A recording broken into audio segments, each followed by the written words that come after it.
information. And what was Comey's motive? Same as the senator from California: to sabotage and undermine President Trump's first term. And we know that Mr. Comey's not been shy about what his objective was. In fact, 4 months ago, he told us. Remember this? 86-47. Jim Comey told us just 4 months ago. Now, how'd they do it? How did the former chair of the intel community, the former FBI director, and others in our government attempt to undermine President Trump's first term?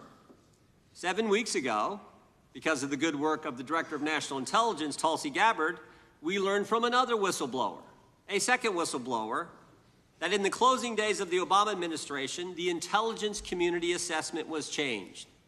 On December 5th, 2016, they had one assessment.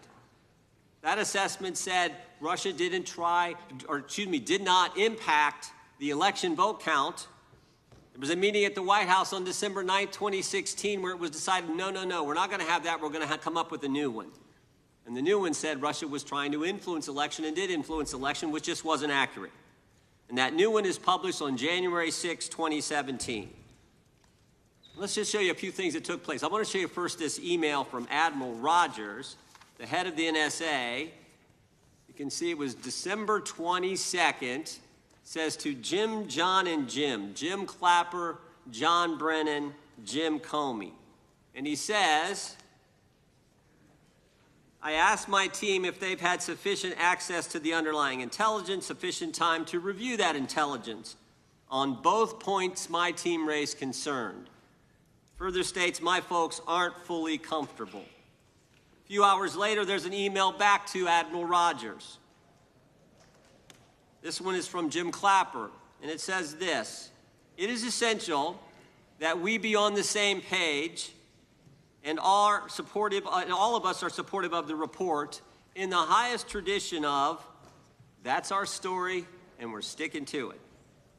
We may have to compromise on our normal modalities. This is one project that has to be a team sport. That's our story, and we're sticking to it. Compromise on normal modalities, that's a fancy way of saying, that's the government speak for we're going to have to change the rules. In fact, we're not going to follow our own rules. And that's exactly what they did, to get the objective they wanted, to undermine President Trump. Now, how did it specifically take place?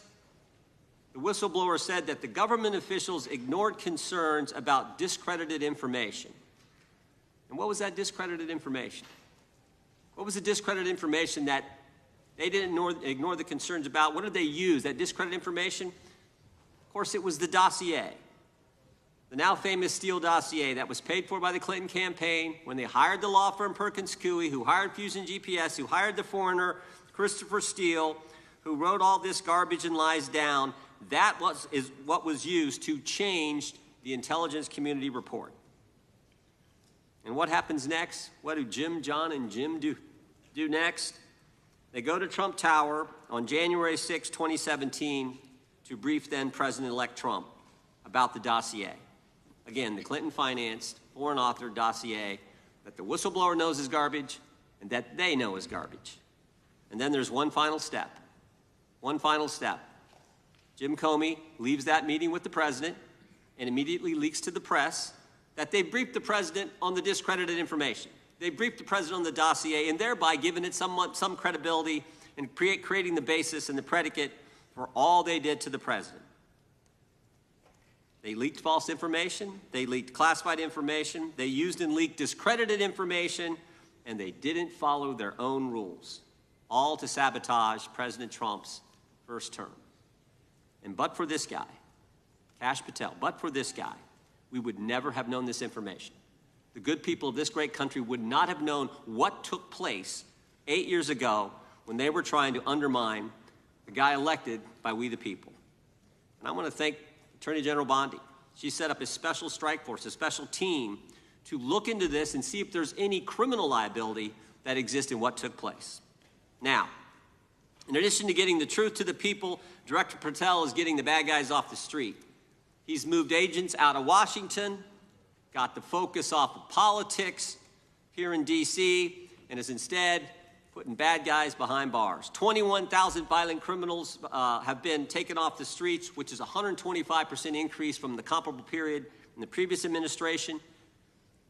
He's rescued 4,000 kids. He's got 1,300 predators who he's arrested.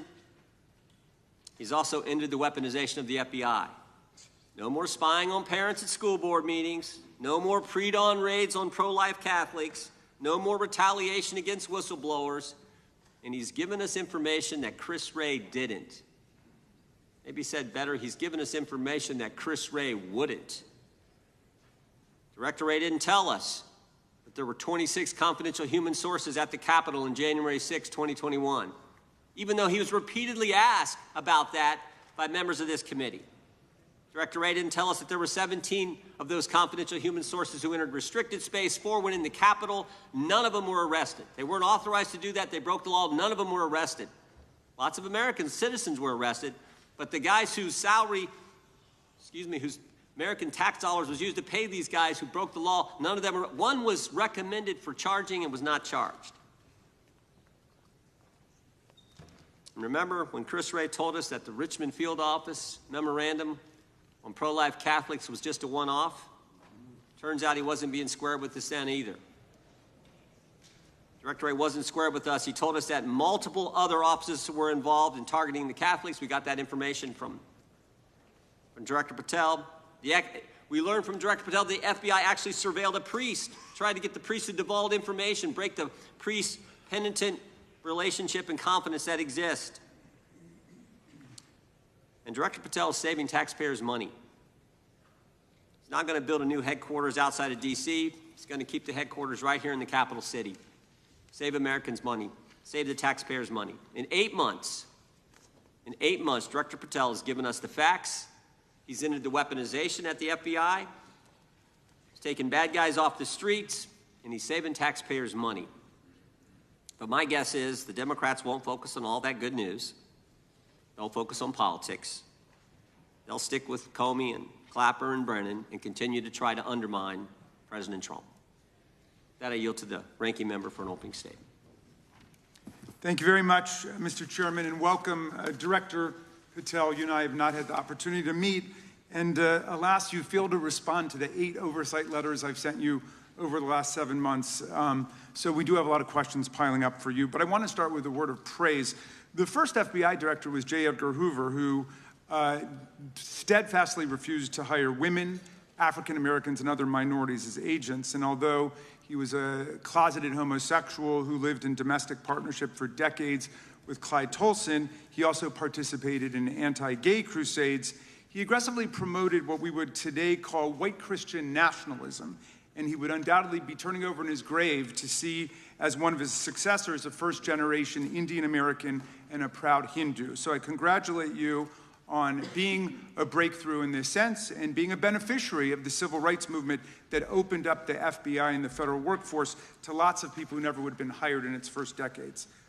Alas, you share J. Edgar Hoover's dangerous obsession with blind loyalty over professionalism and effective public policy.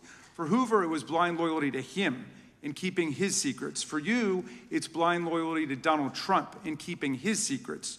During your confirmation, it was widely noted on all sides that your primary qualification was your unwavering loyalty to Trump. Unlike other directors, you had no work experience at the FBI, but you had made over 1,000 media and political appearances in support of Trump's campaign. Your Senate confirmation vote was 51-49, the closest in history, with your opponents warning you were not qualified and had no interest in actually developing the qualifications for the job. I hoped that they were wrong. Alas, they were not. While most other new FBI directors drew on their experience as FBI agents, you didn't have that. But you did write a picture book trilogy for children ages 5 and up based on your experience clashing with President Trump's political enemies. In your book, you describe your literary alter ego, Kash the Knight, as a wacky, easily bored wizard carrying out King Donald's vengeance by driving his enemies out of the kingdom. In the books, King Donald is besieged by the evil Hillary Queentown, but saved in the end by Kash. Then Kash goes on to catch mules who are stealing the 2020 election for the great King Donald from Sleepy Joe. And then in the third book, Kash takes down the dragon of the jalapenos, nicknamed the DOJ.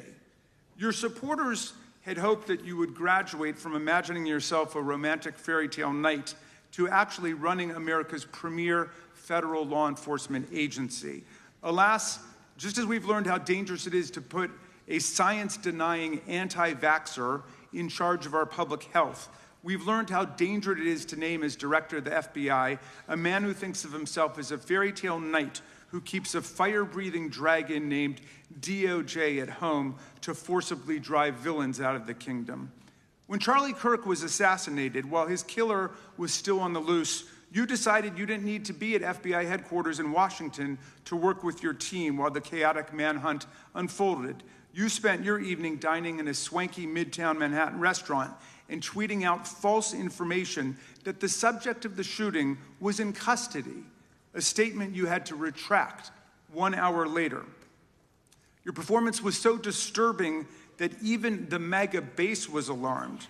Culture warrior Christopher Rufo, who just a few months ago sat in your chair as a Republican witness, observed that you performed terribly, and he called for your ouster. The FBI might be able to survive your delusions of grandeur and the explosively volatile temper that was on display yesterday in the Senate, but the intractable problem is that you are running the FBI not as a law enforcement agency charged with keeping the American people safe, but as a political enforcement agency working directly for the president's vengeance campaign. 7 months in, it's impossible to overstate the destruction, chaos, and demoralization you've brought to the FBI and its workforce and the resulting danger your actions have caused to our country. You've been systematically purging the FBI of its most experienced and qualified agents, division leaders, and experts in counterterror, counterintelligence, and cybersecurity, precisely the people who have the expertise you lack and which the FBI and the country need. They've been expelled from the ranks of the Bureau simply because they did their duty investigating crimes, including those committed by the mob that attacked the Capitol on January 6, 2021, and beat the hell out of more than 140 police officers, or simply because you suspected them of being insufficiently loyal to Donald Trump. You illegally sacked Brian Driscoll, the former acting director of the Bureau and a decorated counterterrorism expert who worked at the FBI for nearly 20 years. According to Driscoll, you told him your own job, quote, depended on the removal of agents who worked on the cases against the president, regardless of whether the agents chose to work on those cases or not. You added, quote, the FBI tried to put the president in jail, and he hasn't forgotten it. You forced out the leader of the Salt Lake City field office, Mehtab Saeed, just weeks before Charlie Kirk's assassination, depriving the FBI of an experienced counterterrorism expert described by her colleagues as absolutely the best and legendary. She would have led the FBI's manhunt had she not been fired. When Trump decided that rounding up immigrants with no criminal records was more important than preventing crimes like human trafficking of women and girls, drug dealing, terrorism, and fraud, you ordered the 25 largest field offices to divert thousands of agents away from chasing down violent criminals, sex traffickers, fraudsters, and scammers to carry out this immigration crackdown. Director Patel, you treated the men and women at FBI with disrespect and paranoia. You've assembled a roving band of freelancing henchmen within your office and charged them with conducting unauthorized investigations, targeting and harassing career FBI employees. Amazingly, you forced senior leadership to repeatedly take polygraph tests to prove their political loyalty and pushed out leaders who refused these demeaning exercises. And now we're seeing one very clear reason why you want to build a political FBI: the Epstein files. You want an FBI blindly loyal to Trump and to you as his enforcer so you can continue your cover-up of a massive international sex trafficking ring with more than 1,000 victims, betraying all of the survivors of the sexual violence. Before you got in this job, you called for full release of the Epstein files, telling podcaster Benny Johnson that the only reason the list was not released by DOJ and FBI was, quote, because of who's on that list. Upon your confirmation, you promised that, quote, there will be no cover-ups, no missing documents, no stone left unturned. and anyone from the prior or current Bureau who undermines this will be swiftly pursued. This spring, you ordered hundreds of agents to pore over all the Epstein files, but not to look for more clues about the money network or the network of human traffickers. You pulled these agents from their regular counterterrorism or drug trafficking duties to work around the clock, some of them sleeping at their desks, to conduct a frantic search to make sure Donald Trump's name and image were flagged and redacted wherever they appeared, whether an email, a text, a letter, an interview, a photograph, or a video. In May, Attorney General Bondi reportedly told Trump that his name had indeed appeared multiple times throughout the Epstein files. And not long thereafter, in July, you and the Attorney General released a memo claiming that, quote, no further disclosure would be appropriate or warranted. In a few short months, how did you go from being a crusader for accountability and transparency for the Epstein files to being a part of the conspiracy and cover-up? The answer is simple. You said it yourself, because of who's on that list. Donald Trump's relationship with Epstein over the years is well documented. A week ago, the Oversight Committee released Trump's disturbing birthday book, Note to Epstein, written over a drawing of a woman's naked body, referring to a, quote, wonderful secret. The Oversight Committee obtained the note from the Epstein estate, not from the FBI, raising questions again of whether the FBI has been withholding documents. While you're unleashing the FBI to cater to Trump's desire to shut down the Epstein inquiry, the first 9 months of the Trump presidency have seen a spate of political violence and domestic terror events. We saw deadly attacks on political figures on both the left and the right. The brutal assassination of Minnesota Democratic House Speaker Melissa Hortman and her husband, and the attempted murder of Democratic State Senator John Hoffman and his wife, who miraculously survived a combined 17 gunshots. We saw an arsonist set Pennsylvania Governor Josh Shapiro's residence on fire. And of course, last week, we saw the horrific, cold-blooded assassination of Charlie Kirk in Utah that has shaken the nation. 1 minute after Charlie Kirk was shot in the neck, a 16-year-old shooter in Evergreen, Colorado, radicalized by white supremacist ideology online, opened fire and critically wounded 2 other students at Evergreen High School. We've seen lethal anti-Semitic violence, including the murder of 2 young Israeli embassy staffers just blocks from the Capitol, and then in the attack on a gathering of Jewish people in support of hostages held in Gaza in Boulder in June. We've seen continued mass shootings at schools, like the domestic terror incident at a Catholic school in Minneapolis last month, which killed 2 children and wounded 18 others. And in August, a man fired more than 500 bullets at the Centers for Disease Control and Prevention, killing a police officer who was a Marine veteran and a father. People like Melissa Hortman and Charlie Kirk should be able to participate in politics as elected officials or active citizens without being shot down in cold blood in the United States of America. People should also be able to go to elementary school, to middle school, to high school, to work, to the mall, and to church without being shot down in explosions of gun violence. The important position at the FBI requires a leader who puts public safety and national security and the rule of law first. I'm afraid, Director Patel, you've given us reason to believe you've used the powers of the FBI to serve Donald Trump and his agenda of partisan retribution. You've broken your promise not to do that. You've betrayed Jeffrey Epstein's victims and survivors. You've turned your back on the career law enforcement officers of the FBI, and as a result, you've left all of us less safe than before. Mr. Chairman, I yield back. Gentleman yields back. That opening statement may have been longer than any book director's ever written or anyone else has written. Without objection, all of the opening statements will be included in the record. We will now introduce today's witness. Mr. Patel has been the director of the FBI since February of 2025. He previously served as chief of staff at the Department of Defense, deputy director of national intelligence with the National Security Council, and also as a congressional staffer, as a federal prosecutor, where he focused on national security cases, and he also worked as a public defender in the state of Florida. We welcome our witness, appreciate his work, and thank him for appearing here today. We will begin by swearing you in. Director, would you please stand, raise your right hand. Do you swear or affirm under penalty of perjury that the testimony you're about to give is true and correct to the best of your knowledge, information, and belief, so help you God? Let the record reflect that the witness has answered in the affirmative. You can be seated as you are. You know, you've been through this You've been through this yesterday. Did a fine job. Please know that your written testimony will be entered into the record in its entirety. Accordingly, we ask that you summarize your testimony. Director, you may begin. Good morning, Mr. Chairman, Ranking Member Raskin, and members of the committee. I want to begin today by discussing the appalling assassination of Charlie Kirk. It's important for this FBI to be transparent without jeopardizing our investigations, so a little bit of the timeline is important. Charlie Kirk was unfortunately assassinated on September 10th. We immediately, the next day, released images early in the day in local time in Utah to start the public partnership in our manhunt for the assassin and culprits.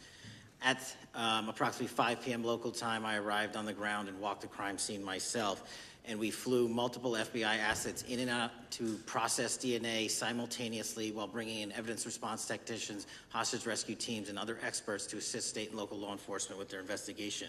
At 8 p.m. local on September 11th, the FBI collected and populated and promulgated at a press conference a video of the suspect on the grounds. We also released enhanced images.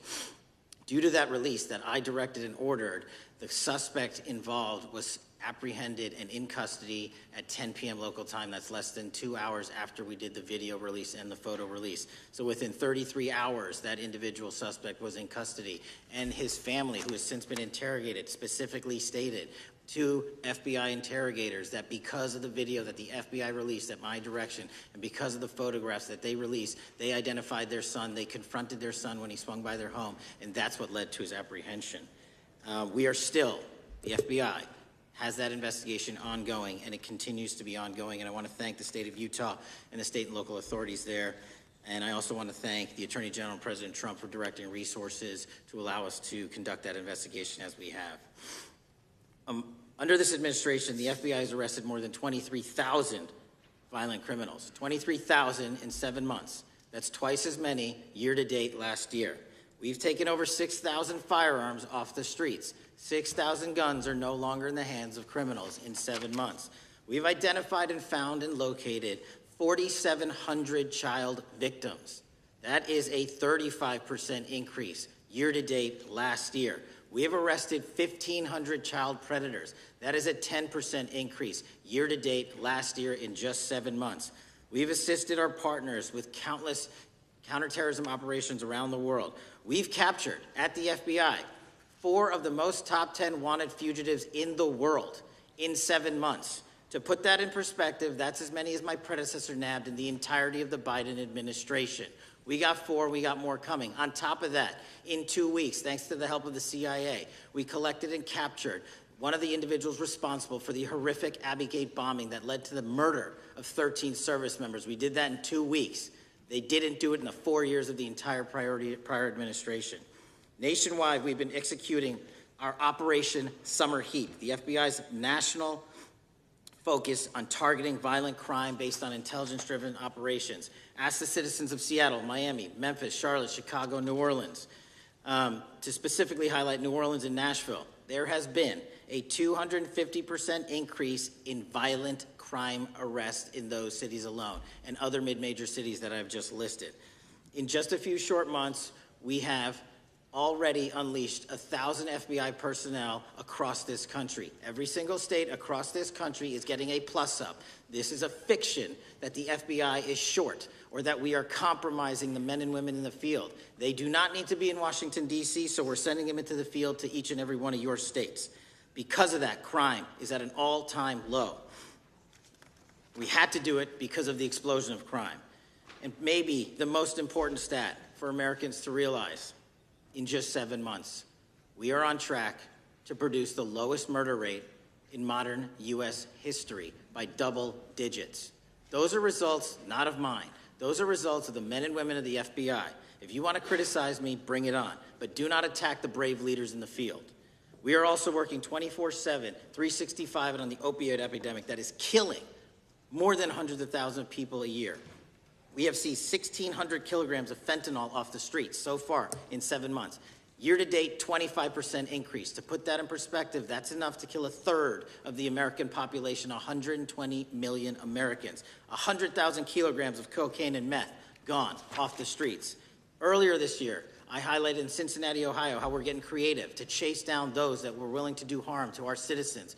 not just by striking at the heart of the fentanyl producers, but the fentanyl precursor companies in China. And we indicted for the first time multiple companies and individuals, not just in America, but in mainland China, that are producing the ingredients that produce and make fentanyl that kill our children. And we're going to keep going. Counterterrorism work, cyber attacks, and foreign adversaries are something the FBI must never sleep on, and we are not sleeping. In the counterintelligence space alone, this year, year to date, 30% increase in counterintelligence arrests from the DPRK, Russia, Iran, and China. And I want the American people to know, in this setting, there's a lot of work that the brave men and women in the FBI are doing we just can't get into, but they don't stop. Our cyber threats, ransomware attacks, those harming our children online. We have nearly a 20% increase in indictments and arrests in 7 months alone this year. We're going after those that harm our malware, infrastructure systems, telecom systems, and energy structure. Combating SALT and Vault typhoons are just a little bit of the examples we're doing. Maybe most importantly, under the counterterrorism and domestic terrorism umbrella, are nihilist, violent extremists, and those that label themselves 764, who wish to go online and convince children to maim and mutilate themselves and commit suicide. And we are producing record numbers of arrests under that umbrella organization. We even stopped an individual in the 764 network who wanted to conspire to kill an adolescent girl. He is now in custody. Transparency remains one of my main priorities at the FBI, and this is what I've done in my 7 months at the helm. We've produced more than 33,000 pages of documents to Congress to a variety of committees, including, I believe, 7,500 to this committee alone, if memory serves me correct. To put the 33,000 in perspective, my predecessor in 7 years produced 13,000 pages in total to the United States Congress. His predecessor in 4 years produced 3,000 pages in total. I repeat, I have produced 33,000 pages in 7 years to this Congress and will continue to do so. I'm dedicated to restoring the trust and the mission and the integrity of the FBI, and we cannot do so without congressional oversight, and I promise you I will continue to do so. On the Epstein case, the original sin on the Epstein case was how it was handled by Mr. Acosta when he first brought the case in 2006, 7, and 8. The original case had a very limited search warrant, had a very limited search window, had a very limited investigative window. I was not there when those search warrants and that investigation was launched. I would not have done it that way. They were limited to only 3 to 4 years of investigations from 97 to approximately 2001 and 2002 to 2005. Mr. Acosta allowed Mr. Epstein to enter into a plea agreement where he served weekend jails for trafficking minor women. He also was allowed to relieve jail to go home on the weekends. Plus, he allowed a non-prosecution agreement to be signed as part of that plea deal, prohibiting future investigations from that prosecution and from that evidence, and prohibiting the collection of further material. That is the original sin. We are working with Congress to produce more than any administration ever has material on Epstein. And I welcome the challenge to tell us that we are not being as transparent as the law allows. We even went to court and asked the judges to lift those prosecutorial agreements and to lift those court order seals, and they denied us 3 times. Congress is welcome to do the same and join the fight. And I'd lastly like to focus on operation that the president led in D.C. Because of this, we are taking this fight in D.C. to every single city across the country. 2,100 arrests in the last month alone. D.C. has seen a 60% decrease in gun crimes, 75% decrease in carjackings, and 53% decrease in homicides in our nation's capital. And rightly so. We're bringing that fight to the streets of America. I want to thank you for your support, and I'm proud to be the director that leads this FBI into a new headquarters building that they've needed for decades, saving the taxpayer $3.5 billion, and also providing our workforce a safe environment. If you don't know the calamity that is the Hoover Building, I invite each and every one of you to walk around. I'll give you a tour myself, and you can see where the cement falls on the heads of our employees that is only to be saved by netting. Just to give you an example. Thank you for support to our mission. And I do want to highlight one thing about D.C. It's because the FBI gathered sources and evidence that we were able to, through our source network, identify the horrific murder of the D.C. intern, Eric Tarpinian. And I've spoken to his family, and we are working to bring them justice. And Mr. Chairman, in my 16 years, now my 17 years of government service, if anyone has any questions about my service, bring it on. Thank you, Director. We will now proceed under the 5-minute rule. The chair recognizes the gentleman from California, Mr. Ison. Director, delighted to have you here. You are a breath of fresh air. as you outlined, and I won't repeat it, the accomplishments, you did so with the same resources as your predecessor, roughly. Is that correct? I believe so, yes. And so how much of that has to do with taking people out of the backside of the FBI and moving them into the field, into doing the job for which we primarily pay the FBI? It's exactly what we needed done. 1/3 of the FBI's workforce resided in the National Capital Region before I got there. 1/3 of the crimes do not happen in Washington, D.C. Not anymore. Not anymore. So 1,000 personnel of the FBI were deployed across this country on a permanent basis, and every single state in this union is getting a plus up, not a reduction, a plus up of 1811s of intel analysts and support staff. And that is why the crime rates are going down in record numbers. Thank you for doing that, and you know, it's perhaps the hardest thing for a bureaucrat to do is to lower the head count around them that support them, and I appreciate your willingness to do it different than your predecessor. A lot of what you covered earlier was the find, the discovery, and then the prosecution that is done by the DOJ. But I want to talk a little bit about the prevent side. On the Charlie assassination, sir? No, on all of these. Okay. Okay, for example, and I'll bring it up before the Democrats bring it up, January 6th. January 6th, we now know, because of your find, that in fact there were people involved who were not just observers but participants who in fact, it's been alleged, and I personally believe, in fact, were part of promoting, perhaps even the one woman who died, encouraging her to walk through a door that led to her death. When you see that kind of activity, and you know it was done under predecessors with full knowledge, whether it's January 6th, where embedded people crossed the line, or any other activity, including obviously the Russian hoax that we're now dealing with up in, front and center. My question to you is, what can you or others do to prevent it from occurring again? Not on your watch, but on future watches. How can we know that this won't happen again the moment you leave the FBI? It's simple. What I'm doing through our leadership cadre is having FBI agents do what they were trained to do, not what they were not trained to do, not put them in situations that both harm them and the public. We're also utilizing our SORT networks and prioritizing the threat structure to go after the narco traffickers, the counterterrorism people, the counterintelligence threats, and the cyber threats. That's what they were trained to do, and that's what we're letting them do.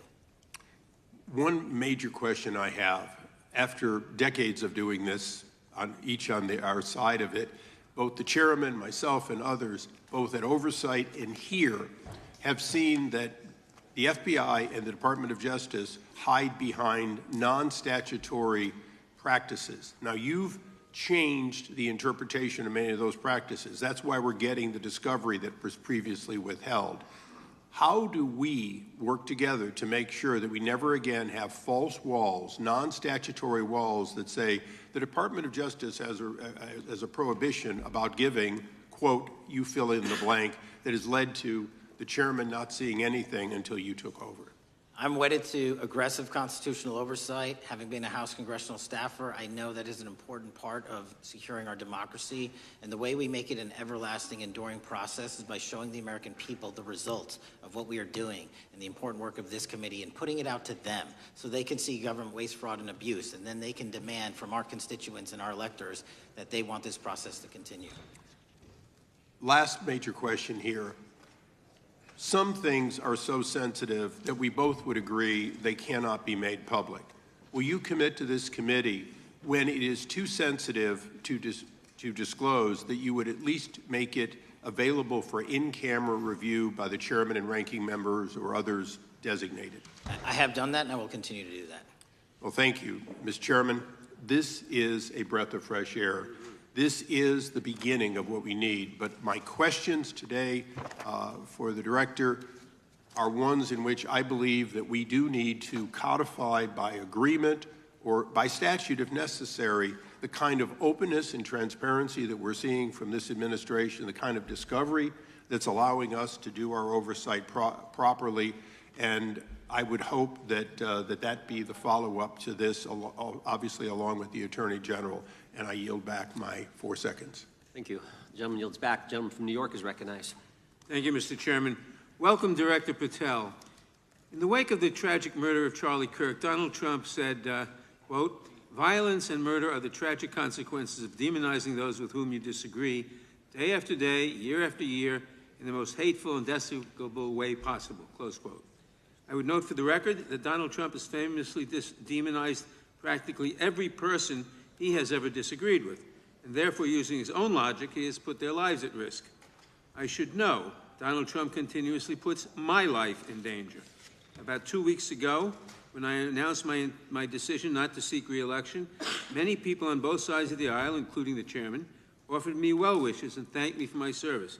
Donald Trump, on the other hand, took to Truth Social to call me a, quote, "psychopathic nut job," among other things. Yesterday, I received a threatening note filled with anti-Semitic comments and hateful attacks that mimic some of the same language used by the president. I am sure many of us on this committee face similar threats every day. We have seen political assaults on both the left and the right. The attack on Charlie Kirk, the attempted assassination of the president, the murder of the Democratic Speaker of the Minnesota House, the assault on Paul Pelosi, and the attack on the Capitol on January 6th, for example. Director Patel, do you agree that there is political violence from both the left and the right? There is too much political violence. Do you agree, yes or no, that there's violence? There is too much political violence based on ideologies from either side. From either side, okay. Are you aware of the study by the Cato Institute, a well-known conservative group, that found that 69% of the violence is from the right? I'm not familiar with that study. You're not familiar, okay. I would commend it to you. Are you aware the administration has threatened to use violence as an excuse to crack down on liberty and freedom of speech? Say that again, I'm sorry? Are you aware the administration has threatened to use violence as an excuse to crack down on liberty and freedom of speech? Nobody at the FBI is doing that. I didn't ask you about the FBI, I said the administration. I speak for the FBI. I would like to enter the record an article from today's New York Times titled, "Trump Invokes Kirk's Killing and Justifying Measures to Silence Opponents." In the wake of Charlie Kirk's killing, President Trump and his allies have laid out a broad plan to target liberal groups, monitor speech, revoke visas, and designate certain groups as domestic terrorists. I ask unanimous consent to insert this into the record. Thank you. Politicizing the murder of Charlie King to go after free speech is not a legacy I believe Charlie King would have wanted. Moving on, I want to address another topic. The FBI has traditionally played a key role in prosecuting public officials for corruption. But I fear that at a time when the president is accepting planes from Qatar for his post-presidential personal use, issuing pardons to major donors, and personally profiting from the office of the presidency, the FBI may be abandoning its commitment to investigating public corruption. Since its creation in the wake of the Watergate scandal, the Public Integrity Section has been one of the crown jewels of the Department of Justice, investigating and prosecuting corruption among the nation's public officials and acting as a key safeguard against politicized prosecutions. This section's work has been supported by an elite squad in the FBI devoted specifically to rooting out corruption.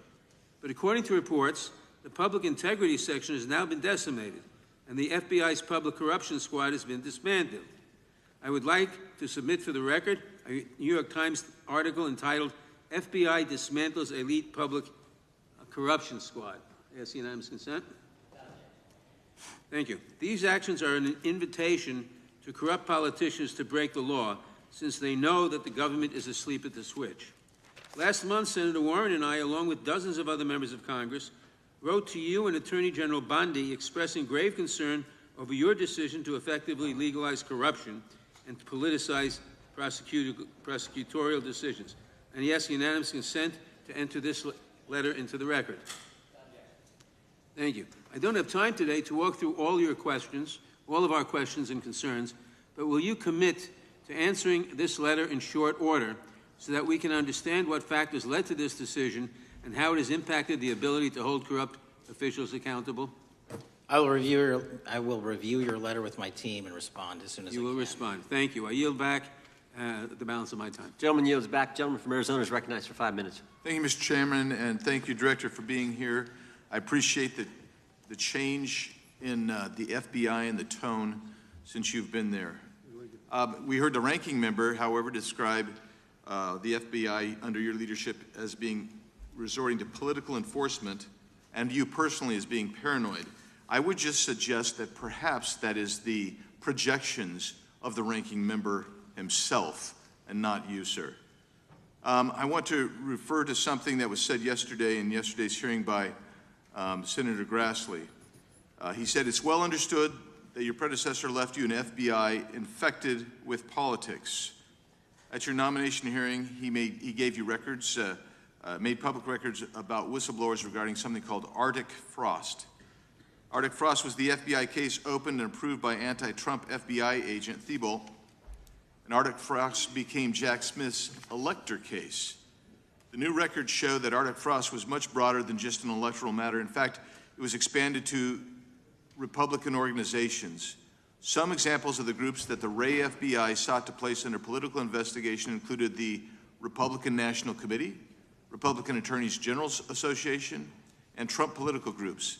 In total, 92 Republican targets, including Republican groups, Republican-linked individuals, were placed under the investigative scope of Arctic Frost.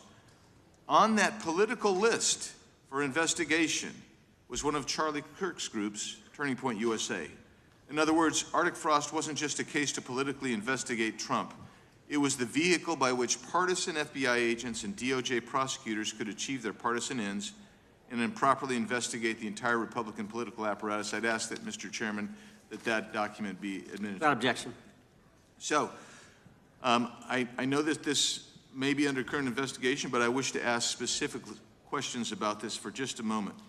What search tools were used in Arctic Frost to view private communications of targets? I believe the traditional search tools, search warrants, lawful service of process, and the tools that the FBI has in our infrastructure systems, cybersecurity systems, and counterintelligence systems. But generally speaking, if I may, I want to use this to highlight the fact that I'm continuing my promise to work with Congress to produce documents simultaneously and also conduct ongoing investigations. I'm giving you as much as I can, and I'll give you more when I can. Thank you. Another question regarding that is, were there any directives from the Biden White House concerning the Arctic Frost investigation? Were there any, sorry? Directives or communications from the Biden White House itself concerning the Arctic Frost investigation? I'll just rely on what was turned over to date, sir. Okay. So I want to add here, the search warrants that were used included the seizing of a U.S. member of Congress, his phone. I think we all know who that was and how that was taken away and used for political purposes, Mr. Chairman, Mr. Director. So we'll leave that for a second, and let's go over to the Charlie Kirk case for just a second. Let's emphasize this. How many hours did it take from the assassination to the arrest of the assassin, Mr. Director? 33. That seems pretty swift, and it was because of the actual release of videos and photographs that you directed to be released, sir. That's correct, and to put it in perspective, the Boston bomber took 5 days and Luigi Mangione took 5 days.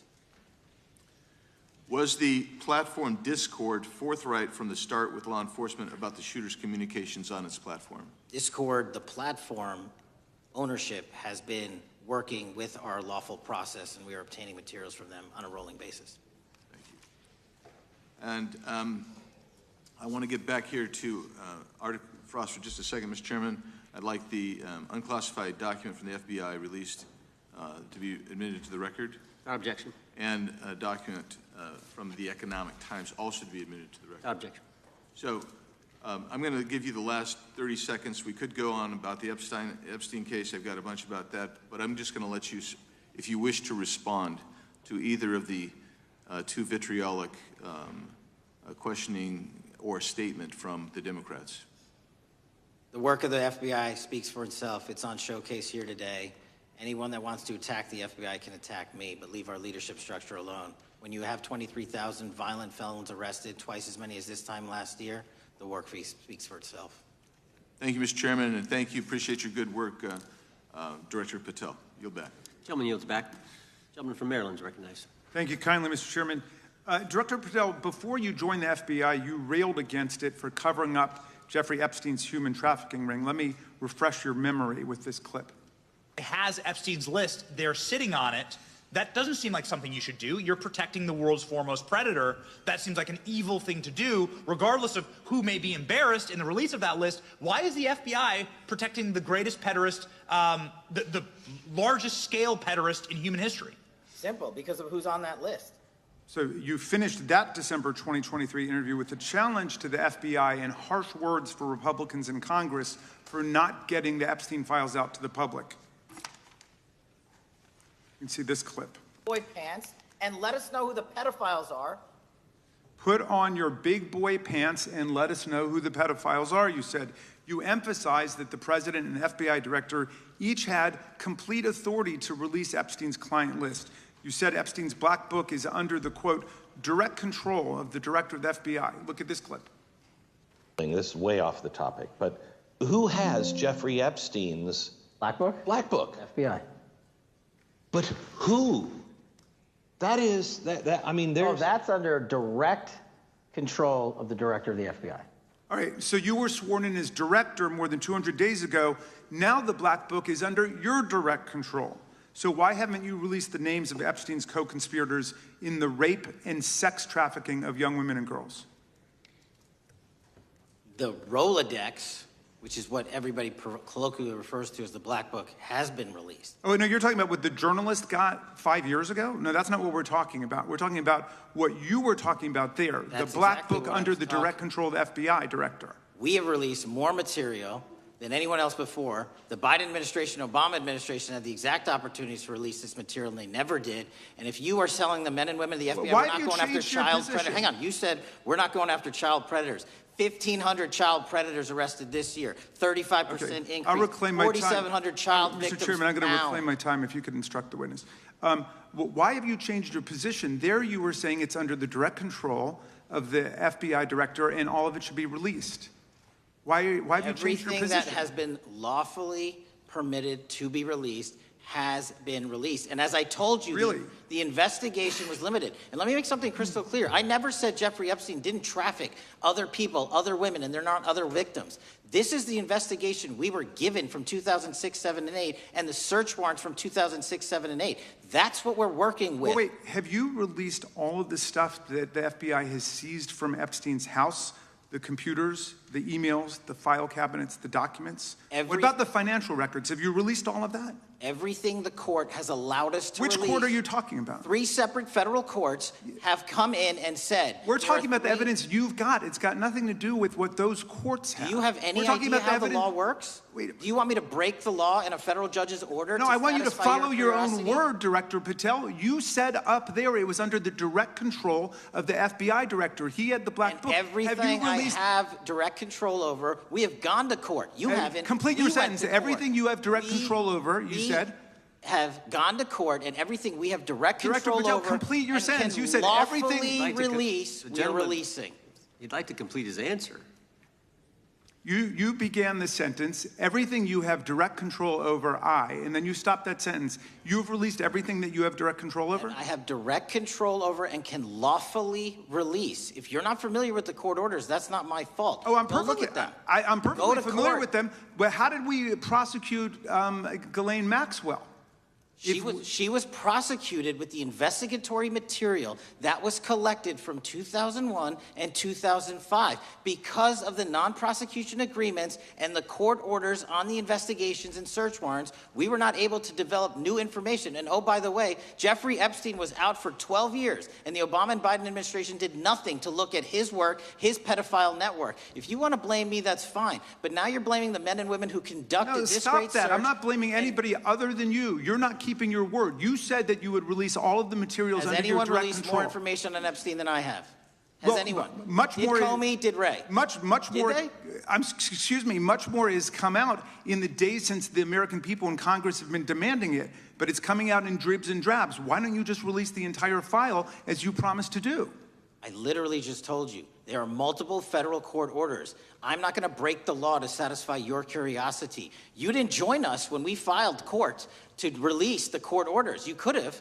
You have lawyers. You could have shown up. You didn't do that. That's a tiny fraction of the material we're That talking is about. not. It is a tiny fraction. How do you know that? Have you seen everything? It's all misdirection. How do you know Time that? of the gentleman has expired. The gentleman from California is recognized. Well, thank you. Mr. Director, just to be clear, how many of the Epstein files were released in the 4 years of the Biden administration? 0. And how many have you released? I don't have the number, but it's got to be thousands of pages of stuff. I was going to ask you to begin whether Americans are safer today than they were 9 months ago, but you cited dramatic increases in criminal arrests since you've taken office, a dramatic decrease in crime that's resulted. Who would have thought that taking criminals off the streets would reduce the crime rate? But somehow we have stumbled upon that new truth. But it begs the question, what was the FBI doing during the 4 years of the Biden administration to see that dramatic an increase in work under your tenure? The simple answer is I'm letting good cops be cops. We're working with our state and local law enforcement. We're energizing our partnerships. We're bringing on more task force officers. When you have more cops in the streets, when you're using ground-based intelligence, when you're not weaponizing law enforcement and focusing on D.C. and focusing on the rest of America, this is what happens. It is not a significant mind shift in terms of how we maneuver the FBI. They've wanted to do this work since they signed up. We're just letting them. And we've seen many prominent Democrats oppose your efforts to restore law and order to the streets of our nation's capital. I mean, all of us here have seen a dramatic change for the better here in Washington, D.C. Why are so many Democrats attacking you for that? Sir, Democrats have been attacking me for a decade, as is the fake news media. They didn't like the fact that I exposed the Russiagate host and the largest weaponization of the FBI and DOJ in U.S. history. We proved it to be true with congressional oversight. I'm wed to that congressional oversight and will continue to do that work.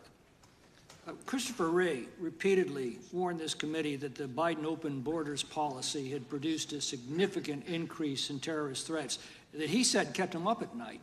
A particular concern, he said, was the 2 million gotaways that entered the country during the Biden administration. That's an average of 41,000 every month. What are the monthly gotaway numbers today? Sir, I'll have to get back to you on the exact gotaway numbers, but identifying that there are gotaways is step one. Going and manhunting them is step two, and that's what we're committing our resources to do. Well, that's my next question, is what progress has administration made in apprehending and removing terrorist threats that came in during the Biden years? I think you're talking about, if you're not, let me know, known or suspected terrorists, and we've encountered almost zero at the southern border since the southern border has been sealed. But the problem that we are running into is our northern border. It's largely expansive. The enemy has adapted, and we need more focus on the northern border to stop known or suspected terrorists from coming in from places like China, Russia, the Middle East, Africa, Afghanistan. And what can you tell us about the remaining threat posed by potential terrorist cells here in the United States? The terrorist threat that continues to be posed by international terrorists here in the United States is one of my highest priorities. We are working through our intelligence community partners to identify those individuals, and we've taken down numerous individuals in numerous rings across this country to neutralize that terrorist threat, including in places like New York City, Los Angeles, and I believe Dallas, Texas most recently. How extensively did criminal cartels like Sinaloa, Jalisco, New Generation, MS-13, Trinidad, and others infiltrate our country during the Biden administration? By the tens of thousands. Well, and what progress have you been making in combating their presence? I think the DHS is best to speak to that, but I think I can't remember the numbers of tens of thousands or hundreds of thousands of individuals they found that came in illegally, and the tens of thousands that associations to criminal networks have all been deported. And that effort is being opposed every step of the way by Democratic leaders in our cities, some of our states, and right here in the Congress. Isn't that true? Well, we're just working where we can in every single city we can, and I welcome the opportunity to partner with Republicans or Democrats on fighting violent crime like we're doing. Mr. Biggs asked about Arctic frost. What else can you tell us about that and what we need to do to assure that it never happens again? Continue the congressional oversight work that you're doing on Arctic frost. Let me provide you with more documentation on Arctic frost, and also call in witnesses from the paperwork that we have given you. You have that right, and the American public deserves to hear what those people have to say. As for my ongoing investigation, there's not much I can say. What role did the FBI play in suppressing the Hunter Biden laptop story during the 2024 election? Off the top of my memory, sir, I believe the FBI was in possession of verified information from that laptop, and it was improperly publicized that they did not have information and masked it as Russian disinformation. We now know that was categorically false. I don't know why the FBI did that, when they did that, but we've released all the materials related to that. Thank you. Gentleman yields back. The gentleman from New York is recognized. Mr. Goldman. Mr. Patel, does Donald Trump appear anywhere in the Epstein files? I'm sorry, could you say that again? It's not a complicated question. Does Donald Trump appear anywhere in the Epstein files? I didn't say it was a complicated question. I just didn't hear you, so my apologies. We have released where President Trump's name's in the Epstein files and everybody else, and all credible information that we are legally allowed to release has been released. All right, so let's go through that. You're referring to court orders that prohibit you from releasing grand jury testimony under Rule 6E. Is that what you're referring to when you say as the law allows? That's a piece of it.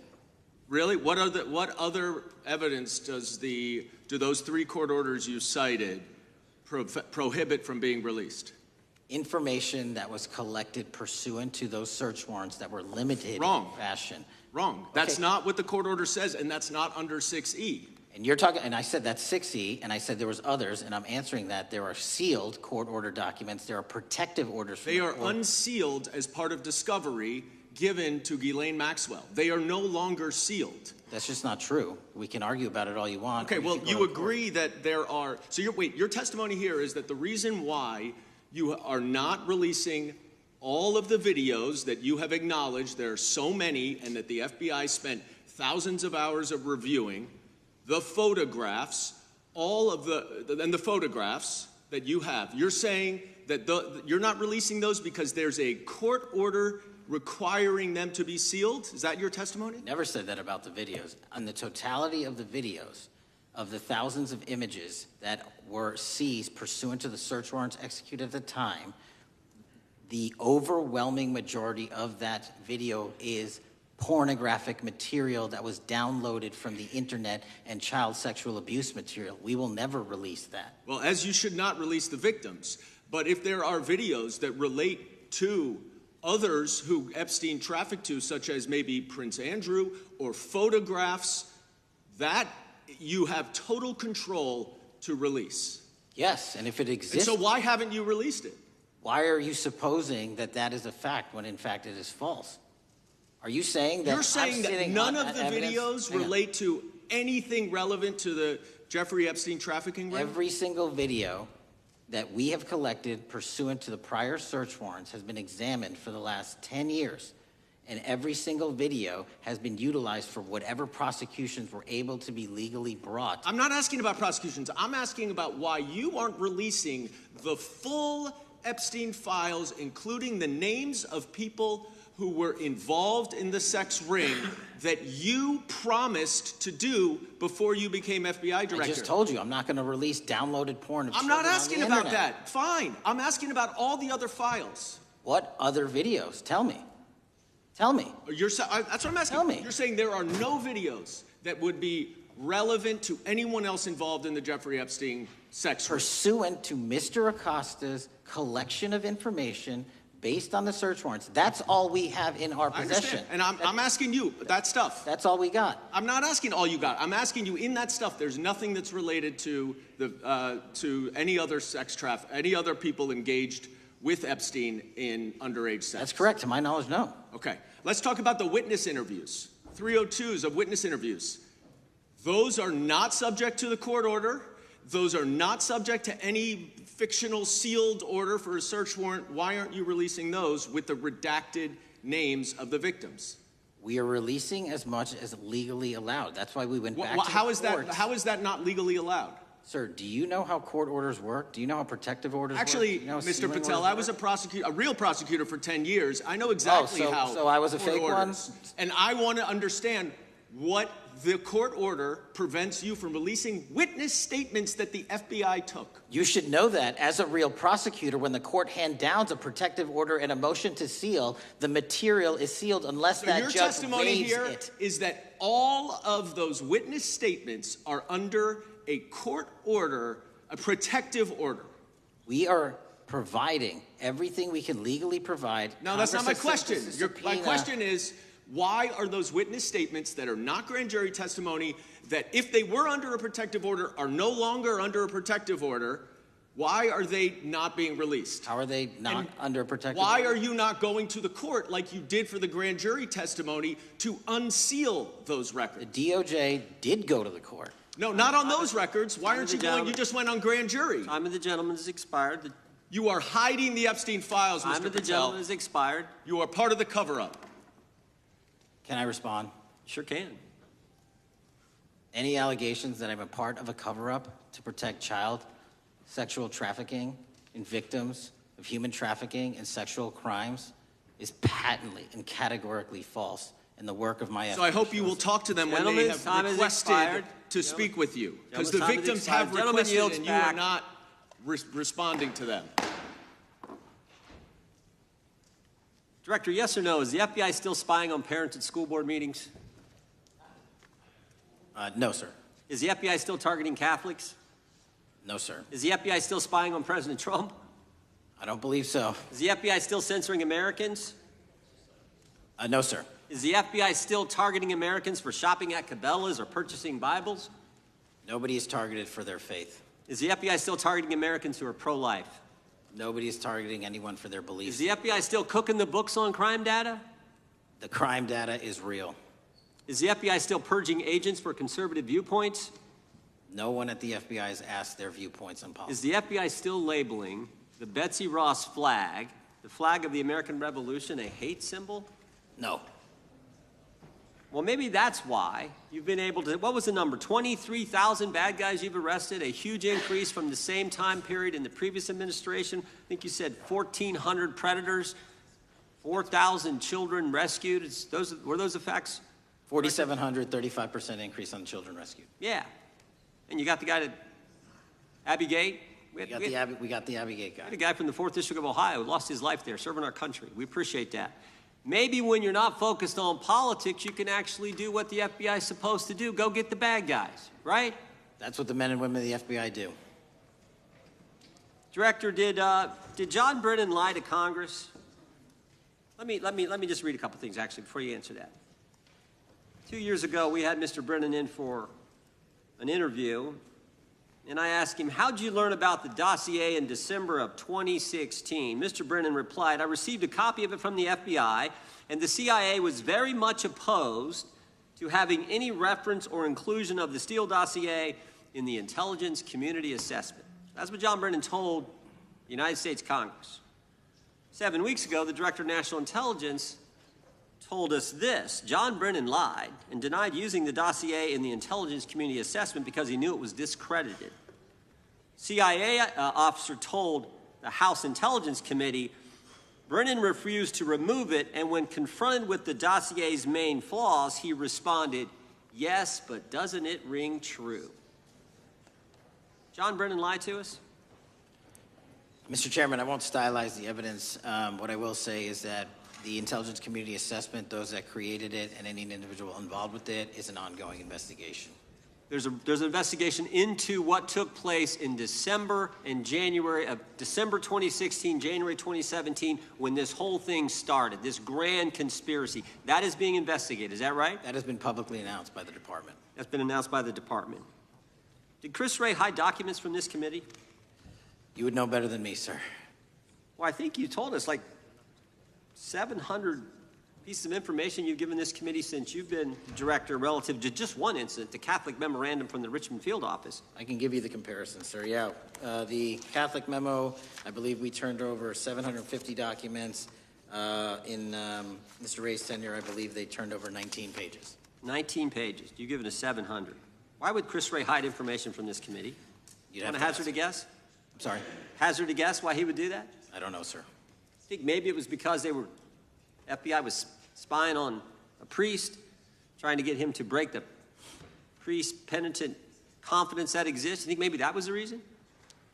You'd have to ask him, sir. Yeah, we'd love to do that. I want to read a few names here. Arctic Haze, Tropic Vortex, Riding Hood, Foggy Falls, Echoes Fate, Sirens Lure, Genetic Christmas. What are these code names about, Director? You know? Not off the top of my head. RDKs, Tropic Vortex. My understanding, these are code names for leak investigations of classified information from the year 2017. Does that ring a bell? In terms of leak investigations, many of those are classified and many of those are ongoing, Mr. Chairman. But we are working with you to produce documents as we close those investigations or as we declassify them. Let me ask you this question, because this is something I've wondered about, the way the FBI used to work. The way this whole thing so many of these things unfolded. Seems to me you had all these people in government leaking information that then gets reported in the press, there's a story written about it, and then that article is then used to further the investigation and move forward with what they want to do. Did that take place back in 16 and 17? That's the exact scenario that took place in the FISA application for Carter Page and the rest of the Trump campaign. And that is frightening, because that's what the CIA is supposed to do in foreign countries. It's not supposed to happen to Americans, but it did, didn't it, Director? Yes. And not just any Americans, it happened with the President of the United States. Is that accurate? Yes, sir. Yeah, and you were the key guy in helping expose that. And I think our country will be forever grateful for what you did to let the country know that was going on involving Americans, which is not supposed to happen, and not just, again, any American, but the President of the United States. Chair now recognizes the gentlelady from California. Thank you, Mr. Chairman. I'm concerned by reports that FBI agents have been diverted from their important work on crime and anti-terrorism to work on matters that are not critical to our safety. I'd like to play the video, the whole video Jeffrey clip. Epstein's Black Book? Black Book. FBI. But who? That is, I mean, there's... Oh, that's under direct control of the director of the FBI.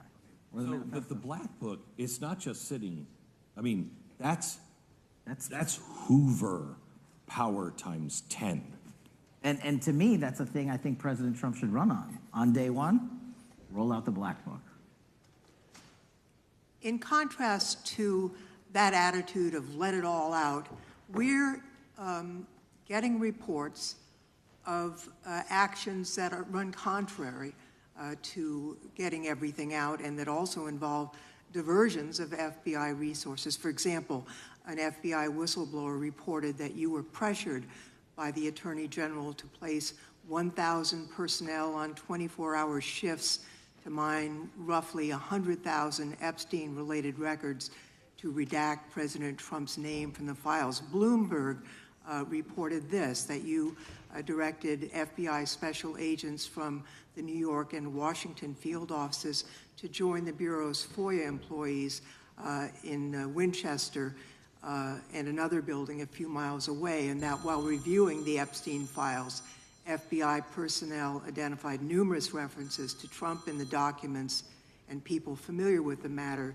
said that Trump's name, along with other high-profile individuals, was blacked out. Now, the New York Times reports, and this is a quote, Justice Department officials diverted hundreds of FBI employees and federal prosecutors from their regular duties to go through the documents at least 4 times, including once to flag any references to Mr. Trump and other prominent figures.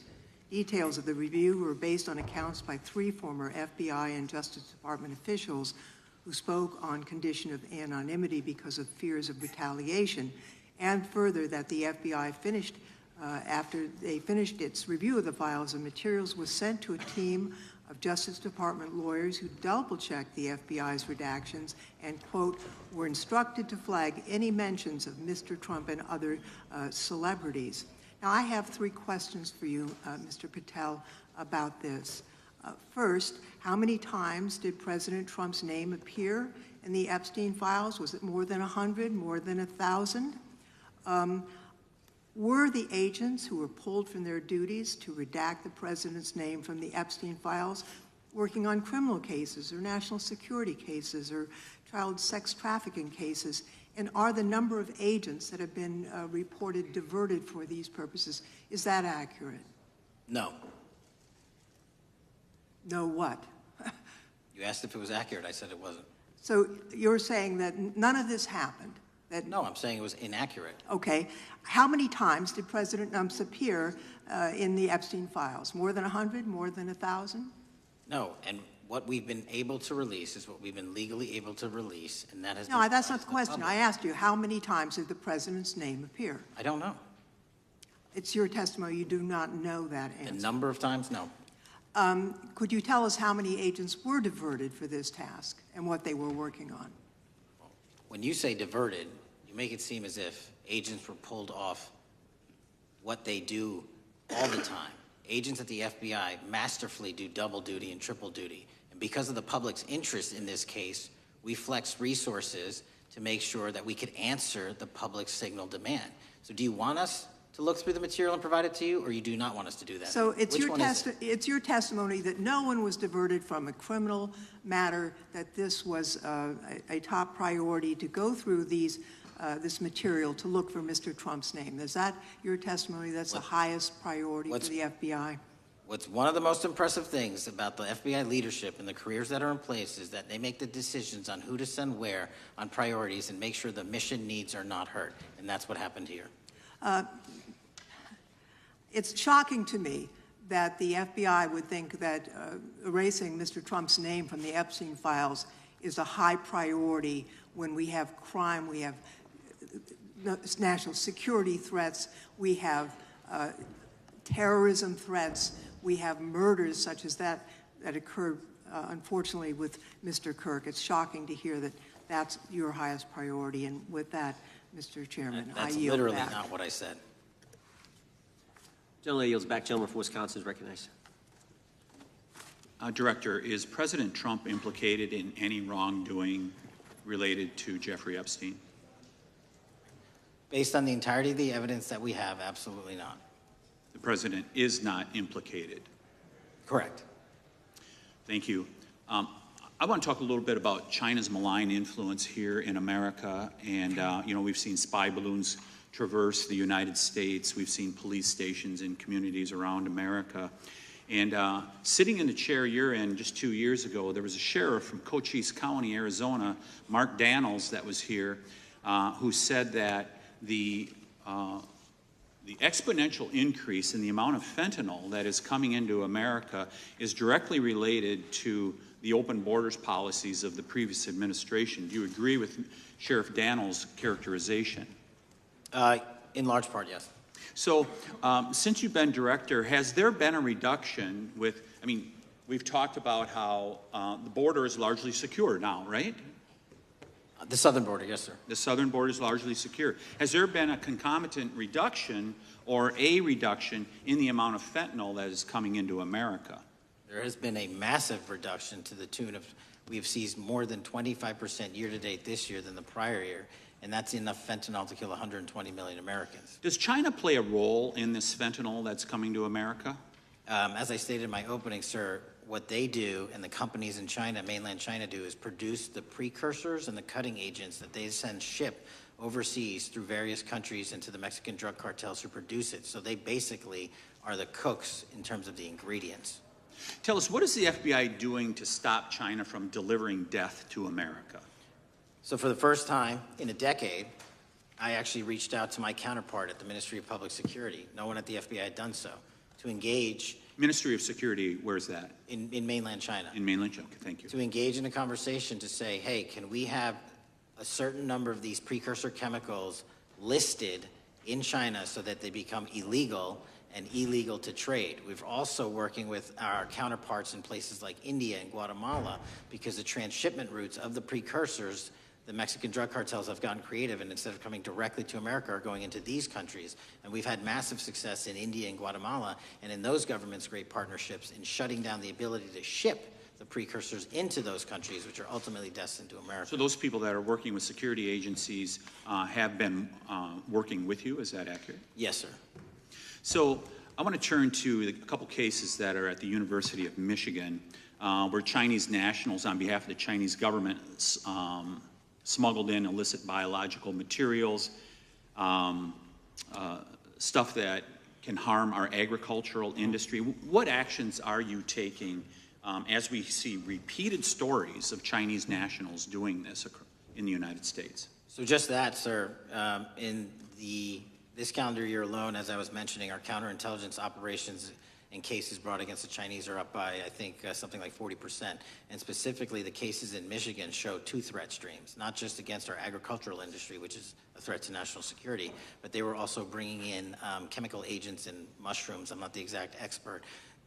That would have ultimately hurt our population. We arrested and charged all of those individuals, and we were aggressively going after them in every single state because they weren't doing it in Michigan alone. Should research universities across the United States be doing a thorough job of vetting Chinese nationals that are coming to their universities? They should. Turning to spying in America, you know, we heard the stories about Senator Dianne Feinstein's driver, who was a Chinese spy. We're familiar with Linda Sun, who worked in Governor Hochul's office, Christine Fang in California.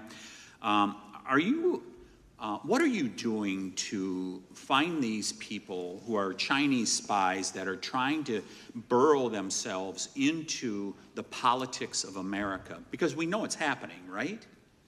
Yes, it is. And what our counterintelligence unit is doing is aggressively seeking the intelligence into where these individuals are working. Then we are utilizing our operational authorities to go in and investigate them either through our human source networks and collecting information through lawful process, online, search warrants, and data so that we can bring proper arrest charges and publicize to the world what they're doing here.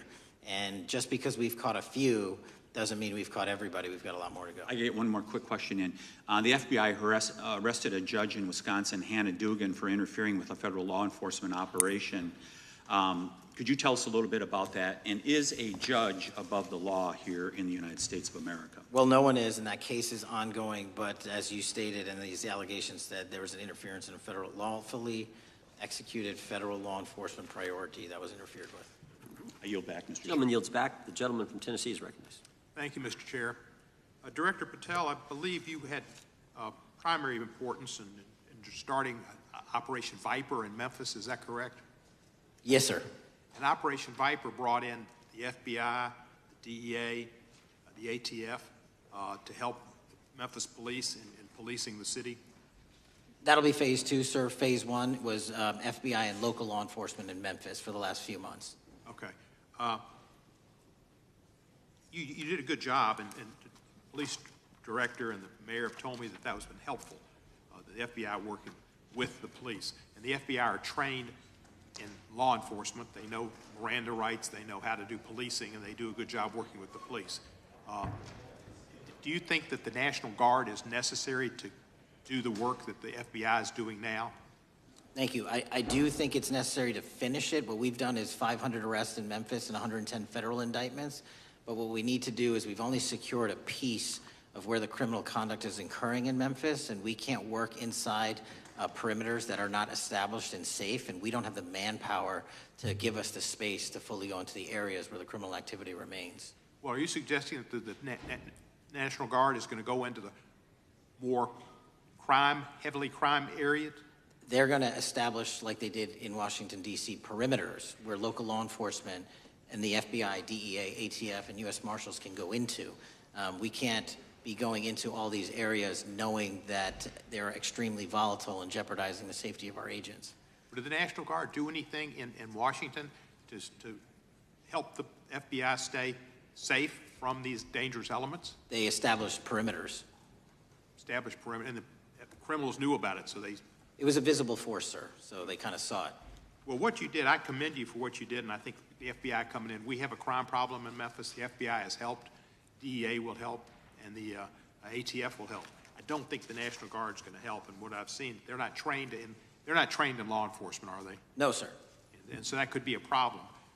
Who will direct the National Guard in Memphis? Will it be, will they have control over your agents? No, sir, they won't. Who will have control over your agents? You? Well, the SAC and then ultimately the chain of command up to Washington, D.C. will control the FBI, but there's a task force that was put together that is going to be led by an interagency. The heads of U.S. Marshals, DEA, and FBI will be working together with DHS collectively on this. Have you visited Memphis before? Yes, sir, I have. So you know how good a city it is. I love Memphis. A lot of us do. And Memphis is a great city, great history, civil rights museum. Might say something about slavery, but that was the history. needs to be taught. Blues, Elvis. Beale Street, right, barbecue. And people should come. It's not a troubled city. We've got some crime, but it's not a troubled city. We're not troubled, and we love our city, and we hope that the National Guard doesn't come in and cause people to have questions about Memphis, because it's a city they should visit. Let me ask you this about, you said that the homicide rates are coming down to an all-time low? In modern recorded U.S. history, yes, When sir. does modern recorded history start? I think the FBI, and I'll get back to you on this, has stats on that going back about 30 years, sir. Okay, I was thinking back to Ozzie and Harriet, and I didn't think you could beat Ozzie and Harriet's time. Secondly, you mentioned the Epstein case. Did any of the women that were victims, and they came up here and had a press conference and all, did any of them contact your office and ask to give information? To my knowledge, no, sir. If they did, let me ask you first, is there a statute of limitations on sex crimes like that, with sex with a minor, rape? The DOJ is the expert, but I do not believe there's a statute on that, limitations on that. So if there's not a statute of limitations, should you not be interviewing those people who know who raped them and the names and the places and give you that information? That seems like that's a treasure trove of information, and it's a serious, serious, serious number of crimes. Sir, I couldn't agree with you more. We've been very public about asking individuals to come forward with new information, and we would run out every single lead on that. Well, I'm sure the women will come forward, especially today, to be sure that they will get an opportunity, because that seems like something we ought to do.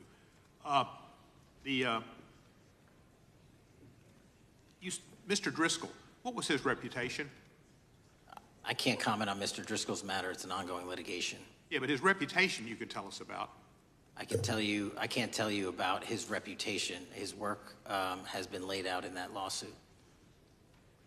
How many of the FBI agents who worked on the January 6th case have been fired? I don't have that number, sir. Do you have a ballpark figure? No, but I can tell you that individuals based on case assignments in the FBI that I have led have not been terminated for case assignments. Thank you, sir. Come back to Memphis, and you work with Kevin Kane in our Tourism Bureau. He's great. Thank you. And thank you for your work in Memphis. Gentleman, yields back. Mr. Chairman, I have a unanimous consent request. Gentleman's recognized. So I've got 4 documents I'd like to introduce into the record. The first one is Jeffrey Epstein's 6th story played out for years in plain sight. And Acosta is quoted in here saying, "I was told Epstein belonged to intelligence and to leave it alone." The second document is entitled, "What Epstein's Bodyguard Warned About His CIA Connections." The third document is from Fox Digital. It's titled, "Epstein's Private Calendar Reveals Planned Meetings with Obama Admin Official CIA Chief." And the last document is Wall Street Journal article that highlights Ehud Barak's 36 meetings with Jeffrey Epstein. He was the former Prime Minister of Israel and head of military intelligence for Israel. It may have held that title when he met Epstein, and then, yes. Without objection, the gentleman will hold for a second. The gentleman from Maryland is recognized. Thank you, Mr. Chairman. Just one UC request. This is Judge Engelmeyer's decision from August in U.S. versus Epstein, stating the government's 100,000 pages of Epstein files dwarfs the 70-odd pages of Epstein grand jury materials. Without objection, the gentleman from Kentucky is recognized for 5 minutes. Thank you, Mr. Chairman. Director Patel, I watched some of your Senate hearing yesterday when Senator Kennedy asked you, "You've seen most of the files. Who, if anyone, did Epstein traffic these women to besides himself?" You replied, according to the transcript, "There is no credible information that he trafficked them to anyone else." You also said somewhere in the hearing and here today that the problem is that the case files are constrained by limited search warrants from 2006 to 2007 and that the non-prosecution agreement hamstrung future investigations. Those constraints only apply to the Southern District of Florida. They do not apply to the Southern District of New York, the location of the 2019 sex trafficking indictment, which produced many things, including a series of FD 302 documents. According to victims who cooperated with the FBI in that investigation, these documents in FBI possession, your possession, detail at least 20 men, including Mr. Jess Staley, CEO of Barclays Bank, who Jeffrey Epstein trafficked victims to, victims including minors such as Virginia Roberts Giuffre, may she rest in peace. That list also includes at least 19 other individuals, one Hollywood producer worth a few $100 million, one royal prince, one high-profile individual in the music industry, one very prominent banker, one high-profile government official, one high-profile former politician, one owner of a car company in Italy, one rock star, one magician, at least 6 billionaires, including a billionaire from Canada. We know these people exist in the FBI files, the files that you control. I don't know exactly who they are, but the FBI does. Have you launched any investigations into any of these people, and have you seen these 302 documents? Sir, I have asked my FBI agents to review the entirety of the Epstein files and bring forth any credible information, and we're working with Congress not only to divulge that information and produce it to you, but any investigations that arise from any credible investigation will be brought. There have been no new materials brought to me launching a new indictment. So is the loophole here, or is it your assertion that these victims aren't credible, that the 302s maybe didn't produce credible statements that rise to a probable cause? It's not my assertion, sir. It's the assertion of two different United States attorneys' offices from 3 separate administrations who investigated those same materials in lifetime. Are the 302 documents in the FBI's possession? They reviewed all that, yes, sir. And so have you reviewed those 302 documents where the victims name the people who victimized them? If I personally know, but the FBI has. So how can you sit here and in front of the Senate and say there are no names? I said I named one today.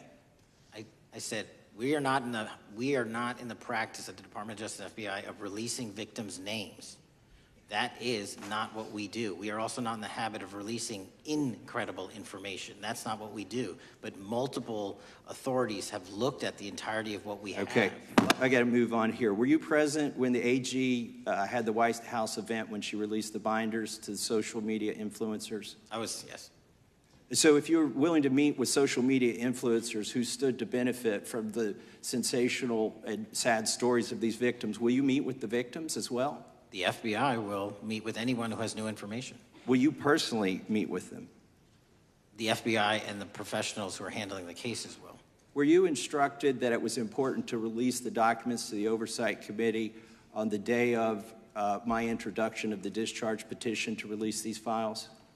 I don't know what day that was, so no. Well, they were released that day, and there were victims' names who weren't redacted because they were in such a rush, and the victims are not happy about that. Have you investigated any of the CIA connections? Have you seen the CIA file on Jeffrey Epstein? And if you wanted to see it, would they show it to you? Well, I can speak for the FBI, and that's presuming there's a CIA case file. And I've reviewed everything that the interagency, not I, the FBI, that was provided to us. Would you be willing to look at the CIA file on Jeffrey Epstein? If there is such a file, and if it has not already been turned over to the FBI will look at any new investigative leads. Have you made any progress on the pipe bomb investigation January 6th? And have you made any progress on the motive of the Las Vegas shooter?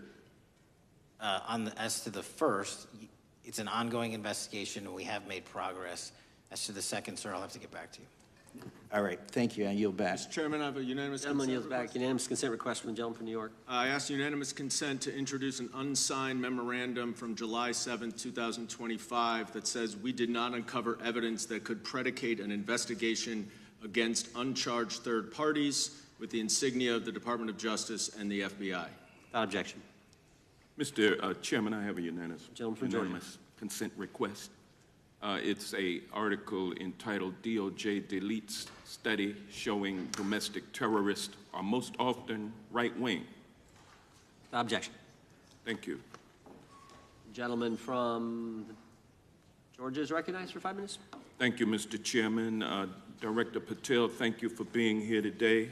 I want to first talk about the significant role that the FBI plays in combating the national security threats posed by our nation's greatest threat, our nation's greatest security threat, China and the Chinese Communist Party. It's a fact that China is America's most significant national security threat. Isn't that correct? I would say so, sir. And you would agree with me that China wants to dominate the United States of America?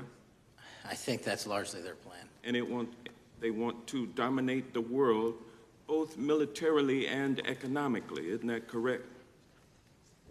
I think so. And sir, you've been FBI director for the last, 8 months? 7 months, yes. 7 months. And during that time, have you held any stock in any companies founded in China? I don't believe so.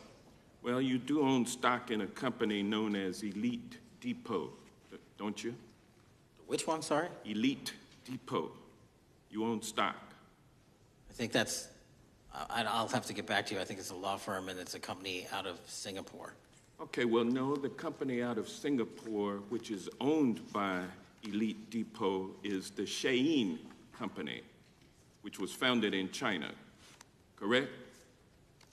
That company operates out of Taiwan. Well, they changed their headquarters from China back in 2022 to Singapore for tax purposes, but it's owned by a Chinese billionaire.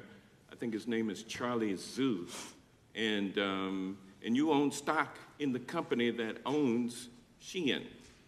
Which I disclosed during my confirmation process. You certainly did. And now, do you still hold that stock in that Chinese company?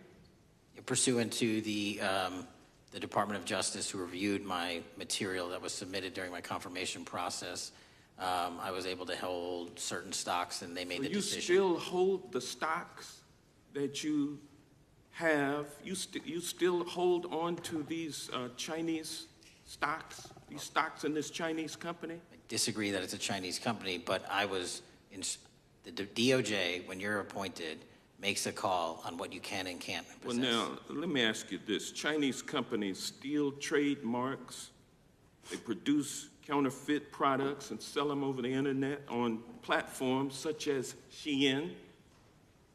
They steal intellectual property.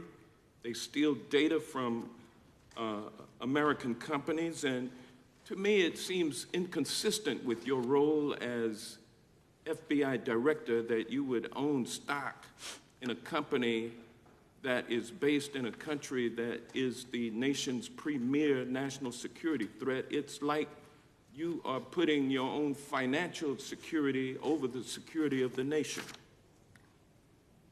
I disagree with that characterization. Well, I think the American people look at it like it's a classic situation of the fox guarding the hen house.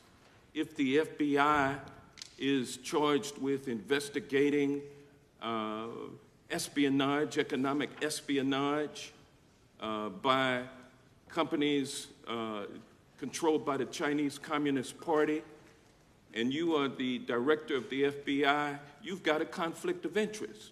Sir, I would just show if there's any intimation that I'm against. Why are you holding on to this stock? It wasn't a decision I made. And it's valued at up to $5 million as of when you last reported, correct? $5 million in stock? No, I don't follow it. You don't follow it, but you're still making money off of it. I don't have any money off of anything. Well, what I have done... Trump's trade policies directly impact the value of that Chinese stock. Won't you agree with that? Which trade policy? I'm not a trade expert. Okay, all right. But I want to tell you this. Crazy on me today. Let me ask you this question. Why are you hiding pedophiles? Why are you shielding pedophiles? Why are you protecting pedophiles? That is maybe the most offensive thing you could say to me, given the numbers. Well, you have not released given the Epstein numbers files of pedophiles. You are aware of the Epstein client list that was published in the 18,000. The gentleman has expired. The gentleman yields back. Can he answer the question? Can I just respond? Of course, the gentleman can answer the question. Since I took over the FBI, there has been a 33% increase. Sir, all of that started under Christopher Your Wray. time is done, but No, it didn't. The witness gets All to of answer that the question, started and under then we'll go to our previous, next. FBI director, sir, and you're coming in here trying to take credit for something that a previous director Gentlemen, instituted and largely brought to conclusion. I take no I think it's credit. been clear that offensive. the director It's offensive. has numbers are so incorrect much also. better than the previous director.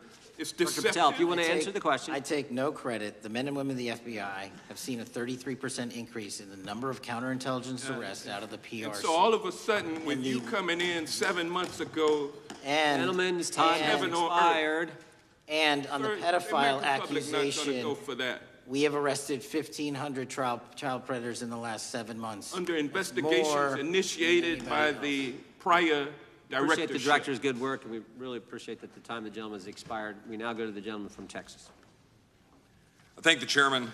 Thank the FBI director for coming before the committee. I assume the FBI director, Mr.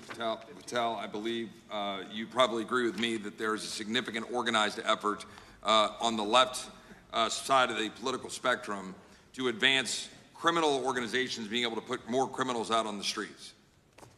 And that what we've seen this in daily action. Are you familiar with the report that came out this last Monday from the Law Enforcement Legal Defense Fund? I'm not familiar with that, sorry. So this report came out this past Monday, and it said that significant amount of the money flowing out of George Soros and other leftist organizations and funders has been funding DAs and prosecutors, and quote, many of these DAs had never managed an office, prosecuted a criminal case, developed organizational policies. In dozens of America's largest cities and counties, this report finds these progressive district attorneys have outsourced core parts of the American criminal justice system to activists and political donors, taking direction and advice on everything from staffing decisions and communication strategy.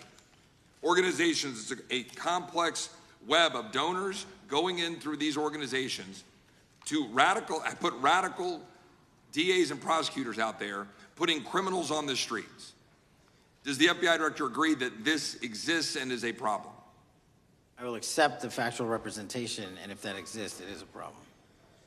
The organizations such as TIDES, the Fair and Just Prosecution, Brenner Center for Justice, Partnership for Safety and Justice, the Vera Institute of Justice, the amount of dollars flowing from George Soros through and to these organizations and to the various prosecutors that have resulted in increased crime on our streets, including the brutal murder of the Ukrainian refugee in Charlotte. I bring that up because that is one component of the problem. In addition, we have an organized effort targeting our border. The NGOs, the nonprofits, and the deep pockets, the United Nations, charitable organizations, and a long list of over 250 organizations that the Center for Immigration Studies put out that lays out a complex web of organizations that were moving people into our country, knowing that they're dangerous, knowing that they're criminal, associated with taxpayer dollars flowing through the United Nations and donor dollars flowing through organizations, including ostensibly religious ones, putting these dangerous individuals on the street that resulted in fentanyl in our communities, that resulted in the death of Jocelyn Nungare, of hundreds, thousands even, as the director testified, 100,000 people dying from these narcotics every year.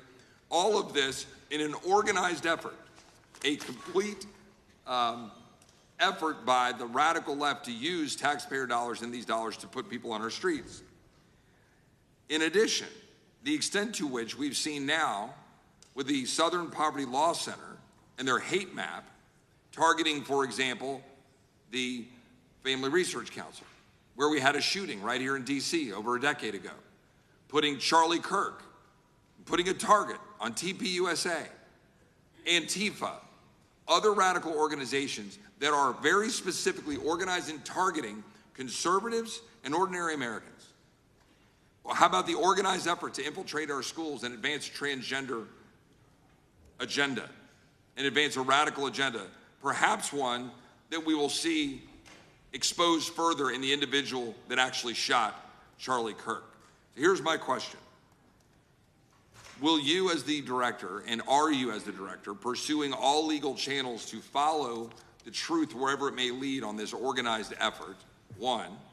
And two, do you agree that Congress should take all action necessary to expose this web of dollars that are flowing to undermine our way of life? We got another minute in my time, then I'd like to hear from you on this topic broadly.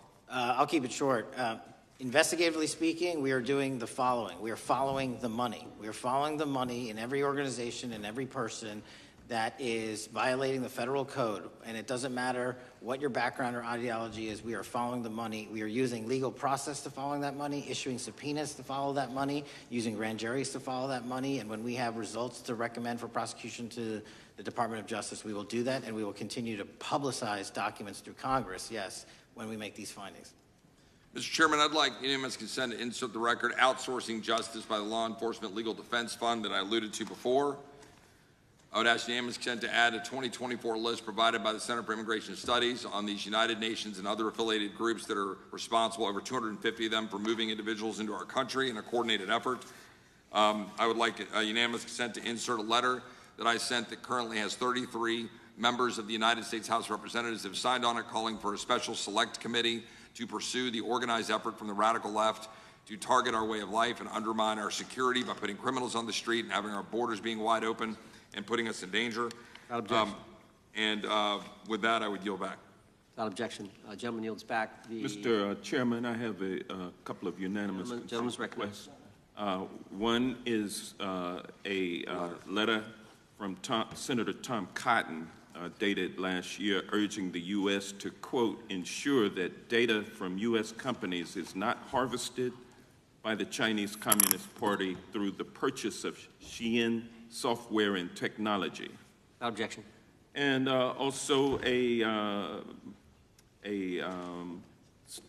statement by Marco Rubio, then Senator Marco Rubio, which warned our UK allies about, quote, Xi'an's deep ties to the People's Republic of China. Without objection. Also,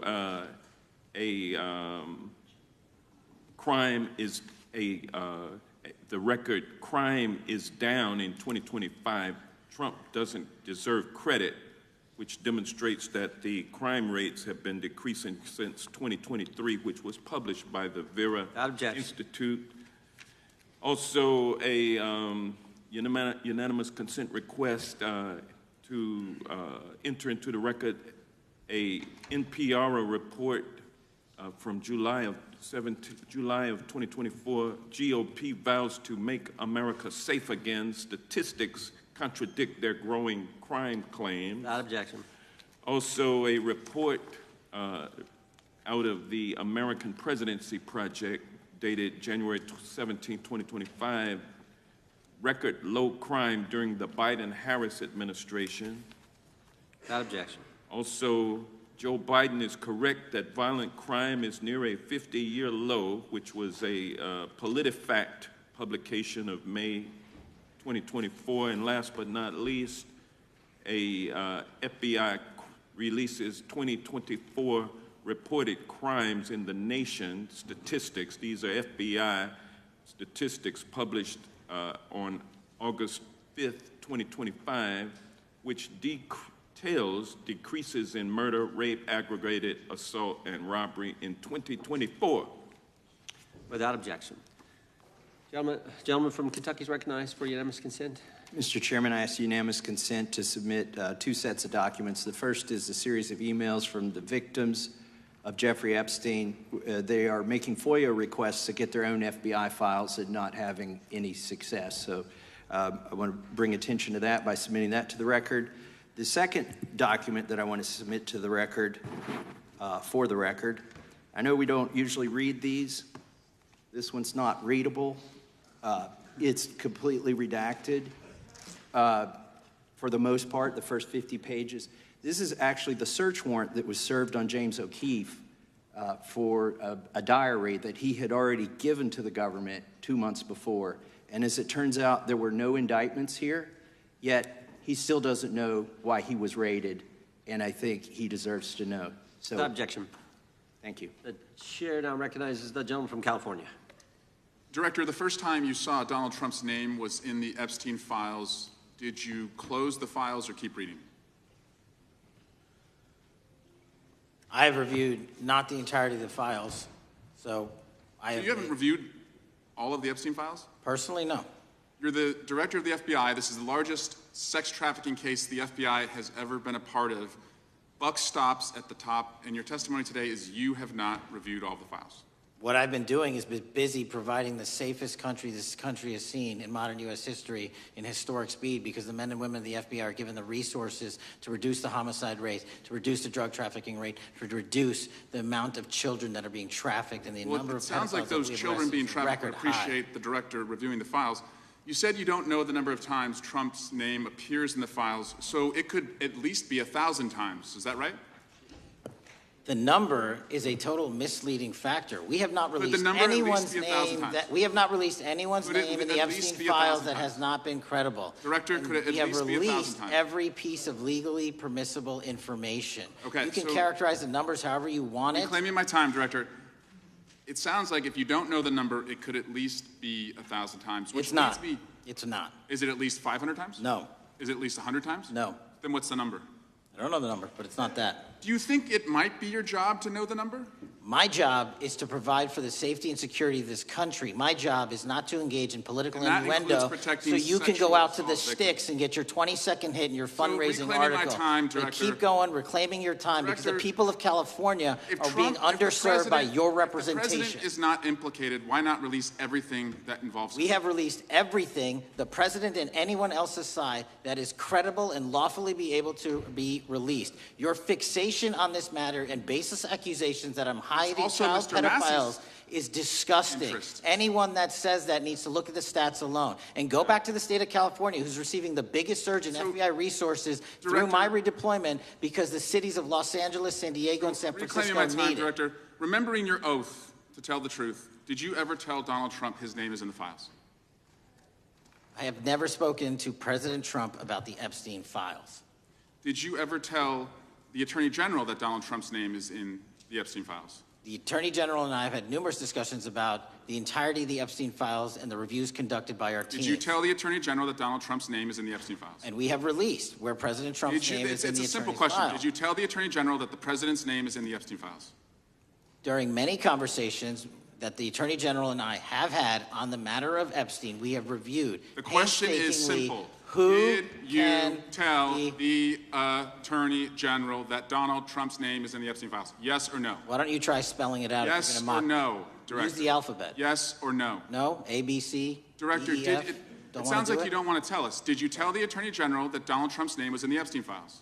Why don't you try serving your constituency by focusing on reducing violent crime in this country and the number of pedophiles that are legally harbored in your sanctuary cities in California? I'll work with you on that. Regular order, Mr. Chairman. I belong to the gentleman from California. Did you tell the Attorney General that Donald Trump's name is in the Epstein files? The question has been asked and answered. You've not answered it, and we will take your evasiveness as a consciousness of guilt.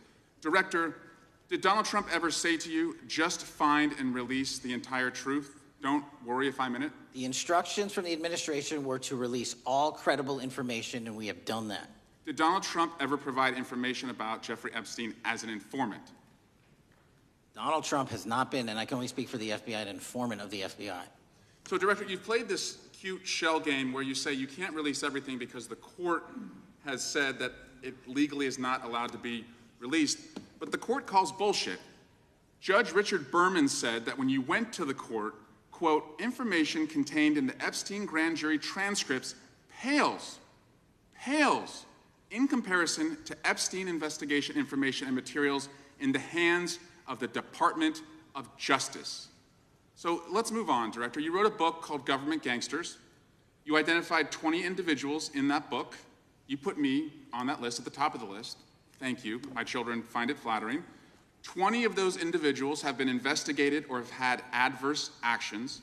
Director, considering that you have identified these people as, quote, government gangsters, will you recuse yourself from making any investigation decisions about these individuals? Anyone that has been terminated at the FBI has been done No, the question they failed to meet the muster in their constitutional obligation. I will work on the audio-visual capabilities. I'm going to borrow your terminology and call bullshit on your entire career in Congress. I'm reclaiming my time, It has been a disgrace to the American people. I'm reclaiming my time. You can reclaim your time all you want. Mr. Chairman, you're going to allow a witness to speak this way? Mr. Chairman, would you give recuse yourself, Director? The gentleman has no time. Mr. Chairman, would you admonish the witness not to insult members? The gentleman has no time. Mr. Chairman, just committee will remember. Quick point of order. Could the gentleman be extended an additional 20 seconds to complete his thoughts since the witness decided to interrupt him continuously. And the witness will be able to respond if he wants. We'll make sure he has time to do that. My question is, continue. will you, Director, recuse yourself, yes or no, from investigating or making decisions about the 60 individuals, including myself, that you identified as government gangsters? Yes or no? Time of the gentleman has expired. The No. witness may respond if he would like. And the answer was no, as I heard. Correct. Okay. The gentleman from Wisconsin, the gentleman yields back. The gentleman from Wisconsin is recognized for 5 minutes. Thank you, Chairman. Thank you, Director Patel, for being here today. I wanted to talk a little bit about the assassination of Charlie Kirk and the FBI's subsequent investigation. I know it's really sensitive, and you know, you can make the call as to whether or not, obviously, it's something that you can respond to, but I think it's still fresh on many people's minds.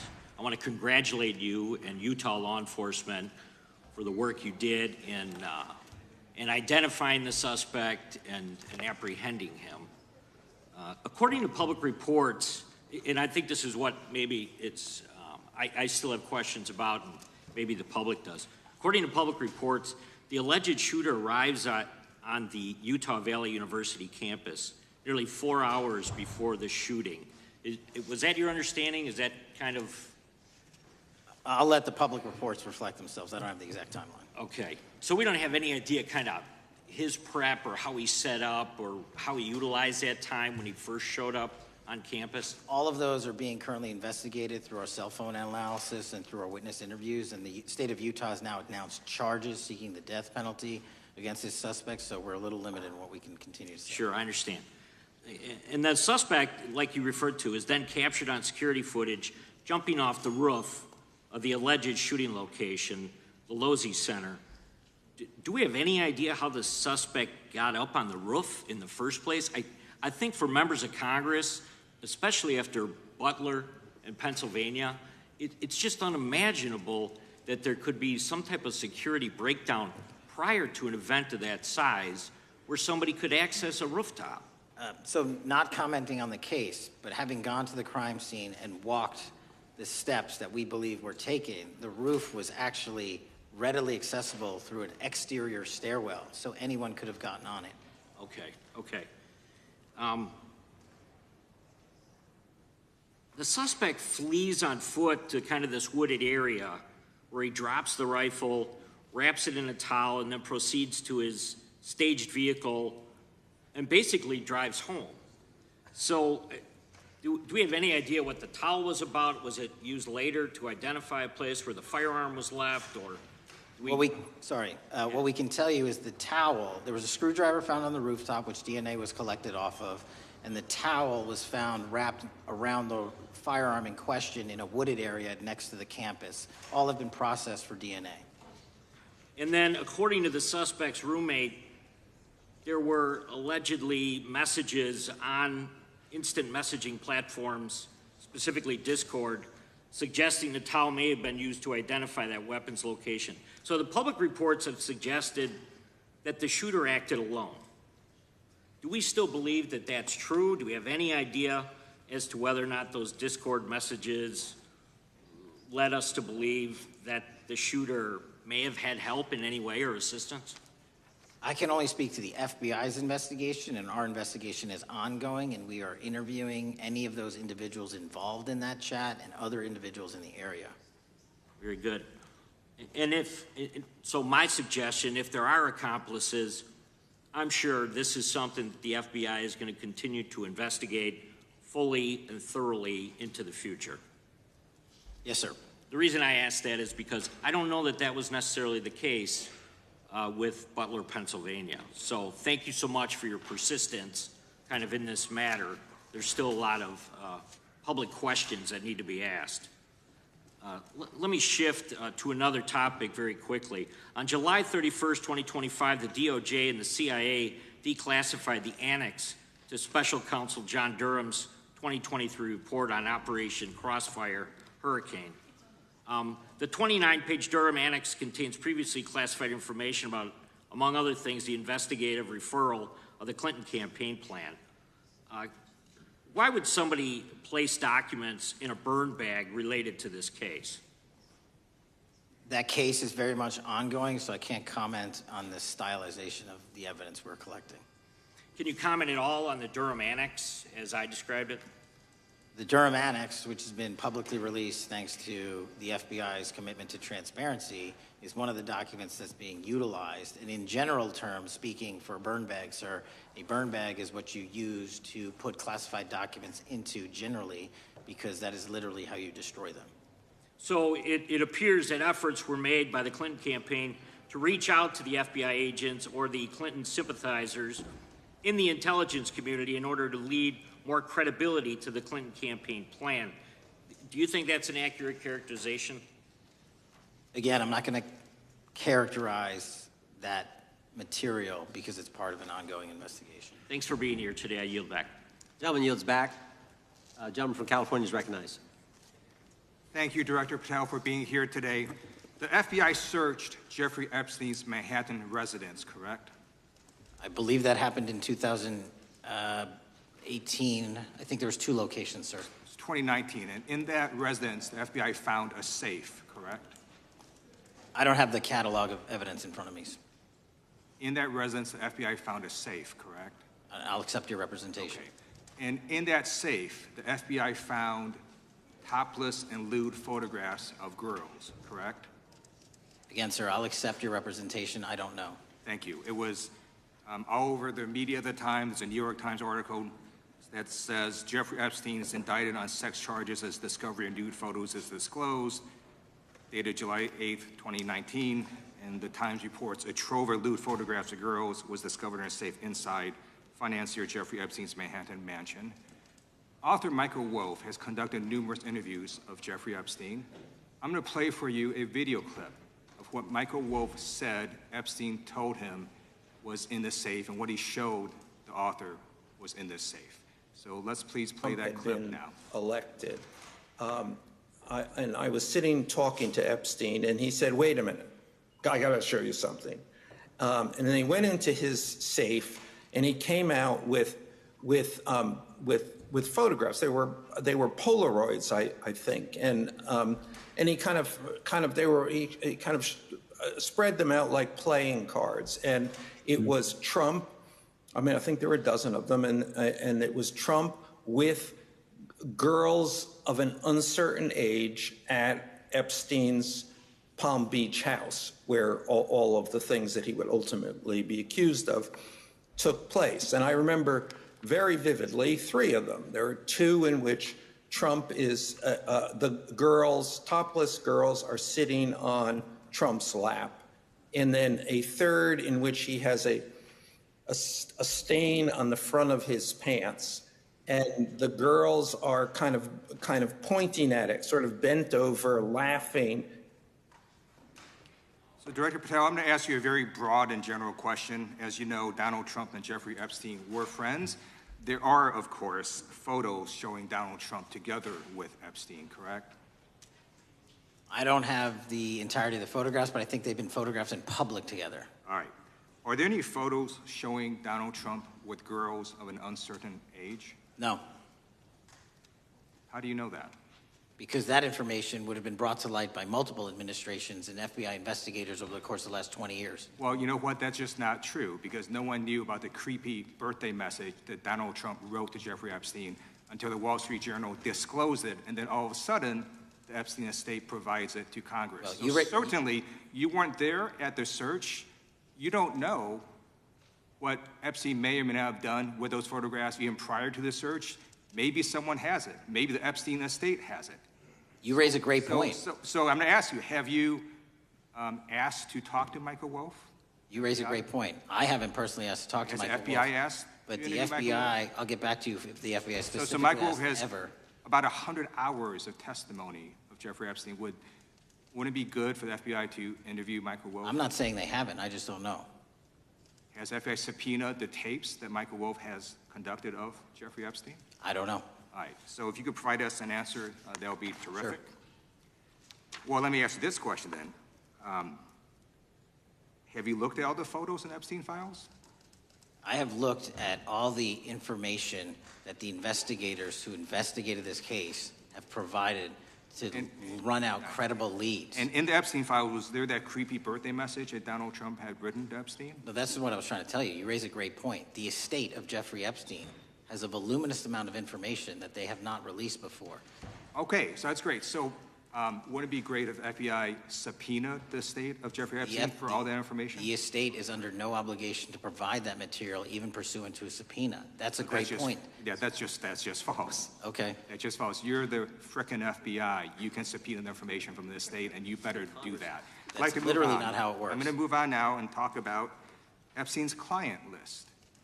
You confirmed that it exists. Attorney General Pam Bondi confirmed earlier this year that it exists. So I just want to ask you a simple question. Is Prince Andrew on Epstein's client list? The material related to Prince Andrew has been made public. Is Prince Andrew on the client list? We have released the index of names that were in Jeffrey Epstein's. Is Donald Trump on Epstein's client list?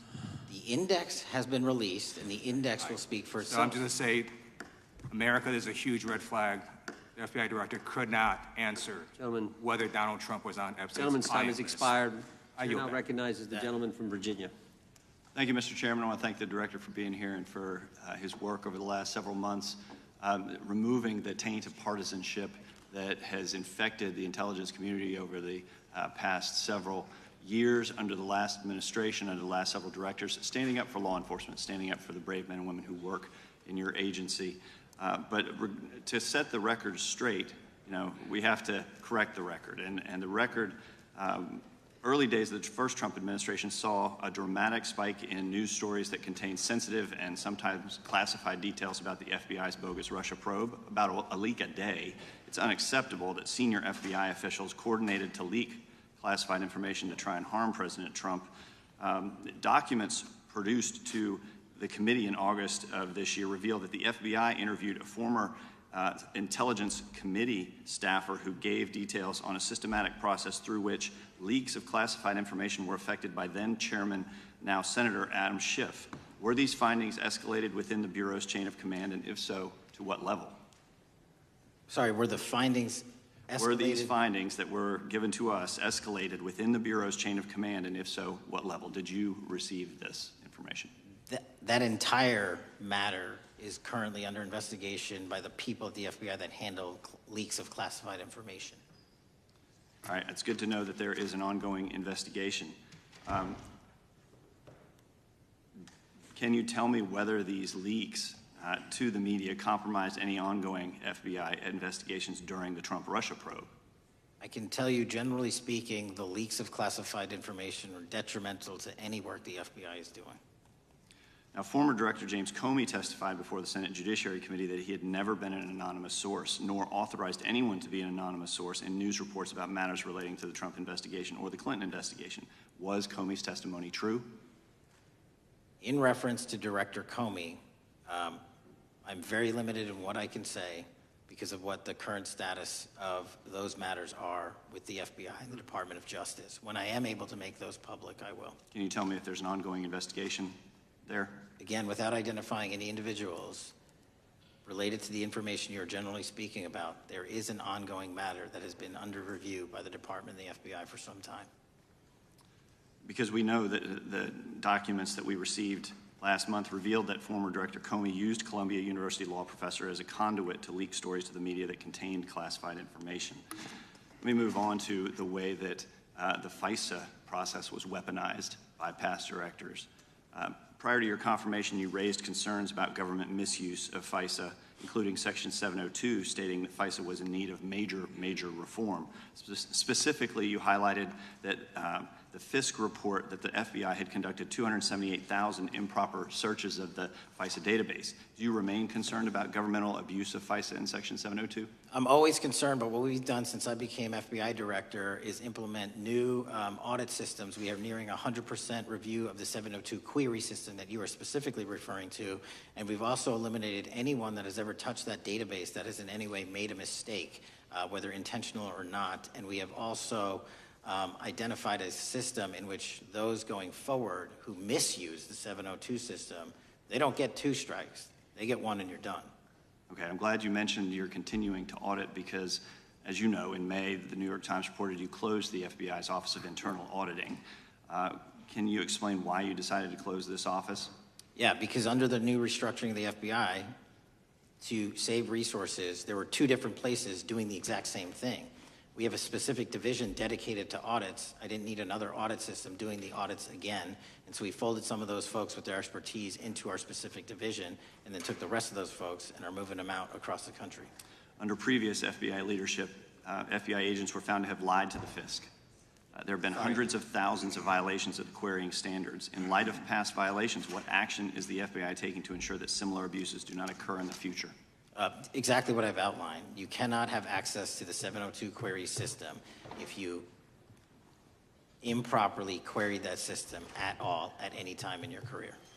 Okay. At a Senate hearing 2 years ago, your predecessor, Director Wray, testified FBI had previously purchased U.S. phone geolocation data for a specific national security pilot project and further stated that the project had not been active for some time and that the FBI relies on court-authorized process to obtain location data from companies. Does the FBI purchase location data or any other data of Americans from data brokers? I don't believe so, but I'll get back to you. Thank you. That'd be important. I appreciate that. I yield back. Gentleman yields back. Gentleman from Washington is recognized. Thank you, Mr. Chairman. Mr. Patel, before you joined the FBI, you had very strong opinions about what the FBI was hiding regarding Jeffrey Epstein. In a September 2023 interview with Glenn Beck, you said the Black Book is under the, quote, direct control of the director of the FBI. In December 2023, you said, let us know who the pedophiles are. Even for a short time after becoming FBI director, in February of 2025, you tweeted, quote, there will be no cover-ups, no missing documents, no stone left unturned. In June, you told Joe Rogan, quote, we've reviewed all the information, we're going to give you every single thing we have and can. But then suddenly in July, everything changed. You and Attorney General Pam Bondi released one video and said that there was nothing more to see. Your July memo says you uncovered more than 300 gigabytes of data and physical evidence, but that you had decided no further disclosure would be appropriate or warranted. That is a quote. I think what happened, Mr. Patel, is that suddenly you discovered that Donald Trump's name was all over these files, and you started a giant cover-up. So you are under oath, Mr. Patel. You just testified to Mr. Swalwell that you did not speak to the president about the Epstein files. To your knowledge, did Attorney General Pam Bondi speak to the president about what was in the Epstein files?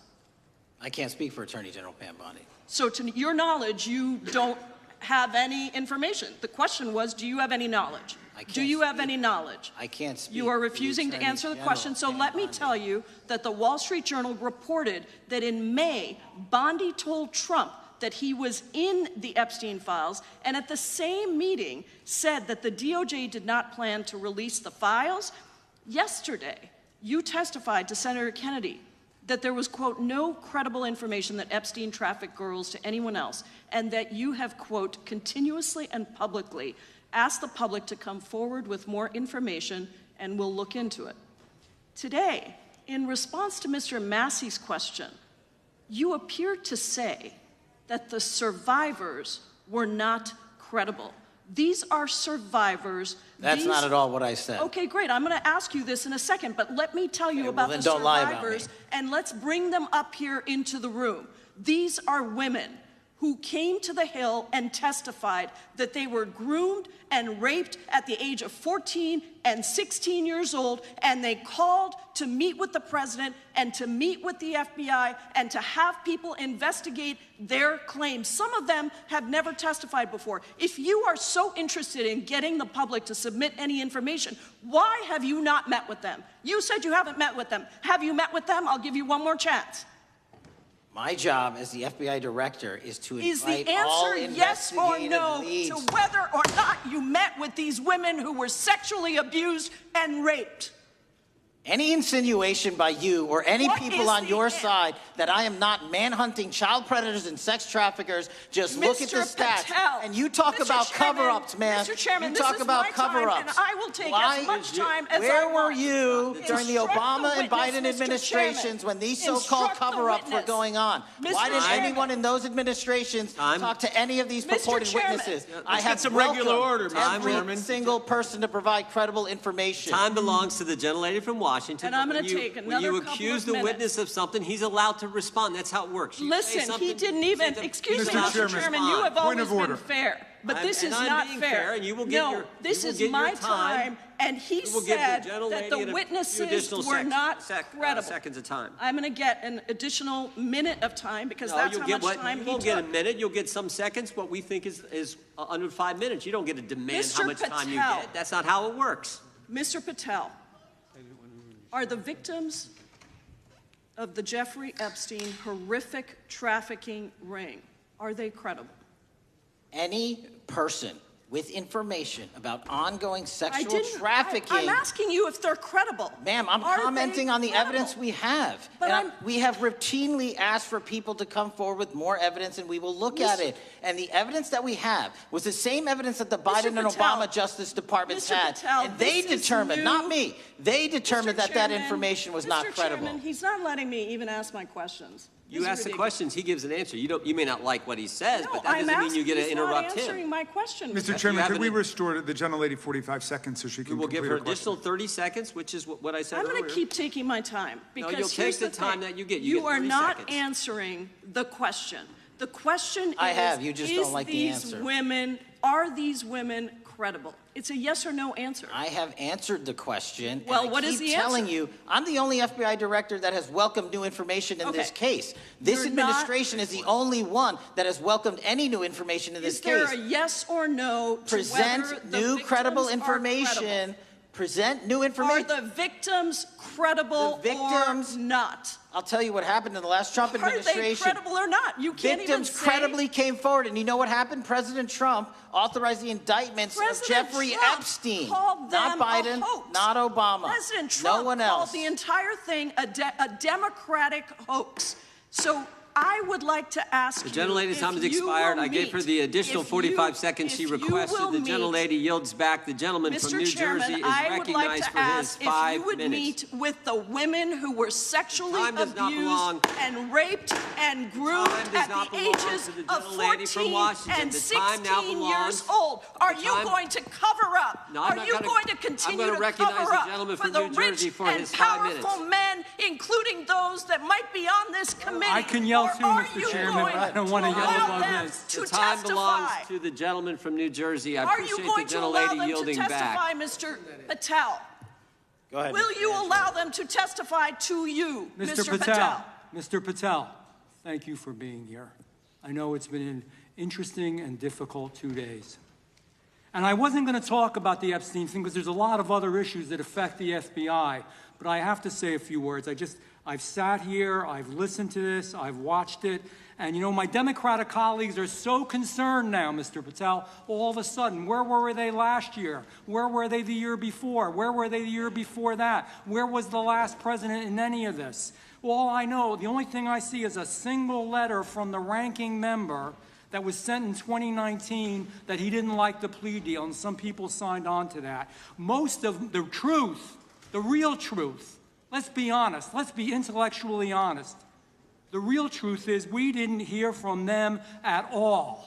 Anybody of them. Hardly any of them ever mentioned it. Some of them didn't mention it at all until the beginning of this year. Earlier in the year it started. Not one Democrat asked Director Wray. We all remember Director Wray was here. Not once, not twice, multiple times.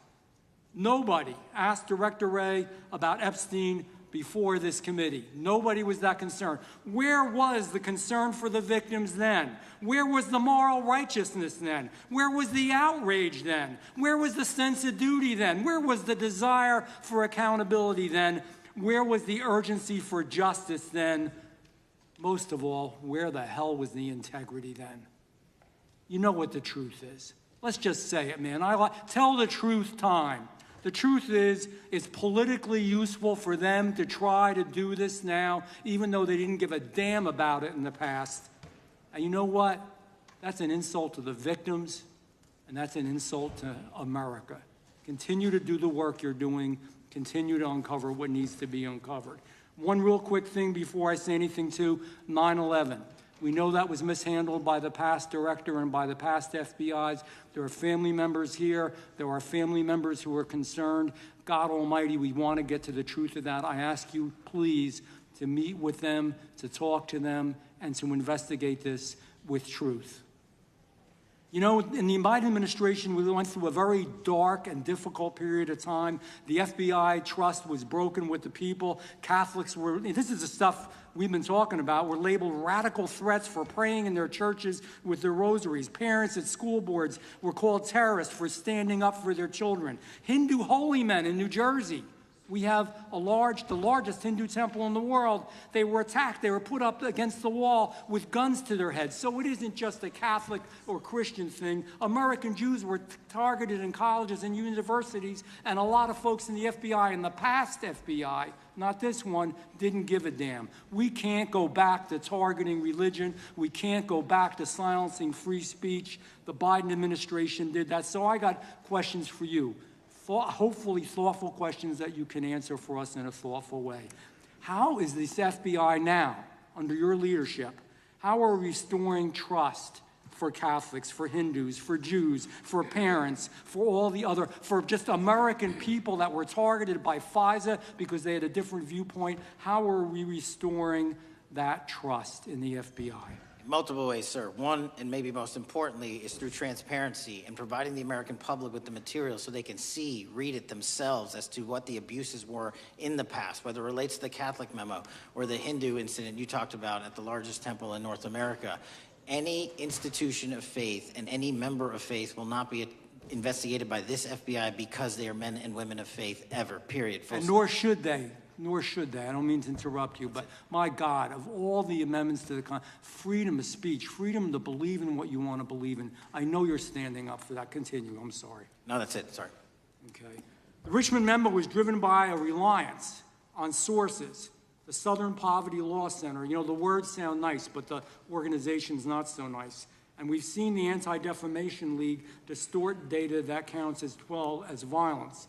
Have you been able to identify and eliminate these kinds of partisan sources? We welcome all sources, but we want objectivity and neutrality and decency in the way we report all this. Have you been able to uncover any information there? How do we make sure our sources are good in the future?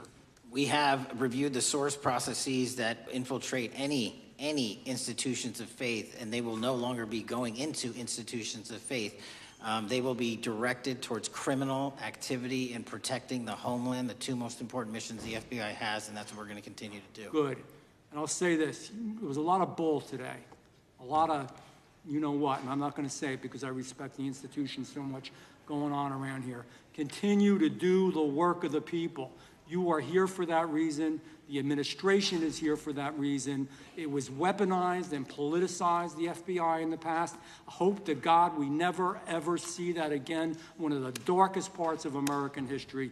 Thank you, Mr. Patel. I yield back. Mr. Chairman, I have a unanimous consent. Gentleman yields back. The gentleman from New York is recognized for UC. I would like to introduce a CNN article that explains how an alleged top leader of the MS-13 gang was dismissed. His case was dismissed in Brooklyn so that he could be deported back to El Salvador, even though he was charged with murder. Without objection. Mr. Chairman, I have some unanimous consent. The lady from requests. Washington is recognized. I ask unanimous consent to enter into the record an article titled "Justice Department Told Trump in May that his name is among many in the Epstein files." Without objection. I have another one that is a July 2025 article by the New York Times entitled "How a Frantic Scouring of the Epstein Files Consumed the Justice Department," stating that DOJ and FBI employees reviewing the Epstein files were instructed to flag any mentions of Trump and other celebrities. Without objection. And I have another unanimous consent request to enter into the record an August 2025 article by The Guardian entitled "Ghislaine Maxwell Hinted at Epstein's Ties to Trump Officials. Why wasn't she pressed for names?" stating that Maxwell told Deputy U.S. Attorney Todd Blanche that some of the, quote, cast of characters around Epstein are in Trump's cabinet. Without objection. Chair now recognizes the gentlelady from Pennsylvania. Thank you, Mr. Chairman, and thank you, Mr. Patel, for coming before us to testify today. I am concerned by your repeated claims that you're not able to disclose anything further about the Epstein investigation and files, and that there's no evidence of a broader conspiracy or other people who should be charged, because the American people aren't testifying that you've been transparent or that there's nothing further to be seen. In your exchange with my colleague, Mr. Roy, you reiterated something that I heard you say yesterday in your Senate testimony, and that is, under your direction, the FBI will always follow the money. Is that right? The money, did you say? Yes. Yes, you said you'll follow the money. That's great.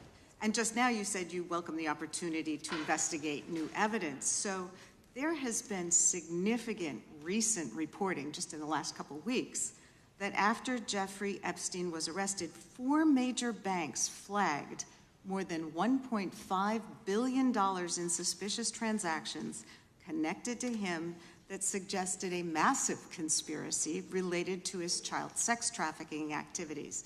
Director Patel, has the FBI reviewed the $1.5 billion in suspicious bank transactions flagged to the government relating to Epstein and his co-conspirators? I know the FBI has reviewed numerous SARs. I don't know the totality of that number. Okay, can you provide us with that number? I'll get back to you. Okay.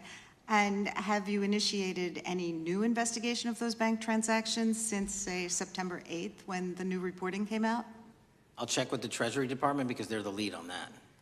Okay, so Director Patel, how many individuals or entities has the FBI interviewed, subpoenaed, or compelled to testify? Can you give us those numbers with respect to these bank transactions? Not off the top of my head. I'll have to work with Treasury. Okay. We're concerned, you see, because you say you're going after child predators, but obviously this is how you follow the money, is if you follow the bank transactions that apparently enabled the child sex trafficking. Would you agree? It's one of the valuable investigative tools is to follow the money. Okay. Have Jeffrey Epstein's victims have asked us to ask you whether or not you've investigated Epstein's lawyers, the lawyers who facilitated those payments. Have you subpoenaed or questioned any of those lawyers? So in 2018 and 19, what I recollect is many, if not every one of those lawyers was part of the investigation. But you weren't there at that time, right? I wasn't there. Okay. So can you get us the names and the numbers of who was investigated then with respect to those lawyers? As long as I'm allowed to release it, absolutely. Okay. Well, if we provide you with subpoenas, I assume you can release it. Is that right? We have a current subpoena, and we're working with Congress to provide it. Okay. You've said that the Acosta investigation had an original sin. Mm-hmm. What do you mean by that? Basically, if you're looking at an actual pedophile ring, what you should not do is limit the time frame in which you're legally able to collect information.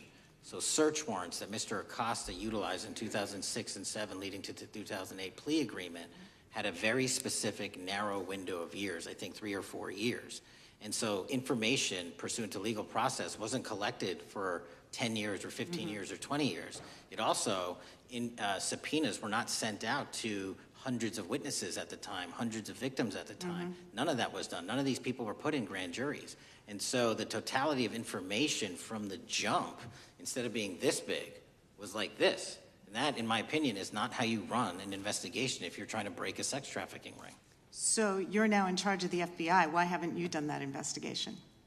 Great question, and here's the answer. Simply because I am not able to go back 20 years and collect information that the courts had decided was already subject to search warrants. They have said, this was in the investigation, there's a non-prosecution agreement out of that plea, and when the case was reopened, and this is where it comes into play, when the case was reopened in 2018 and 2019, the search warrants, again, were limited to the conduct of Jeffrey Epstein. Now, whether that's right or wrong, that's a different discussion, but I'm telling you that's the information we I think reviewed. that is a different discussion, and I think the discussion we'd like to have today is why you aren't following the money with respect to the broader conspiracy that it has been reported in the New York Times and elsewhere, and that if you really want to attack the issue, if you wanted to attack the issue, if you wanted to get to the bottom of it, if you wanted to disclose what really was involved in the Epstein files, the Epstein cover-up,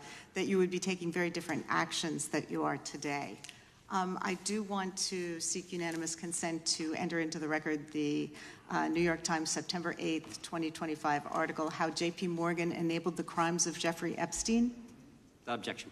and also an article dated July 17th, 2025, in the Epstein case, Follow the Money. Objection. Okay, thank you. Gentlelady yields back. Mr. Chairman. Gentleman from Maryland is recognized. Thank you much. Pursuant to Clause 2K6 of Rule 11, I move that the committee subpoena the CEOs of 4 banks, J.P. Morgan, that's Jamie Dimon, Bank of New York Mellon, Robin Vince, Bank of America Brian Moynihan, and Deutsche Bank Christian Sewing, in order to get the suspicious transaction reports. These 4 banks have flagged to the government $1.5 billion in suspicious transactions related to the sex trafficking crimes and conspiracy of Epstein, Maxwell, and all of their collaborators. And as you know, Mr. Chairman, we got the SARS reports for Hunter Biden totaling around $20 million. And so these $1.5 billion in SARS reports we should get, especially since the director doesn't seem to be forthcoming. And I request that we do this immediately. I think the director's been very forthcoming. We will hold any motion to subpoena in abeyance until the conclusion of the hearing. The chair now recognizes the gentleman from Texas. Thank you, Mr. Chairman. Thank you, Director Patel, for being here. It is quite clear that certain members of this committee, they want their 15 seconds on TV, stamping and coming. Maybe it's for fundraising. Maybe they're struggling in their district. They need a little bump. But they turn a committee into a clown show, and that's what we're seeing. You're being unjustly attacked today. I watched the Senate hearings yesterday. You were attacked there. We know there's an agenda. There's always an agenda. It's the same characters with the same personalities, the same objective, and that is destroy the mega movement. You're being attacked, Director, is because you're effective. You highlighted what you've been doing in D.C. with the president in reducing violent crime. You're very effective. Another individual that was very effective with meaningful debate and dialogue was Charlie Kirk.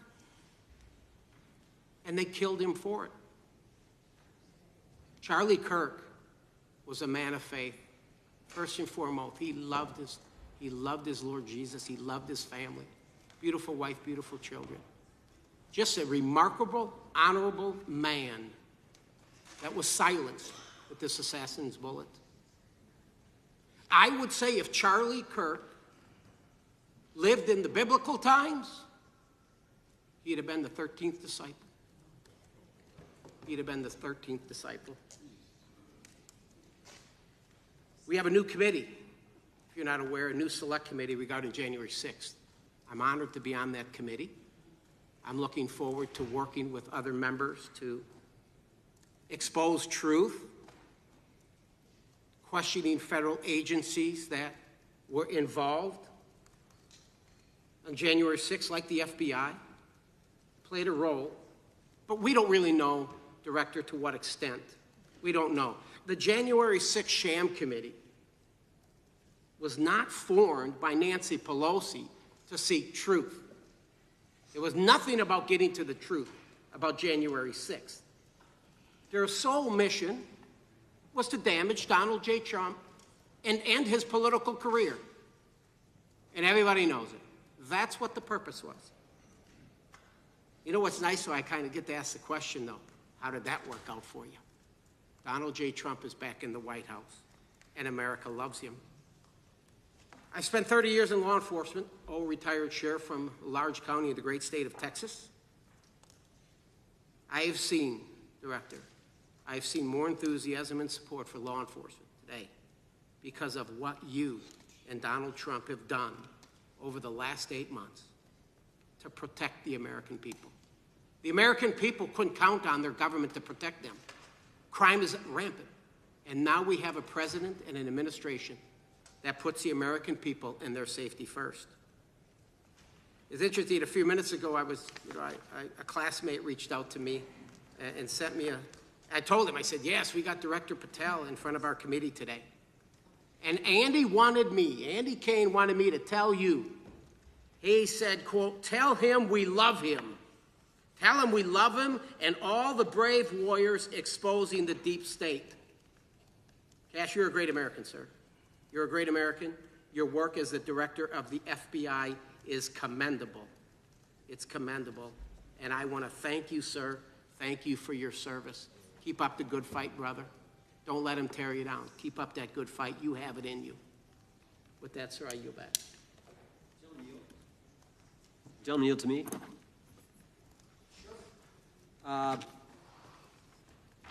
Director Patel, there were 26, the gentleman mentioned the select committee, there were 26 confidential human sources at the Capitol on January 6, 2021. 4 entered the Capitol and thereby broke the law. Do you know if those individuals were being paid by the Ray FBI? So we've provided 600 pages of documents to this committee alone regarding January 6th. That's 600 pages more than any of my predecessors. Yep. Generally speaking, confidential human sources are always paid by the FBI. That's how it works. I can't speak to the specifics on each one and how much they make. And we appreciate it. We've reviewed some of that material, and you've given us a lot of material that we didn't get from Director Ray. That specific question, I think, is important to the American people. Were people who were confidential human sources of the FBI who broke the law, one was recommended for prosecution, my understanding is, by the information we've received from you. Were they actually paid by the very taxpayers who may have got charged with the same offense? I think that's important for us to understand. I'll get back to you on that. Thank you. Chair now recognizes the gentleman from California. Thank you, Mr. Chair. Welcome, Director Patel. I want to focus a little bit on domestic terrorism. We have a graph here, data up to 2021, but as you can tell, domestic terrorism is on the rise. Nation, our citizens under threat. We saw the assassination of Charlie Kirk, 2 assassination attempts on the president, school shooting, Minnesota last month, and closer to home, just a couple of days ago, Huntington Beach, peaceful vigil for Charlie Clark, infiltrated by neo-Nazis who essentially made the local individuals attending that event fear for their safety. All of us know that a lot of these domestic attacks are by lone wolves, but yet they do leave clues, social media or elsewhere. Director Patel, you're it. You're the thin blue line. The FBI, your job to protect our citizens back home from those that would harm us. You have to find the needle in the haystack. It takes a lot of work, a lot of resources. Talking to my local sheriff this morning, who said they're concerned. Federal cuts to local grants that help them do the job. Then, of course, let's not forget about other threats that are coming before us, like high-tech fraud.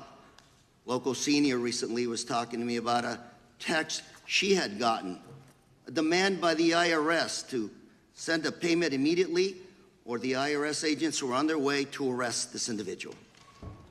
Pretty gutsy stuff by folks probably from Europe, North Korea, Russia, China.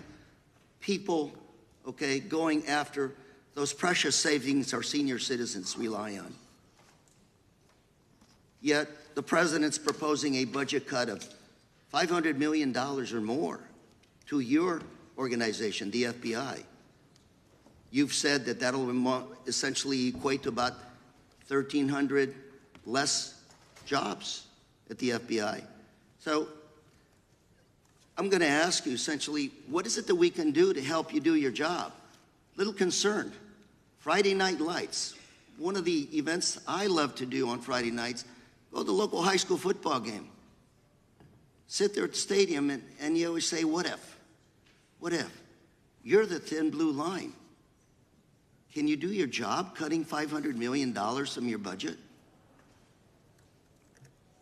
Thank you, sir. I think we are doing our job, and the distinction is with the budget that we have, we are flexing more resources to the field. California is receiving the largest FBI plus-up of any state in the union due to that plus-up. They're not getting a reduction. No state is getting a reduction. Every state is getting a plus-up. And so I'm utilizing the money that we have to first plus it up. And the empty vacancies that we have, those haven't been filled in years, not under my leadership. Here's my concern. You're going to do well, you're doing more with less, is what you're saying. Yet we're about to vote on a budget that has $88 million more to protect members of Congress, the executive branch, the Supreme Court. There's a contradiction here. Back on Main Street, we're saying you can do more with less, you can protect them with less money, yet here in Washington, we're saying we need more money to protect members of Congress. It's a little contradiction here. Or maybe, sir, you ought to talk to leadership about coming in with your management style to protect the Supreme Court, Congress, and the administration. Otherwise, it's essentially a hypocritical situation. We need more protection, yet folks on Main Street can do with less. My concern is folks on Main Street. We also were, I think we received over $300 million in the big, beautiful bill, and we're also receiving pots of money from our interagency, so this sort of $500 million cut isn't entirely accurate. You're still getting cut $200 million plus. You're still moving your agents to do ICE work, so you are leaving a lot of bases uncovered. And I'm not going to be argumentative with you, Director Patel. I'm just saying, if that thin blue line does not hold, people on Main Street will pay the price. I agree with you, sir. And I just look forward to working with you, because I am very concerned that these kinds of budget cuts are short-sighted, especially when my local sheriff calls me and says, we need more support, and we're looking at budget cuts. I'll work with you, sir. Thank you, Mr. Chair. I yield time. Mr. Chairman, I have another unanimous consent request. The gentleman yields back. The gentleman from New York is recognized for unanimous consent. I seek to introduce a December 2024 OIG report from the Department of Justice, which confirms the conclusion of the Bill Barr Justice Department that the so-called whistleblower, a disgruntled former employee of the Intelligence Committee, was not a credible witness, and there were no further actions taken. Without objection. Mr. Chair, I'd like to submit some items for the record. You bet. Gentleman from California. First one, Trump's deportation diverts FBI agents off child predator cases. Second one, FBI director backtracks on administration's proposed budget cuts. And number three, Trump administration says 70% of ICE detainees do not have criminal convictions. Without objection. Gentleman from Texas is recognized. Thank you. Director, earlier this year, the committee learned of new documents tied to the Crossfire Hurricane investigation and the Russia collusion hoax against President Trump. Your efforts in declassifying key documents tied to this investigation allowed the committee to acquire thousands of pages that it did not have previously. Did any of your predecessors make any effort to declassify these documents? Not to the extent we have. Did any of your predecessors share or leak any details that were classified at the time? There are ongoing leak investigations across the board at the Bureau related to this. I believe one of those is Mr. Comey, and I thank you for continuing that investigation. Among the declassified documents are the Durham Report Annex, the Crossfire Binder, and the Nellie Orr Criminal Referral. Could you summarize for those watching what we know about the Russia collusion hoax so far? Well, sir, I think the record will speak that the Russia collusion matter was perpetrated by a political party to go overseas and obtain information from a foreign intelligence asset, only to have that information, which was demonstrably false, turned over to the FBI, who walked into a federal FISA secret court and asked for a secret surveillance court order and lied to the federal court, and we know that because someone was convicted of it, and only to surveil the political opponent. So that is a massive scandal. We helped expose it. And in terms of the pages of productions, I provided 1,400 pages of production related to Crossfire Hurricane, and my predecessors have provided 0. I appreciate that, and I appreciate your courage and commitment to declassifying these important documents for our review, and hope that you'll continue with this commitment. Can we expect to see more declassification efforts regarding the Crossfire Hurricane and Russia collusion hoax? Yes. Thank you. I yield the remaining balance of my time to Chairman Jordan. Oh, I thank the gentleman for yielding. And Director, that's when it all started, right? The whole Russia, that's when it all began. And then it was Mueller, then it was impeachment, then it was Jack Smith and Fonnie Willis and Alvin Bragg and you name it. But it all started then. And that's why I think the gentleman from Texas wants to make sure we get all the information there. And I want to go back to when it was changed. We talked about this earlier. I just want to read to you what the CIA officer said to the House Permanent Select Committee on Intelligence. Quote, Brennan refused to remove the dossier, and when confronted with the dossier's main flaws, he responded, yes, but doesn't it ring true? So that's what he initially said. And then when he was talking to this committee, he said the CIA was very much opposed to having any reference or inclusion of the Steele dossier in the intelligence community assessment. So on one hand, you got a witness who was there who said he refused to remove it even though he knew it was garbage, and then he's on the other hand telling the committee, no, we didn't want anything to do with it, it shouldn't have been a part of the intelligence community assessment, which we know it was. You know it was, you found that. Those are two entirely different stories. I think Mr. Brennan has some explaining to do, frankly, what happened there.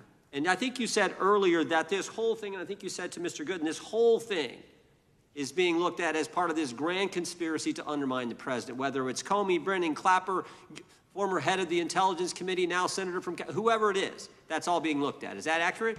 Yes, sir. Well, we appreciate that. And part of what's also being looked at, and I think the gentleman from Wisconsin brought this up earlier, what is a burn bag for, by the way? Generally speaking, the intelligence community obviously utilizes and possesses classified documents, but drafts of those classified documents and even ultimate finished products of those classified documents have to be recorded and or discarded. And if they are discarded, the only way we do that, the hard copies, is we literally put them in burn bags that are identified specifically for that purpose, and there is a very exact courier system in which those burn bags are obtained and the material inside is destroyed. So it's to get rid of the material, right? Yes, sir.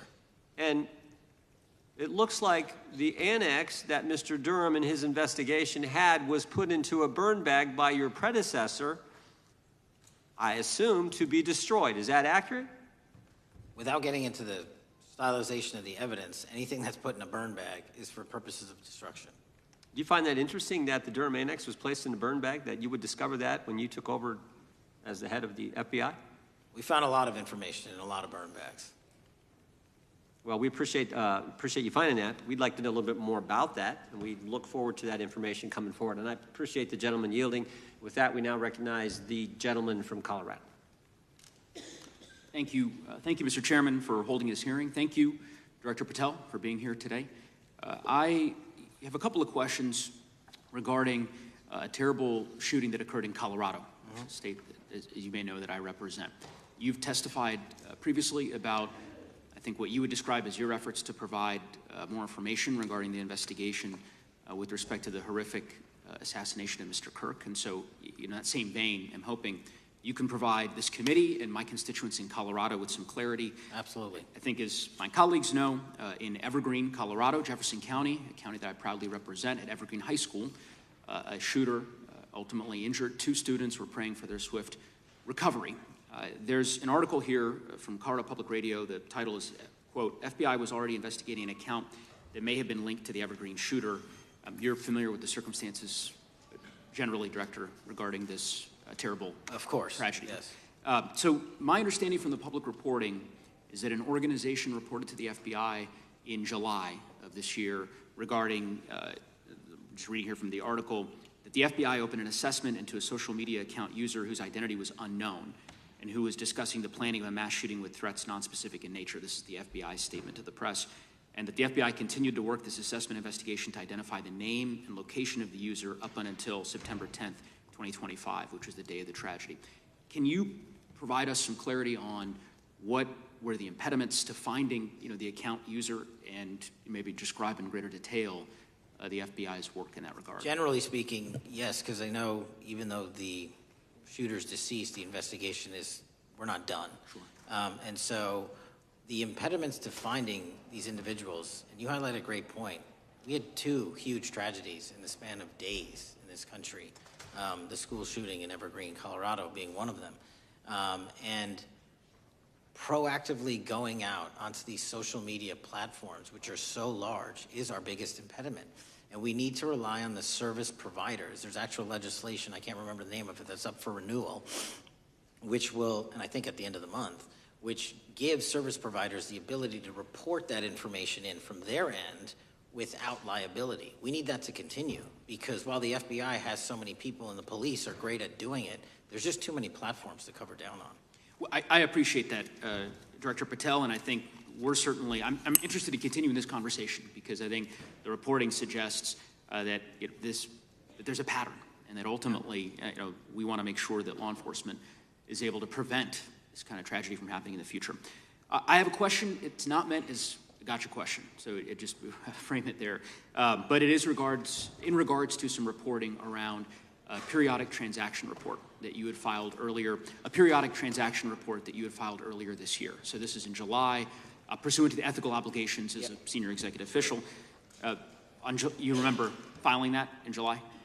Yes. Yeah, so in that report, as best as I can surmise, you disclosed that you divested $100,000 or more in a variety of different stocks, which I presume was pursuant to the ethics agreement that you negotiated with the Department of Justice. In that same report, there's a disclosure regarding purchases of two different transactions. So between $15,000 to $50,000 in a national coffee house chain and between $50,000 to $100,000 in a semiconductor company on May 9th and May 12th. Are those transactions that you're doing personally, or are these through a stockbroker, or are these transactions that you're handling yourself? So how they happen is I submit proposals under DOJ guidance to say, hey, I would like to trade this or that, and they run their review, and the FBI runs a review, and then they come back and say yes or no, and then I make the transaction. Is there a reason that you decided to make the purchases into those two companies? Generally speaking, before I got this job, I was, trading stocks, but not a lot, like most people, and I just follow certain industries, and I thought they would be a good investment. So the reason why I ask, right, because you had divested in other companies, and I presume that wasn't because there were actual conflicts. It's just that you wanted to avoid an appearance of impropriety. It was both. Both, but not all of the companies were conflicts.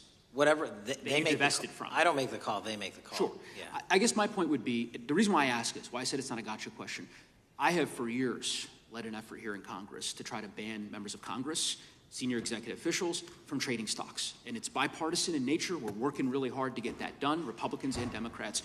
And you can understand, I think, given your role, given the nature of the position that you hold as the leader of the largest law enforcement agency in our country, that divesting entirely, not doing day trading now, I think would be something that would be in the interest of the American people. So I just would hope you would consider that, and that moving forward, that perhaps not purchasing stocks in individual companies, I would think would be something that would be worth pursuing. Gentleman's time is... I'm happy to give the witness an opportunity to... No, thank you. I'll work with you on it. Gentleman from Alabama is recognized. Thank you, Mr. Chairman. Thank you, Director Patel, for being here today. Newly declassified documents confirm that the intelligence community under President Barack Obama knowingly relied on unverified and fraudulent evidence to manufacture a false claim that Russia, in fact, meddled in the 2016 election. Is there more to be done to uncover the depths and origins of the Russian collusion hoax? There is, and we're doing it. Why should Americans still care about that, Director Patel? Everybody wants to talk about a weaponized bureaucracy. And when we put out the facts about a weaponized bureaucracy, not because I said so, but because we found the FISA documents, because we found the 302s and the 1023s, then it becomes a political football. My job is to continue to put out that information and let the American public read it for themselves when I'm lawfully able to do so. And that's been my commitment on any subject, Russiagate or otherwise. Wherever the law allows me to do it, I will do it. When I first came in 2020, the number one concern as I was doing town halls was the weaponization of the government against the American citizen. And so are there things that you're doing, structural reforms that implementing so that the FBI cannot be weaponized again, whether it's against President Trump or future elected presidents? Well, it shouldn't be weaponized against anyone. And the structural reform is simple. If you're going to go after a political individual or someone seeking political office, there has to be a grounded basis in law and fact to open up a criminal investigation. And if there's not, the investigation isn't even opened. And I've also gone back and reviewed other cases that were opened in prior administrations related to public officials, and we've closed a number of them because we felt that some of these actions were weaponized on either side of the aisle. I felt it wholly inappropriate for the FBI to be playing umpire and referee amongst these decision makers when there was no factual or legal basis to continue those investigations, so I shut them down. And I think that's so desperately needed because we need to restore trust in law enforcement and certainly in the DOJ and the FBI so that the American people don't fear the very government that's supposed to protect them. And so thank you for doing that. On August 11th, you released to the committee documents concerning leak investigations that began in 2017. Do you believe these leaks were accidental or were they intentional in order to influence public opinion against President Trump? When I can publicly make a final decision on that, either through a recommendation of charging that the DOJ makes or findings that I have, I'm able to do so, but they're still not complete. Why did the FBI under Director Comey want to undermine the Trump administration? I don't know. You'll have to ask him. Think it might have been political? How will Director Comey be held accountable for his leaks and classified information concerning the Russian collusion hoax? Well, anyone. Doesn't matter what you did before or what seat you were in. If you leak classified information, that's illegal. And we will investigate it fully. And if we can bring enough evidence to recommend charges to the Department of Justice, we will. But as you know, in these leak investigations, it's very difficult to produce the information necessary. We know leaks happen. They literally happen every week. It's one of the most destructive things to this country. Media receives classified information beneficial to one side or the other. I'm a fan of none of it, and I want to shut all of it down. And we need to bring some real cases to deter individuals from doing that, and that's my focus. What was Comey's role in creating the ICA? You know, speaking from my memory, as the head of the FBI, he was charged under then Director Brennan and Director Clapper and the other IC elements to come in with the NSA, CIA, FBI, and ODNI and put together a collection of information on how the information sort of surrounding Russiagate came together. So he represented the FBI in that. Was former Director of CIA, John Brennan, he's denied that the Steele dossier was used in creating the ICA. Is that true? Well, it's, without commenting on him, the FISA has been released, and the dossier was in the FISA. It was in 4 FISAs. So I'll let the public decide. Well, former Director Brennan actually denied repeatedly that he pushed for the Steele dossier to be included in the ICA. Is that true? Denied. I'll let his testimony speak for itself, but then Deputy Director Andy McCabe also testified to the House Intelligence Committee, which has now been declassified, that were there no Steele dossier, there would have been no FISA. Well, my time's getting close, but let me tell you this, sir, and well, my colleague from Texas said, thank you for the job you're doing. You're making the American people safe. You're restoring trust in these agencies that so many of us had lost trust in. So thank you for the work you're doing. That thin blue line, you're doing a fine job, and we want to let you know we appreciate it. Thank you. God bless you. The lady from California is recognized. Thank you, Mr. Chair, and thank you, Director, for coming here today. And actually, thank you for your response to my colleague from New York who asked you earlier about violent extremism. And you said that there is violent extreme ideology on both sides. And I think you actually alluded to that same statement yesterday in the Senate. So I too have some questions I'd like to ask you. These are not gotcha questions, and just deny, please, what you deem to be false. So Dylan Roof, who followed white supremacist propaganda, murdered 9 black parishioners in Charleston in 2015. Do you deny this? I'm sorry. Dylan Ruth? Roof? Roof, can you give me some more information? You're head of the FBI, you probably know this. If you don't know, that's fine. You can give me a reminder. I've got a lot in front of me. It was national news. Robert Bowers murdered 11 Jewish worshipers in Pittsburgh in 2018. I do remember that. And it was the deadliest anti-Semitic attack. So do you admit that that happened? I'm not saying the other thing didn't happen. I'm just asking for a little information. Patrick Cruces, who posted a manifesto about a Hispanic invasion, walked into a Walmart in El Paso, Texas in 2019 and began firing. He murdered 23 people that day, and the youngest was 15. Do you admit or deny that that happened? I'll take your presentation as accurate. All right, well, I have to say all of these cases have been adjudicated. As I said, they are not gotcha questions. These incidents were national news. And as director of the FBI, you have access to all of this information. So in 2022, Peyton Grendon walked into a supermarket in a black neighborhood in Buffalo, New York, and started shooting. He murdered 10 people that day. And on September 10th, your friend Charlie Kirk was assassinated. Tyler Robinson has been taken into custody and charged, but also on that day, Desmond Holley, a 16-year-old white male, shot and injured 2 students at a high school in Colorado before killing himself. And according to the Anti-Defamation League, he had a fascination with mass shootings and white supremacy. So do you admit to, deny these facts? Those happened. Okay. Your predecessor, former FBI Director Christopher Wray, said that one of the most dangerous concerns is that racially motivated violent extremism, especially white supremacists, has been the biggest chunk of our domestic terrorism cases and is responsible for the most lethal attacks over the last decade. Do you admit or deny, A, that he said this? I'll let the record reflect that. Whatever he said was what he All said. right, and do you agree? That there is racially motivated crimes being committed in America, yes. Yes, especially white supremacists, which is the biggest chunk of our domestic terrorism. I'm glad that you said this. So last week, President Trump was asked if there were extremists on both the left and the right. He was actually asked this by Fox and Friends, and his exact words were, "I'll tell you something that's going to get me in trouble, but I couldn't care less. The radicals on the right oftentimes are radical because they don't want to see crime. The radicals on the left are the problem, and they're vicious, and they're horrible, and they're politically savvy." Do you agree with the president? I don't speak for the president. The president speaks for himself. Do you agree with the president? I don't. On what matter?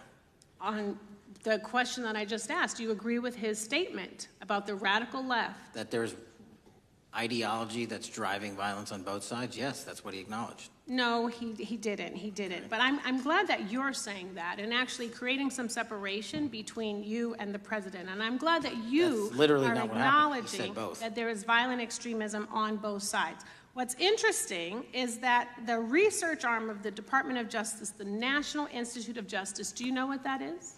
I'm familiar with them. Okay, great. It is the research arm of the Department of Justice, and it published an article in 2024 devoted to domestic radicalization, violent extremism, and terrorism. I have it. It's interesting that it's no longer on the website. It has been scrubbed, but I ask these questions because what makes a strong, qualified director of any business, of any household, of the FBI, what makes a reputable prosecutor is not lapdog loyalty, but a commitment to the creed that evidence is agnostic and that the evidence will lead you to making the right decisions. And your job, no one's job is to like the data or the evidence, it is to collect it. That is how you gain trust. And Mr. Chair, I would like to enter into the record, if I may. White supremacist group stands by racist ideology with unanimous consent. Without objection. Dylan Roof, the radicalization of the alt-right and ritualized racial violence. Without objection. Thank you. Another article, how Robert Bowers went from conservative to white nationalist. I'd like to enter that into the record with me. Without objection. Patrick Cruces believed he was fulfilling Trump's wishes in El Paso attack, his attorney said. I'd like to enter into the record. Without objection. Buffalo shooting, how far-right killers are radicalized online. I'd like to enter that into the record. Without objection. Evergreen high school shooters' online activity reveals fascination with mass shootings, white supremacy. I'd like to enter that into the record. Without objection. Murder and extremism in the United States in 2024, a report by the Anti-Defamation League. I'd like to enter that into the record. Without objection. And the article, the report that was scrubbed from the DOJ just recently, National Institute of Justice Journal focusing on domestic radicalization, violent extremism, and terrorism. I'd like to enter that into the record. Without objection. And lastly, the libertarian think tank Cato and their analysis on violent extremism and the right rising in extremist acts. I'd like to enter that into the record. Without objection. Thank you, and I yield back. Gentlelady yields back. Gentlelady from Wyoming is recognized. Just very quickly, Director Patel, thank you for being here, for your service to this country, and for the transparency that you have brought to the FBI and for the American people. transparency that was absolutely non-existent in the Biden administration and FBI. I believe that you might have been asked earlier about whether you had had an opportunity to visit with any of Epstein's legal counsel. Were you asked that question earlier? I think so. Okay. One of the legal counsels or legal fixers for Mr. Epstein was Stacey Plaskett, the Democrat delegate to Congress from the Virgin Islands. So perhaps for those on the other side who are interested in talking to Jeffrey Epstein's attorneys, they could sure visit with one of their own colleagues. I want to focus on something that I think is very important that has not been addressed enough today, and that is related to the consequences of the Biden open border. One consequence of the Biden border crisis is the impact that it continues to have on our tribal communities, with the cartels taking advantage of our open borders, the Mexican drug cartels, by infiltrating our reservations and bringing violence, drugs, murder, trafficking, and more. Last year, when I questioned the Attorney General Garland about what the DOJ was doing to protect these communities, he simply deflected responsibility and said that Congress had not appropriated sufficient resources for them to be able to protect our tribal communities.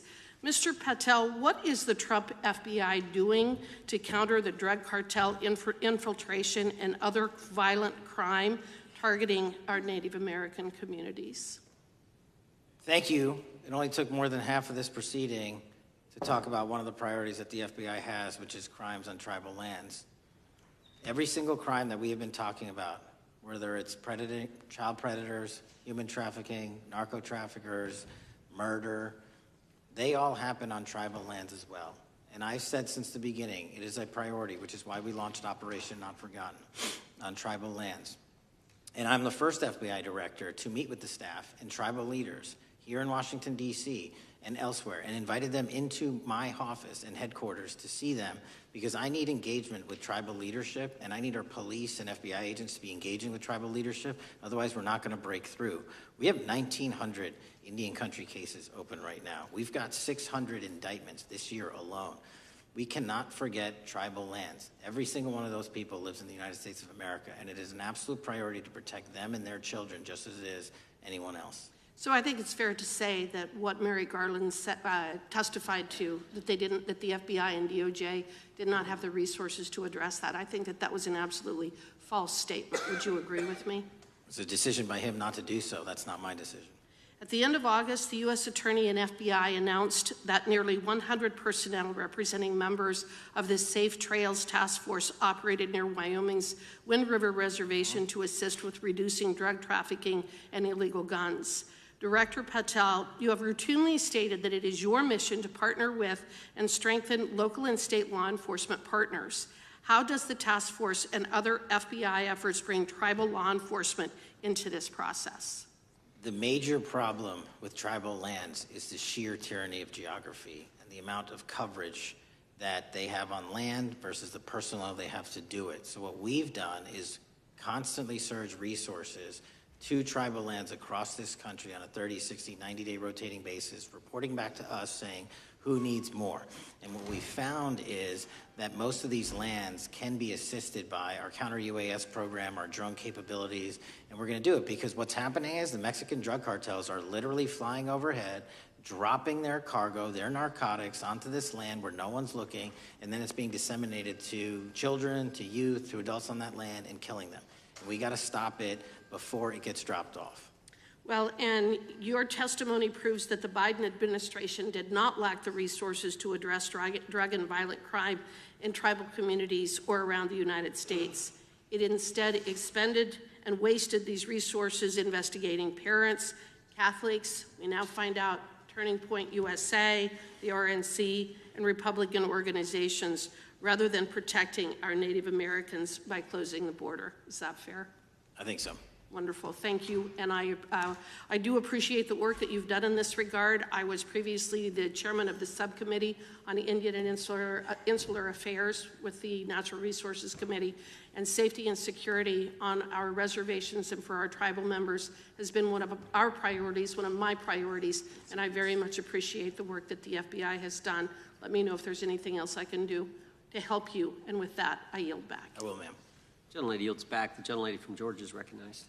Thank you, Chairman, and thank you for coming in today, Mr. Patel. In the past few months, the country has experienced a string of horrific, high-profile attacks that have been motivated by racial hatred or political ideology. Shooter attacked the CDC headquarters, firing hundreds of rounds and killing a police officer. An arsonist set fire to the Pennsylvania governor, Josh Shapiro's residence, with the governor and his family actually inside. Minnesota House Speaker Melissa Hortman and her husband were assassinated earlier this year. And Charlie Kirk was murdered last week. Bomb threats have been made against HBCUs and the DNC, and just the list goes on and on. I only have just a few minutes today, so I don't want to take a lot of time to go into all the countless and devastating violent crimes and incidents that have happened at our schools or on our streets and in our communities that have just been happening all year long. Mr. Patel, just yes or no, is this type of political violence ever acceptable in your eyes? No. I'm glad that we agree that these heinous acts designed to instill fear and division in our nation are never, ever acceptable. Yet each of these incidents has recently taken place under your watch. The FBI's website states that protecting the United States from terrorist acts is the FBI's #1 priority, including from domestic terrorists. Is this still your #1 priority? Domestic terrorism? Preventing domestic terrorism. Our #1 priorities are protecting the homeland and international terrorism and crushing violent crime, and domestic terrorism sort of interlays between both of those. Okay, so, well, then I'm glad that you're giving us the right answer, but unfortunately, your actions kind of tell a different story. Earlier this year, you granted the ranks of the FBI's Domestic Terrorism Operations Section. This is the section of the FBI that is most directly responsible for addressing political violence in our country by preventing attacks from occurring and effectively responding to them if they do. The agents in this section are the ones who stopped an individual stockpiling weapons, who planned to attack schools and churches in Florida and seized bombs made by an ISIS sympathizer in New Orleans. And instead of ensuring that this section has all the resources that it needs at a time when its mission is critical, you fired its decorated veteran FBI agents who have served their country proudly under Republican and both Democratic presidents, and you scrapped the tools that they developed to fight domestic terrorism, including the National Domestic Terrorism Incident Database. I mean, most of that is just not true. We have 1,700 current DT managed programs. We're up 300% in the amount of cases we brought against nihilistic, violent extremists, including 764, wishing to harm our children. The FBI and the men and women are getting after that problem set more than ever because I've unleashed them to do so. And any situation that these tragic occurrences across the country are somehow singularly my fault or disgusting because that watershed goes down to the men and women at the FBI, and they are not responsible for it. I'm happy to work with you to get them what they need. Gentlelady controls the time. Unanimous consent request. She'll state a request. Thank you very much. Into the record, an article from Reuters titled FBI Scales Back Staffing, Tracking of Domestic Terrorism, Probes Sources Say. Thank you very much. Without objection. I appreciate that. So, Mr. Patel, and it isn't just the domestic terrorism operations section. Under your watch, agents are fully diverting their attention to these anti-immigrant and city takeover operations, leaving our children vulnerable to dangerous networks of online predators, both domestic and international. You pulled more than 120 FBI agents from their normal duties to operate sobriety checks and conduct traffic stops, exposing the FBI's fleet of unmarked cars and thereby making it harder for the FBI to combat violent criminal gangs, foreign intelligence services, and drug traffickers in the process. That's simply not true. If we were not able to do two things at one time, how would we be Patel, seizing record amounts of fentanyl? 23,000 violent felons have been arrested. Time belongs to the gentlelady. More than twice as many as last Time belongs to the gentlelady from Georgia. Thank you very much. And this request basically is, it is an article from Reuters which quotes law enforcement officers familiar with agents who once covered child exploitation cases but now focus on immigration child exclusive. Thousands of agents diverted to Trump immigration track down. Mr. Patel, in the short time I have left, your tenure as Director of FBI has been somewhat problematic. Americans are definitely less safe under your watch. You have gutted the FBI's ability to keep safe from domestic terrorism. You have sent FBI agents to conduct traffic stops and round up hardworking immigrants who pose no danger to public safety. People even President Trump referred to as good, long-time workers. Your job is to protect and serve the American public. I'm the gentlelady. You have spent your time protecting heinous individuals and using the FBI to serve as a political circus. You at times have appeared unequipped. I'm This the country gentlelady has deserves better, expired. and I yield. Gentlelady yields back. May I respond? Sure can. Simply put, what is it? Are we failing? If we're failing, how are we arresting 23,000 violent felons? Twice as many as this time last year. Are we failing? Because if we're failing, how are we seizing 1,500 kilograms of meth, 25% increase from last year? Are we failing? Because we captured 4 top 10 FBI most wanted from around the world in 7 months. That's more than the entirety of the last administration. Are we failing? Because we put 1,500 child predators in prison. Are we failing? Because we dismantled 300 human trafficking networks. Which is it? You don't like me, that's fine. But don't you dare disparage the men and women of the FBI that are producing record results in historic fashion to protect this country. They are kicking ass for America, and they're going to continue to do so. We appreciate your leadership. The gentlelady from Florida is recognized. When I was home recently, I met with the agents leading the Tampa office of the FBI, and I saw what they're focused on in my community: stopping drug traffickers, rescuing children from exploitation, fighting cybercrime, protecting us from acts of terrorism, foreign and domestic. And I know from my time as a federal prosecutor and a judge that this work by the Bureau doesn't make headlines, but it is happening every single day. At the top, accountability is necessary, transparency is critical, but today we've seen an effort not just to diminish, but to distort the work of Director Patel and the agents he leads. If we really care about transparency and about truth, then what we owe to the American people is this reality: that thousands of dedicated professionals at the FBI wake up every single day thinking not about themselves, but about this country, and keeping every single one of us and our children safe from harm. And Director Patel, I would like to hear from you the facts about what the FBI is doing and your efforts to fight crime. Director Patel, isn't it correct that since January 20th, 2025, the FBI has made over 25,000 immigration-related arrests, including 350 members of Tren de Aragua and 195 members of MS-13? Those numbers are accurate. The Tren de Aragua numbers are up over 350% from the year before. And during that same period, hasn't the FBI seized over 66,000 kilos of cocaine, 6,000 kilos of meth, and 1,500 kilos of fentanyl? Not to be nitpicky, but it's 89,000 kilos of cocaine and 7,300 kilograms of meth. And isn't it also true that the FBI Tampa Division's Panama Express Strike Force specifically seized nearly 67,000 kilos of cocaine valued at more than $1.6 billion from illicit maritime vessels? One of our best operations out of the Port of Tampa, and I was down there in South Florida when Panex did their work.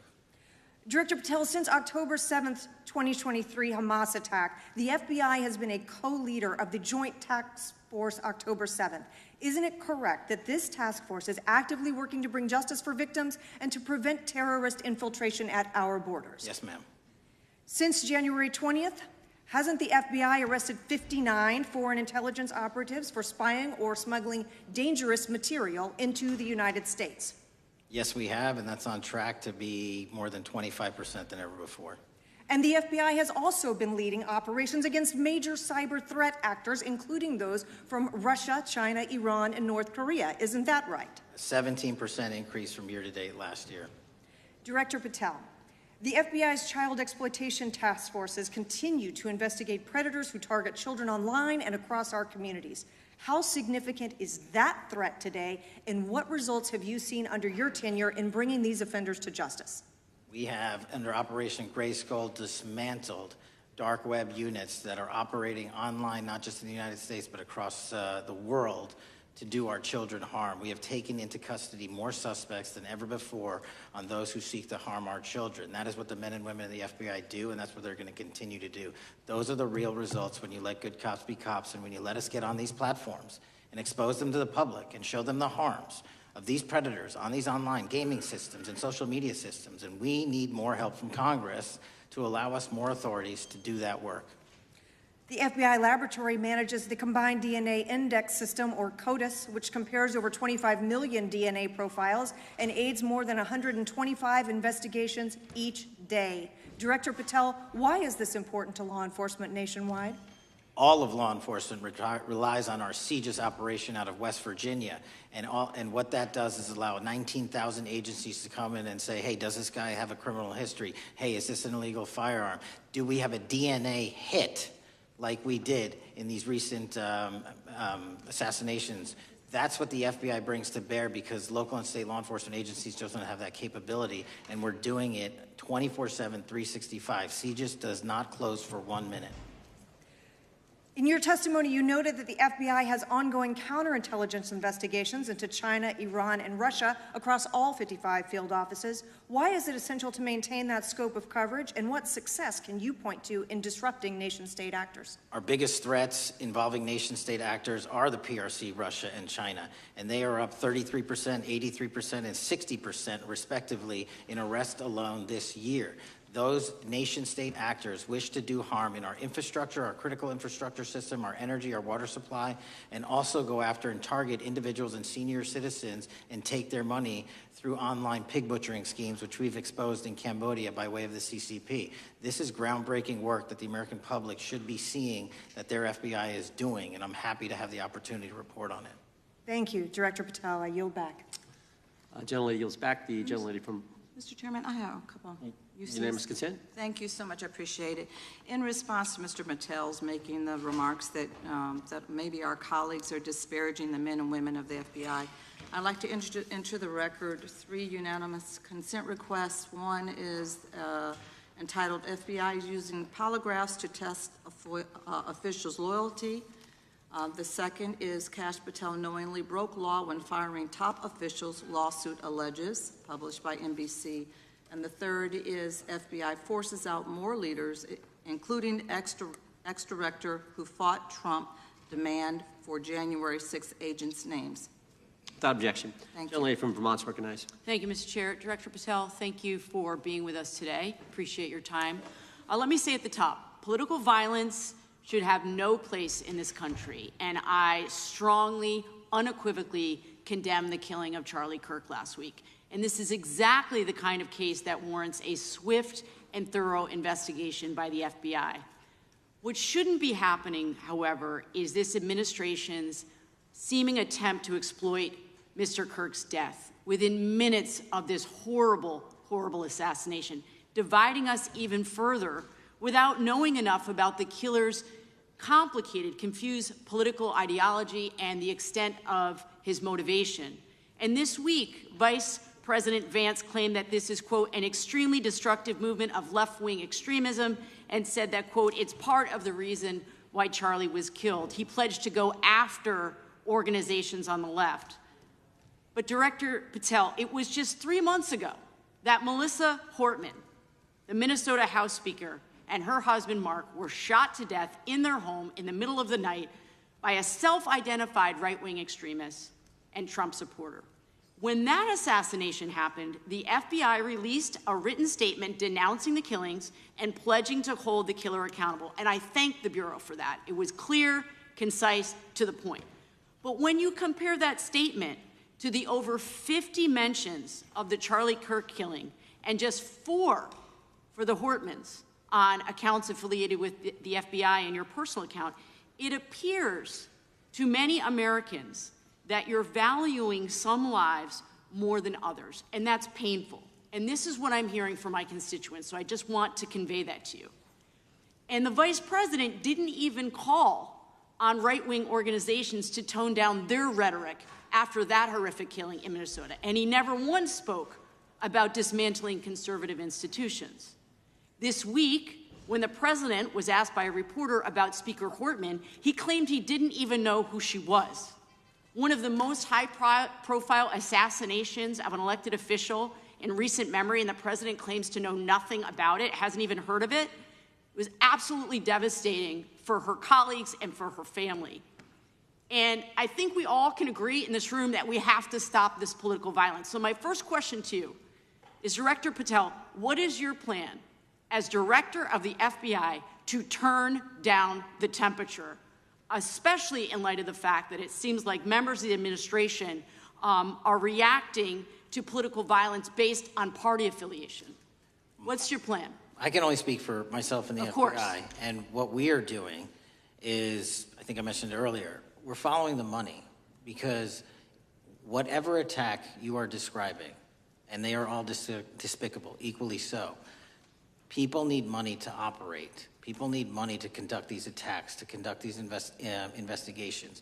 And so what we are doing is finding the people that supported this infrastructure system, because even when you say there's a lone, quote unquote, lone wolf actor, he's not truly a lone wolf actor. Something happened along the way. I agree. And so can I just because we have such little time, are you making a commitment right now to follow where the evidence goes in investigating whether it's violence on the left or the right? Because over the last 10 years, when you look at the ideology, I want to follow up on what my colleague from California said. When you look at the data, you look at the Anti-Defamation League data, 96% of ideologically motivated killings were committed by the right wing. When you look at the Institute of Justice report that she cited, it's 5 times the number that 5 times the number of far-left extremist incidents are perpetrated by far right. And it's been reported, and she mentioned this, that as of September 12th, 2025, just 2 days after Charlie Kirk's killing, that the DOJ removed that report from the DOJ website. That's why Americans are concerned that there seems to be a separate system of justice, that if you are a Republican and you are attacked, you will get the full weight and authority of the FBI and this administration. But if you are somebody serving in the Minnesota State Legislature and you are assassinated in your home, that the response is different. And I think to ignore the threats from the right or try to do a both and when there are multiple instances when it's overwhelmingly coming from the right, this is a disservice, because Americans want to know that whoever they are, whatever their political affiliation, that the response is going to be the same, and it is going to be done with the same diligence. And I'm wondering if you will commit to me right now that you will be a voice right now standing up to those voices in the administration that are adding to the violent rhetoric right now. That's what I'm asking you. Will you commit to this? Time the gentleman has expired. The gentleman can respond. My voice will be through the investigations that the FBI conducts, and we will conduct them all lawfully and equally. Can we expect in the future that your tweets in related to one killing will be the same level of concern? The gentleman from Texas is recognized. Thank you, sir. Director Patel, thank you for being here today, and most importantly, thank you for restoring trust and faith in the FBI, which has been severely eroded under the Biden administration. Thank you for your service and your continued service in this capacity. On April 7th, 2025, Charlie posted on X, "Assassination culture is spreading from the left. 48% of liberals say it would be at least somewhat justified to murder Elon Musk. 55% say the same about Donald Trump. And California activists are naming ballot measures after Luigi Mangione. The left is being whipped into a violent frenzy and set back. Whether losing an election or losing a court case justifies a maximally violent response," end quote. And unfortunately for Charlie, that reaction also came when they couldn't win a debate on a college campus. You cannot be intellectually honest and say that this problem is on both sides. It's not just what happened to President Trump, it's also what just happened to Charlie. And we've gotten to a point in America where violence is encouraged. We have a former president of the United States that opens up his campaign in 2019, that's Joe Biden, by saying that his opponent is a, quote, existential threat to this country. Houston, we have a problem. People that you disagree with are not existential threats. They are not Nazis. They are not fascist. They are not racist. They are not deplorable. They are not irredeemable. They are your fellow Americans who have a different perspective on how government should run and what government should look like. whether or not we should have strong sovereign borders, whether or not we should have safe communities, whether or not we should have places to worship our God and not worry about being shot, whether or not we live in communities and cities that are not overwhelmed by drugs and crime, whether or not we have two genders, and whether or not we have common sense in our policies and our values. And people that believe these things are not existential threats. I happen to be one of these people that believes all of the above, and as someone that served this country in combat, I can assure you I am not an existential threat to this country because I swore to protect her. I also want to point out, how many cities have you seen burned to the ground since Charlie Kirk's death? 0. No summer of love, no riots, no nothing, no looting, no killing, none. We simply gathered and prayed for his soul, his family, and his country, because that's exactly what we represent. And while we might be angry, this righteous anger will carry on Charlie's message and legacy. I want everybody to know something very simple. Charlie is not dead because of what he said. He is dead because people listened. My time is limited, so I have a few questions for you, sir. And again, thank you very much for being here. I really appreciate your time and your service. In your experience in the FBI, have you noticed a precipitous rise in political violence and other associated crimes that you have been investigating so far this year? And if so, is this trend in motive left-wing or right-wing violence? I can always speak generally, sir. There is too much political violence, and it has been a precipitate rise on too many fronts. How do we solve this? We solve this by giving the FBI more authorities to go into and work with the private sector. There are too many online platforms. There are too many social media platforms. There are too many gaming platforms. There are too many places for people from America and around the world to get together without their parents knowing anything about it, without their school teachers knowing anything about it, and infesting the minds of our children and infecting them with radical ideology, and with that is the root cause of these problems, and we must tackle it. It is not a 1950s America anymore. In 2025, the cyberspace needs to be tackled. Thank you. Switching gears, when your predecessor sat right there in that seat a couple of years, last year in a committee hearing, I asked him a very detailed question about Matthew Thomas Crooks, the shooter responsible for the assassination attempt on President Trump's life. I didn't get an answer from Chris Wray that day, and I submitted written questions to the FBI and into the record of this committee, and I want to resubmit those questions today because I think we are still awaiting answers to those questions. So, Mr. Chairman, I'd like to submit them for the record, please. I'd like to ask you, sir, and the FBI, under your leadership, would you please respond to these questions, and can you commit to doing that? As soon as the trial's over. Thank you very much. I will end with this. Charlie Kirk is not dead because of what he said. Charlie Kirk is dead because people listened. He set up a tent that said, "Prove me wrong," and exercised his First Amendment right. That's all he did. And we will continue to do so in this country in order to preserve this constitutional republic. And with that, I yield back. Thank you. Gentleman yields back. The gentleman from Florida is recognized. Thank you, Mr. Chairman. Before I begin, I want to caution my colleagues on one-sided violence in this country. We just heard that there were no riots on the right. We're literally sitting in the building where there was a giant riot by supporters of the president, the right. We also heard that only leftists, have said that Trump is a Nazi. In 2016, the current vice president of the United States said, Trump is either a cynical asshole or he's America's Hitler. And so this is the problem. I don't want to have to say this garbage, but you want me to sit here and get painted with one brush, the whole left. No, there are extremes on the left, and there are extremes on the right. And we collectively should tackle that. But to come here and just look at us and say we all support what's going on in the extremes is why we can't solve anything in this building.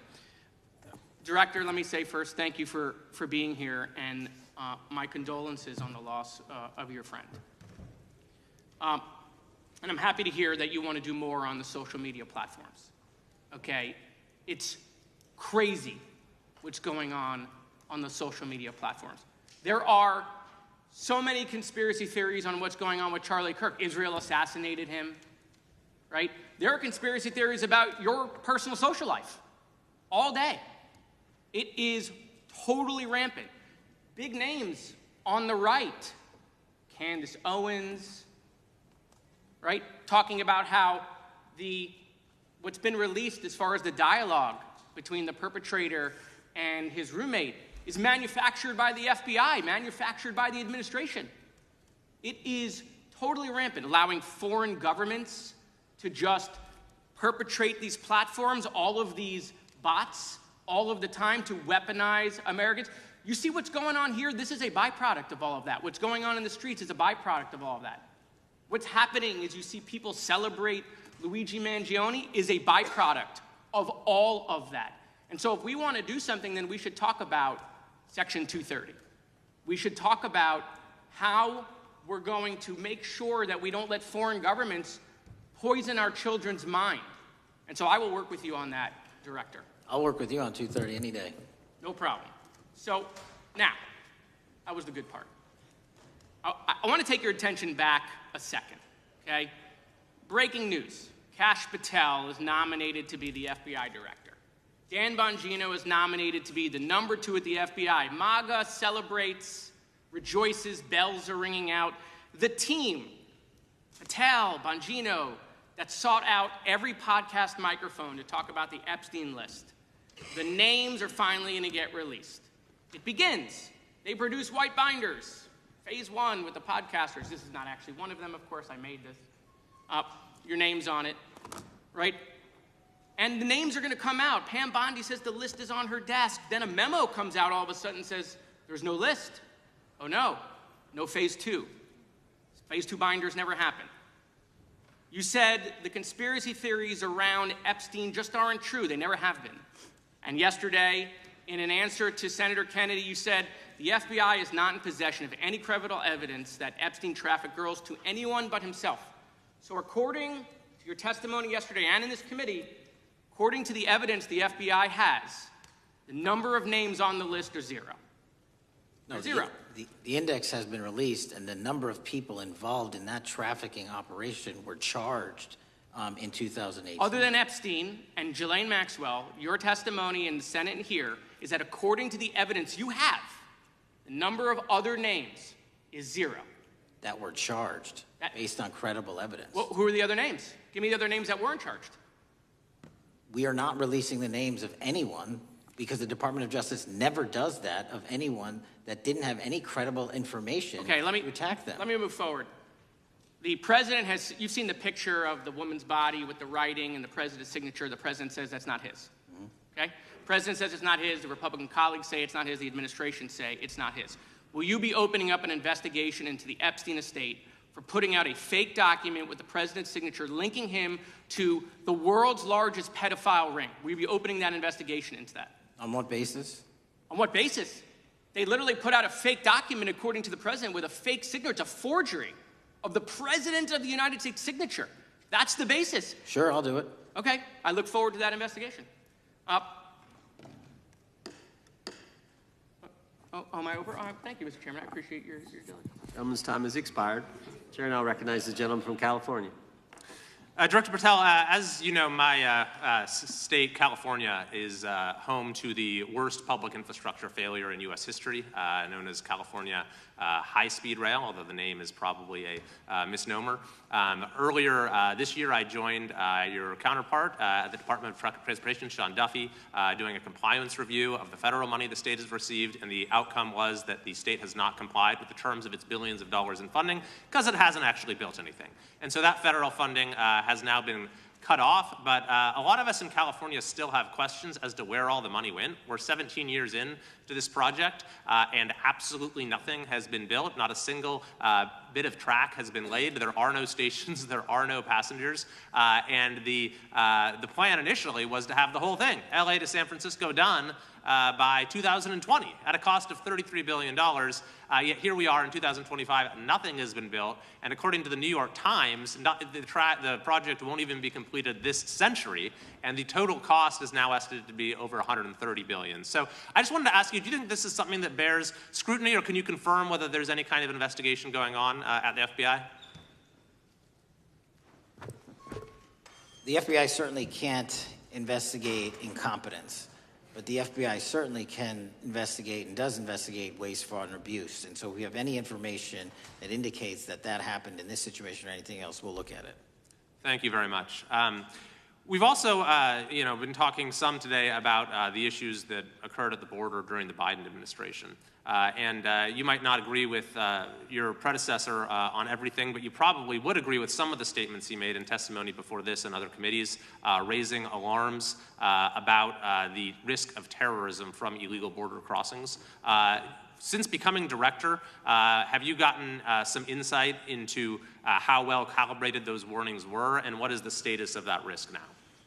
Since becoming director, there's been a sharp decrease of border crossings for known or suspected terrorists from the southern border. But unfortunately, there has been a sharp increase of known or suspected terrorists entering through our northern border.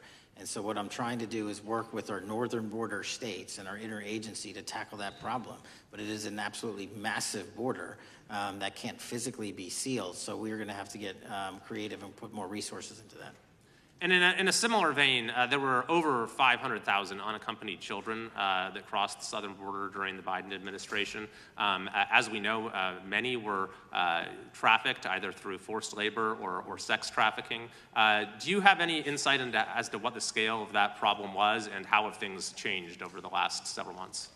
Other than what you outlined in terms of how it was described, I don't have any additional details. In terms of how many people are being trafficked into this country, especially unaccompanied missing children, that number is drastically reduced because the coyotes that smuggle these children for their criminal activity are the same ones that smuggle in narcotics, or the same one that traffic older age women.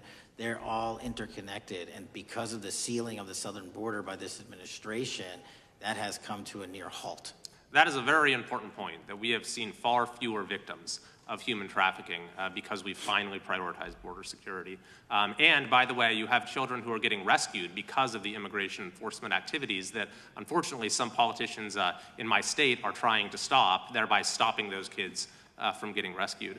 We've seen, of course, a substantial reduction in crime here in Washington, D.C. since the FBI and the National Guard got involved. I'm kind of asking you to state the obvious here, but what is the mechanism there? Why have we seen a reduction of crime when D.C. has had such a huge crime problem for years, and then almost overnight we see such a big difference? Because of the dedication and resources from President Trump's administration to utilize all federal, state, and local assets in a heavily crime-ridden area. I mean, if we did not have a crime-ridden area, then homicides, carjackings, and gun violence would not be dropping by 40, 50, 60%. And when you allow the police, the MPD, to work with federal authorities and allow the National Guard to set up your perimeter, this is what you can do in a few short weeks. And we at the FBI, under Operation Summer Heat, have set those Phase 01 operations in motion 4 months ago, quietly at the direction of President Trump. So we are scattered across cities across this country doing just that. But we're going to need more help to complete the job. Yeah, in too many places in this country, crime has just been treated as sort of a norm, that this is the way things have to be. What's happened in D.C. shows that is not the case if we have the right policies and the right priorities. Finally, this is tragically the second time in as many years that we've had an FBI director here following either an assassination or an assassination attempt. And so since there's been some time now since from the attempted assassination on President Trump at Butler, would you say that the public's understanding of what took place on that day is fairly consistent with all of the facts as you know them, or do you believe there's still material facts that have not been made public or are not fully understood by the public? No, I think it's fairly consistent. Thank you. I yield. Gentleman yields back to the lady from Texas, recognized. Man, oh man, there has been so much today, and I truly don't know where to start. So I'm just going to make sure that we start off with a few facts. So a couple of facts that we need to make clear for everyone is that, number one, Director Christopher Wray when he was appointed to be the head of the FBI, was appointed by Donald Trump. Now, I will agree that I definitely take issue with a number of decisions that Donald Trump makes, especially when it comes to the people that he decides to appoint to very important positions, including this one, because I did have to make sure that I wasn't going crazy.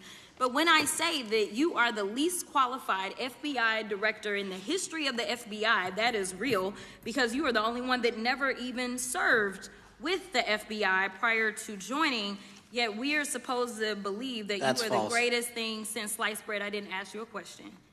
Now, what I want to go false. through is to talk about why you are a failure and why, honestly, we just need to tell you bye-bye. I know that you got a little upset and you put on your show for your boss because it seems like you're trying to save your job when it came to talking to Senator Booker yesterday. But let's go through some of your failures. So before you were even confirmed, and I think one of my colleague from Georgia, pointed out that you are already targeting career officials so that you could direct illegal firings. Mind you, these cases that you were so upset about, which are the ones tied to Trump, the cases came through his handpicked FBI director. And frankly, when people sit around and say things like, oh, you know, we're happy because now we feel safe. I don't know who feels safe in this country except for the white supremacists, because I specifically as a black woman definitely don't feel safe. And frankly, my colleagues have been real nice to you today, and I applaud them, but I don't have the same demeanor because I know that multiple colleagues on this side of the aisle have faced death threats. In fact, somebody tried to kill one of my colleagues. And frankly, I don't know if this FBI or under your leadership, if those people would have been caught. I don't have any confidence in you. And if we start talking about the reasons that I lack confidence, we could start with you not just wanting to acknowledge some simple facts. Simple facts like the vast majority of the threats are coming from right-wing extremism. And I know my colleagues have tried to stress this, but I decided that I would maybe do it in a different way.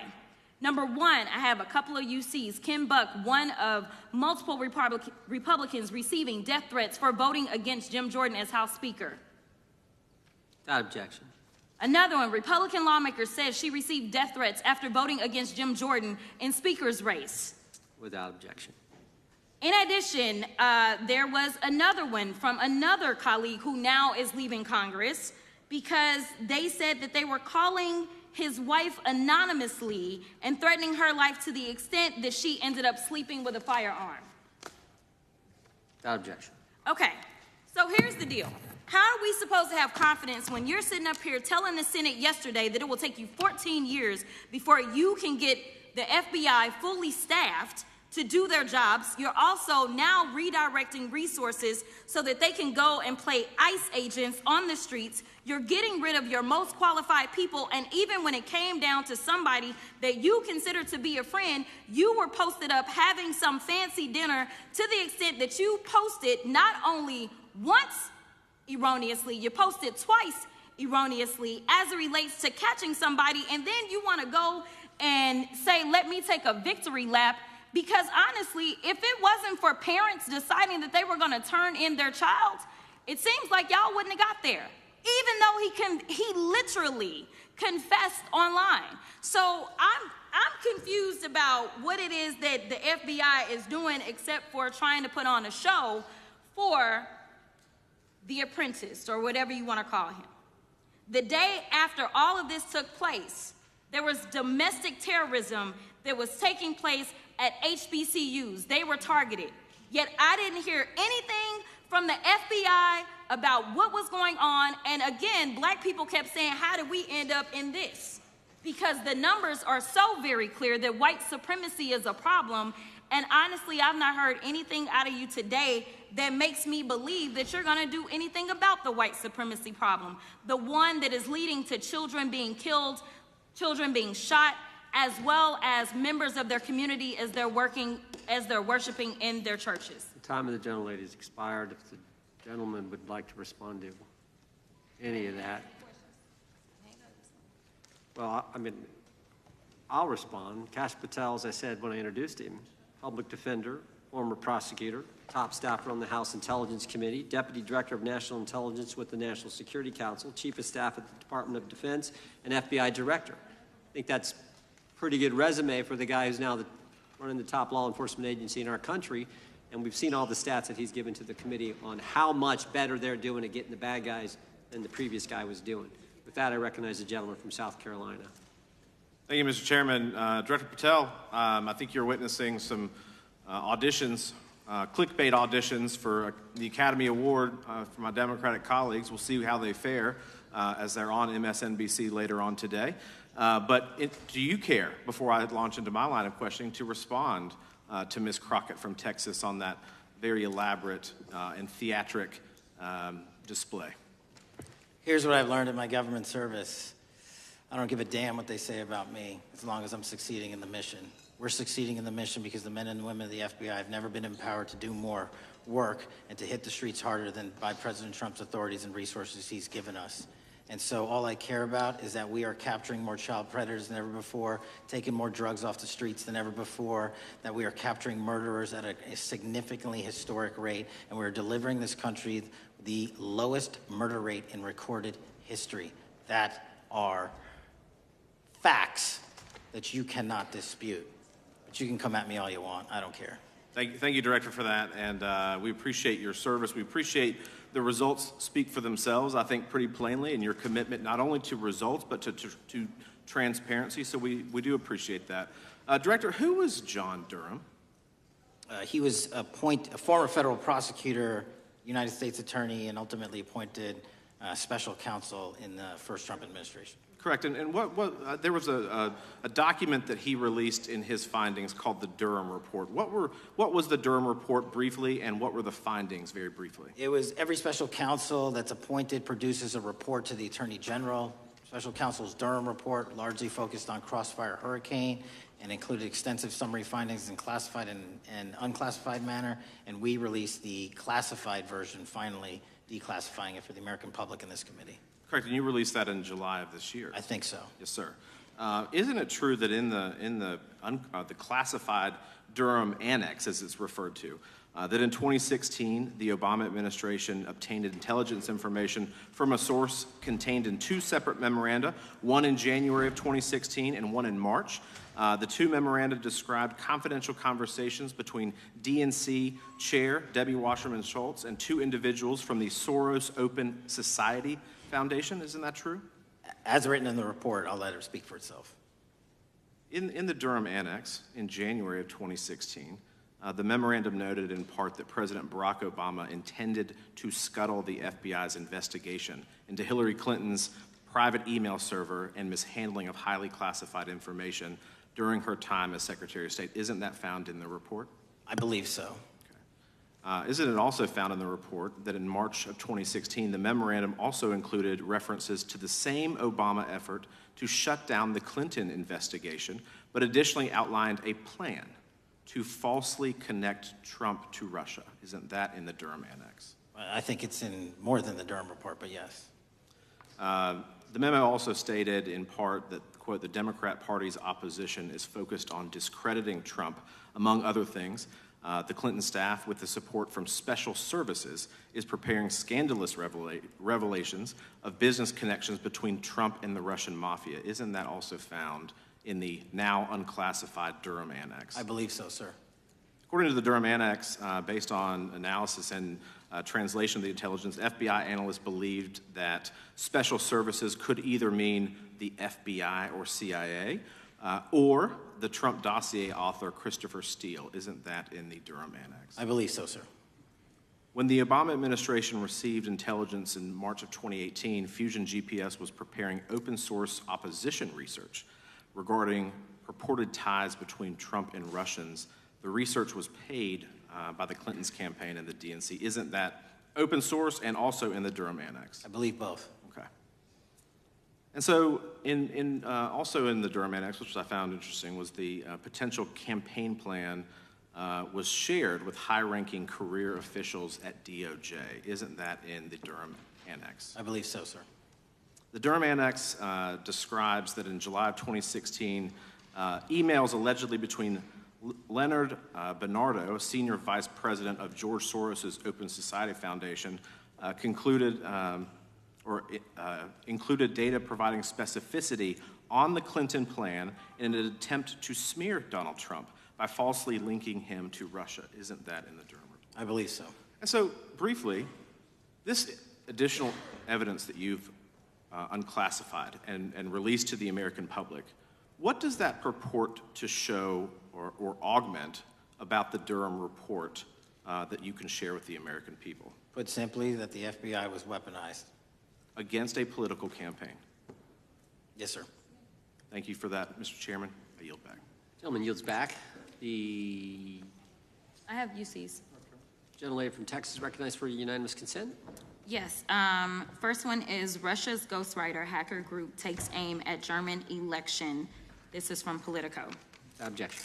The next one is Director of National Intelligence, 30 days until election 2024, which specifically states that our assessments about activities and goals of Russia, Iran, and China are unchanged from earlier election security updates, and that they were meddling. Objection. And I've got three more.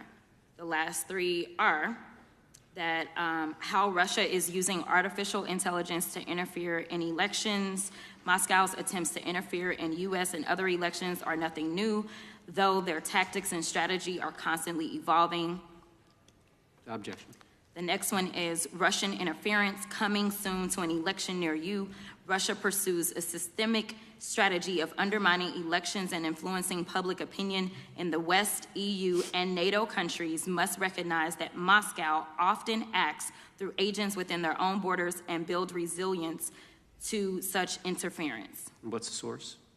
This one is CarnegieEndowment.org. Okay, without objection. Thank you. The gentlelady from North Carolina is recognized. Thank you, Mr. Chairman, and Director Patel, I'm glad that I'm going a little out of order here because I'm going to pursue some of the things that you were just talking to Mr. Fry about and remind you about your confirmation hearing. At your confirmation hearing in January, you said under oath, and I quote, "There will be no politicization at the FBI. There will be no retributive actions taken by the FBI should I be confirmed." And in your written response to the Senate questionnaire, you said, I quote, "Personnel decisions shall be based on performance and adherence to the law. And every FBI employee will be held to the absolute same standard, and no one will be terminated for case assignments." So I want to just go through a couple of scenarios with you to get a sense of whether you think these are examples of politicization of the FBI or making decisions based on the performance and adherence to the law. So, first question. Would hiring FBI agents, analysts, and supervisors from only one political party being politicization of the FBI or making personnel decisions based on performance and adherence to the law? We don't ask FBI applicants where their political parties are. Mr. Patel, do you ask FBI applicants who they voted for? The FBI does not.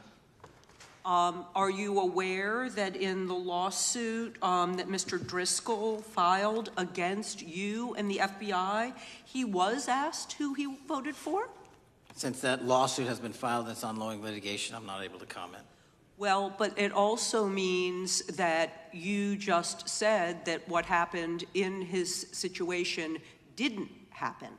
So we will go on to the next question. Let me ask you an even easier one. Does firing agents for working on the cases that they were assigned to and that the president didn't like, is that politicization of the FBI or making personnel decisions based on performance and adherence to the law? The FBI doesn't terminate anyone based on case assignments alone. Has the FBI ever been sued by somebody who felt that they were terminated based on case assignments? In the entire history of the FBI, I'm sure they have. No, since your tenure. I'm sure there's ongoing litigation. Yes. In fact, there is ongoing litigation. And in fact, people have been asked who they voted for. And in fact, you are running an FBI for the President of the United States rather than the people of the United States, because my questions were not hypotheticals. They are the things you have done during your tenure. And according to a lawsuit filed last week by long-term FBI agents, you fired former acting director Brian Driscoll. He had served with the Bureau for nearly 20 years, earned a Medal of Honor, Medal of Valor for bravery during the dangerous ISIS raid, and had a wealth of crisis response experience and led the FBI's critical incident response group. When the Trump administrations interviewed Mr. Driscoll for that role, they interrogated him about his political leanings and who he voted for in the last 5 elections. Questions Mr. Driscoll refused to answer because those types of questions impermissibly politicized the FBI. You also fired Steve Jensen, who served the FBI for nearly 2 decades and ran critical terrorism, counterintelligence, and organized crime operations, whom you once described as embodying what the American public demands of the FBI. But he was fired because he took part in investigating crimes committed on January 6th. And Trump's MAGA base lambasted you online for keeping him at the FBI. So he's no longer at the FBI. You also fired a decorated combat veteran with decades of experience in the Bureau, Special Agent Walter Jardia, because he worked on the investigation into the Russian interference in the 2016 presidential election and helped investigate Trump's ally, Peter Navarro. Director Patel, it is very clear that you have flunked your own test. You've put saving your job, which I actually believe you were being honest about during your confirmation hearings, over doing what's right for the FBI and the American people. That is not adherence to the law. Thank you, and I yield back. Time of the gentlelady is expired. The chair now recognizes the gentleman from North Carolina. Thank you, Mr. Chairman. Director Patel, it's great to have this opportunity. Thank you for being here. Thank you for your service. And I've got to say, one of the most disheartening components of the previous administration, when I was working with local law enforcement all over the state of North Carolina, all over the country, people rightfully did not really care about the inner workings of Washington, D.C. The FBI had previously been the paramount, the sterling, the top of the top law enforcement agency. They wanted their FBI to fight crime. Whatever small town, city, whatever it may be, FBI was expected to deliver for the American people. And then reports started to come out, in addition to the likes of McCabe, Comey, Clapper, Strzok, Page, that the FBI was targeting Christian nonprofits. They were targeting parents for protesting radical gender theory at their schools. They targeted Catholics, churches, pro-life organizations. And the FBI was really bruised in just modern day America. And your focus on getting the FBI back to the streets, fighting criminals, locking up bad guys, whether they're violent criminals, whether they're sex predators, whatever they may be, that is restoring the reputation of the FBI, and I thank you for that. In regards to the perceptions, I want to be very clear here. You mentioned the statistics about removing dangerous illegals, removing thousands of kilograms of drugs, violent criminals, guns. The border is secure. These accomplishments are noteworthy and they're needed. But at the same token, I want your take. The fight is not over. Isn't that correct? When we look at what happened in the previous administration, the number of illegal alien criminals that made their way into this country of every type, they're embedded, they're here, and it's going to take a sustained effort to win this battle.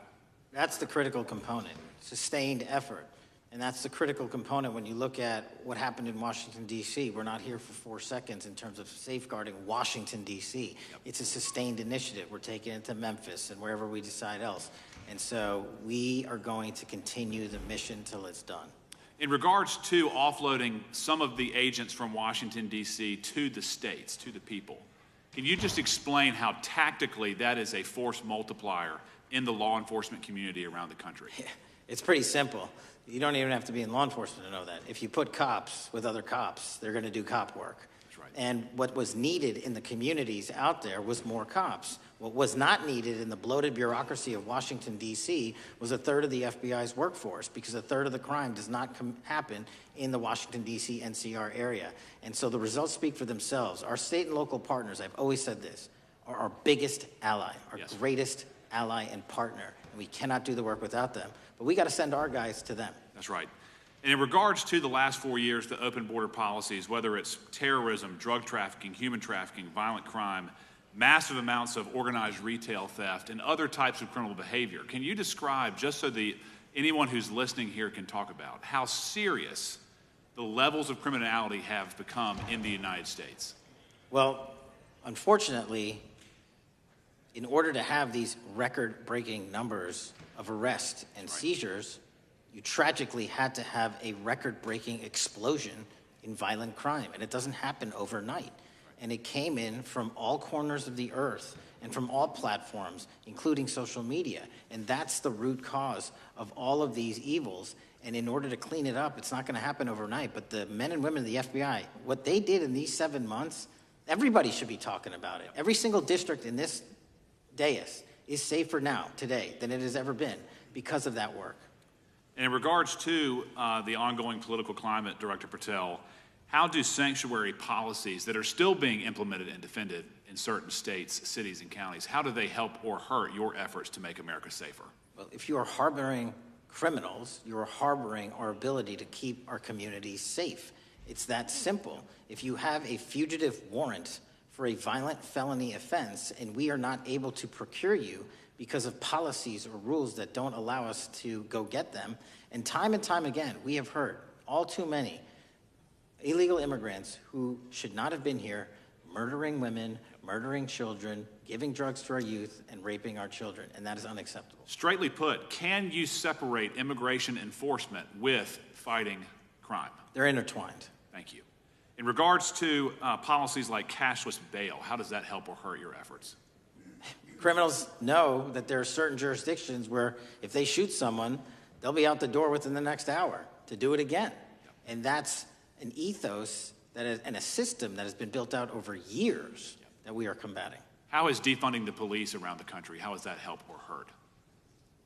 As long as I'm in this seat, we're not defunding any cops. Good. Thank you, Director. I yield back. Gentleman yields back. Mr. Garcia is recognized. Thank you, Chairman Jordan, and welcome again, Director Patel. As members of the Judiciary Committee, we have a responsibility to conduct oversight of the FBI and assess whether or not you're doing a good job in a responsible and impartial manner, or whether you're just a henchman for Donald Trump who's weaponizing the Bureau at the expense of public safety. As Congressman Correa highlighted, one of the many concerning issues during your tenure is the Bureau's expanded role in low-level, non-criminal immigration enforcement. I have a report here from the conservative Cato Institute. They've obtained ICE documents showing that over 2,500 FBI personnel are now working on immigration enforcement. A yes or no question. Did you sign off on this? 2,500 FBI employees are not currently working on immigration enforcement. Did you sign off on this? On the Cato report? On the 2,500 personnel, FBI personnel that have been reported to now be working on immigration enforcement. Couldn't have signed off on it because it's not happening. You can call it whatever you want, but the reality is that over 2,000 personnel individuals are now working at ICE instead of their jobs. I want to follow up on something that Senator Durbin asked you about yesterday. This article from MSNBC reports that nearly every agent on Baltimore's domestic terrorism unit, who was, by the way, investigating the 764 network of child predators, was diverted to work on immigration enforcement full-time.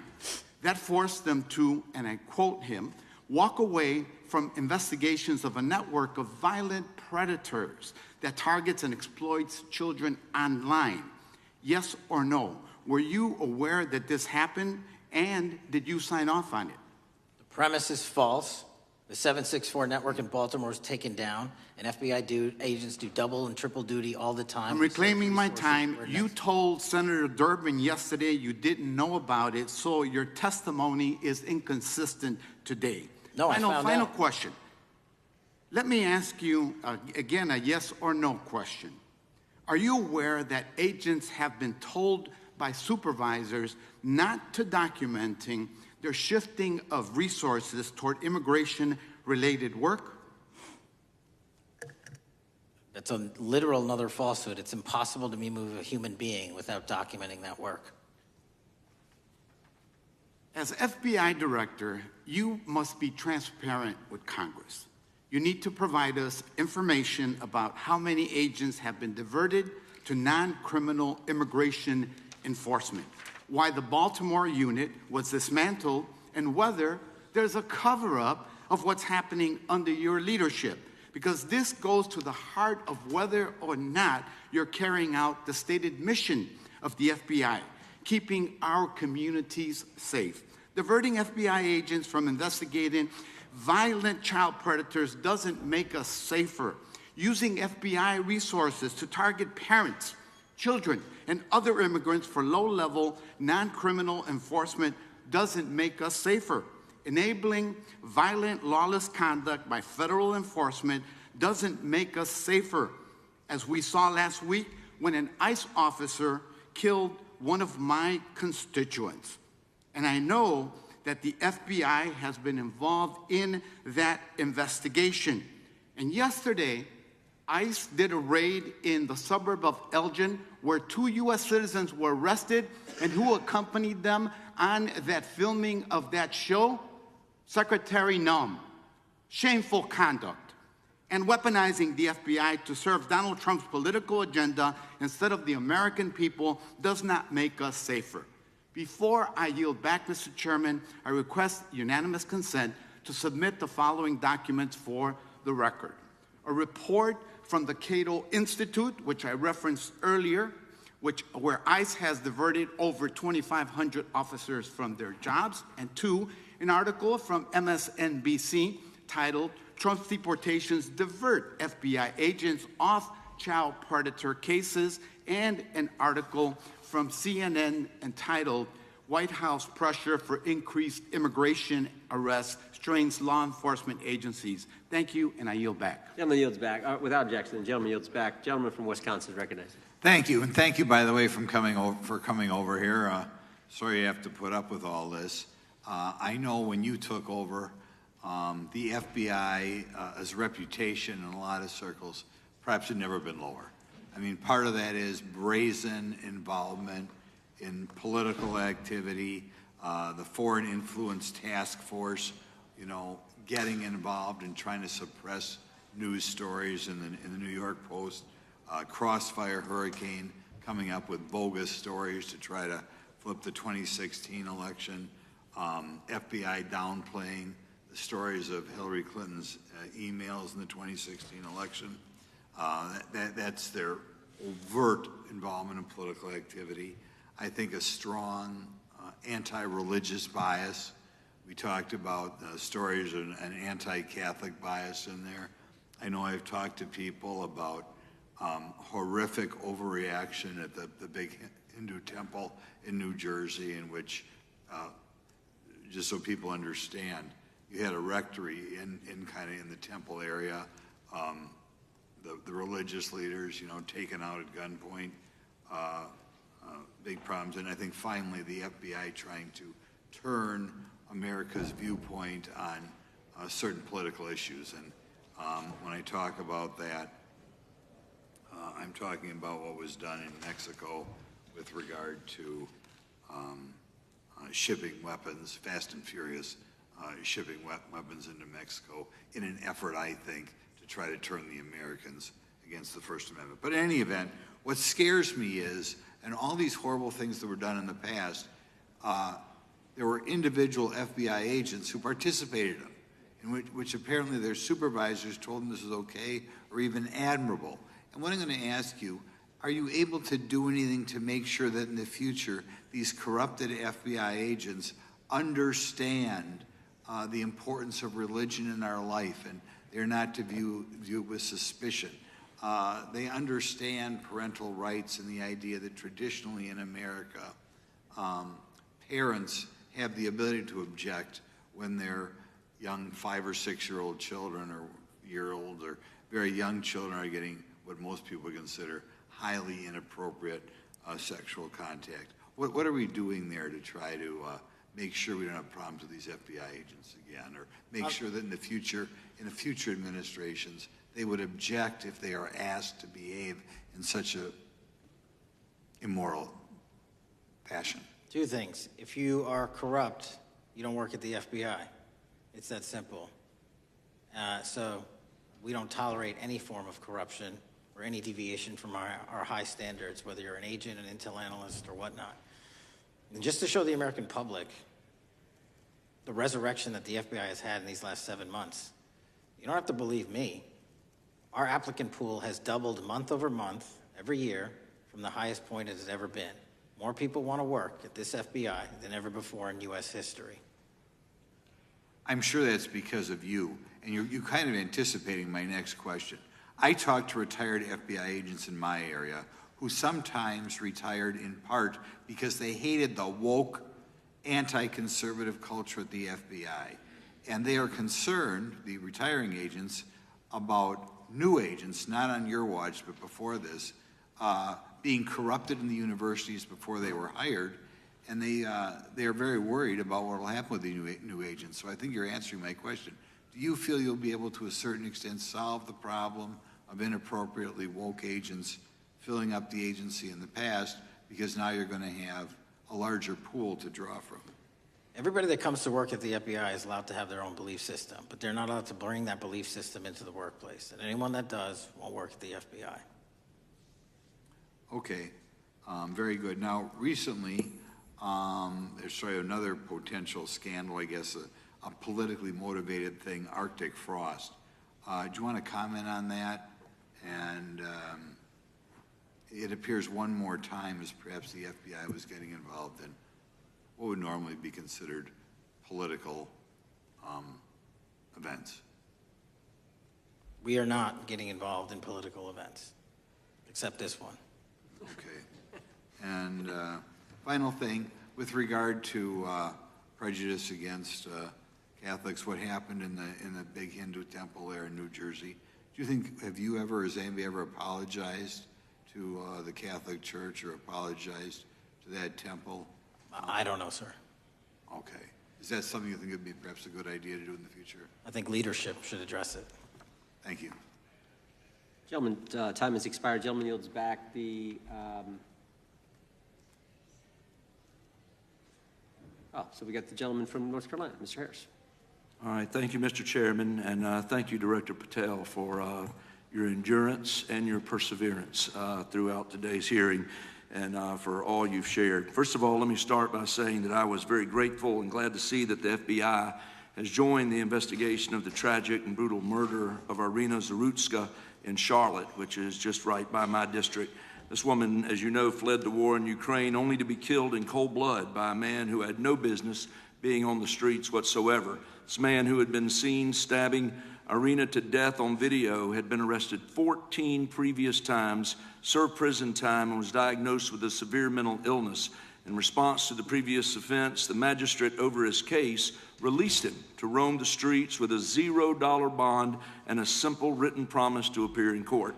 Mr. Patel, let me just ask, should judges apply the most lenient bail standards to people with extensive criminal history? Do they apply the most lenient? I'm sorry. Yeah, should they apply the most lenient bail standards to people with extensive criminal history? That has not been my experience. That should not happen. Is America a place where young women should fear to ride public transit? No. And was Irina Zarutska's death, would you say, possibly the result of Democrats' pro-crime policies? That investigation and matter is in open trial, so I don't want to stylize the evidence. I understand. Well, Mr. Patel, let me just say, taking over the FBI after the Biden administration's blatant weaponization of the agency is no easy feat, as we've recognized throughout this hearing today. For 4 years, we witnessed the Biden administration targeting regular Americans rather than violent criminals. For example, the Biden administration's FBI spent its time and resources going after churches and Christians. We know that the FBI used an undercover agent to collect information about a parishioner. We know that the FBI investigated and surveilled a Catholic priest, and all of this was in response to First Amendment protected activity. Mr. Patel, I want to ask you, should the FBI use its resources to spy on Catholics? Never. So what does it say about the culture of the Biden FBI that law enforcement resources were used to go after Catholics, and some FBI employees were comfortable with taking such actions? Well, pursuant to my transparency initiative and working with Congress on oversight, those documents, that's it. Those documents are available for the American public to see and read and hold people accountable, and that's what I'm committed to. And so have you been able to hold accountable those at the FBI who went after law-abiding Catholic church members? If they did so improperly, yes.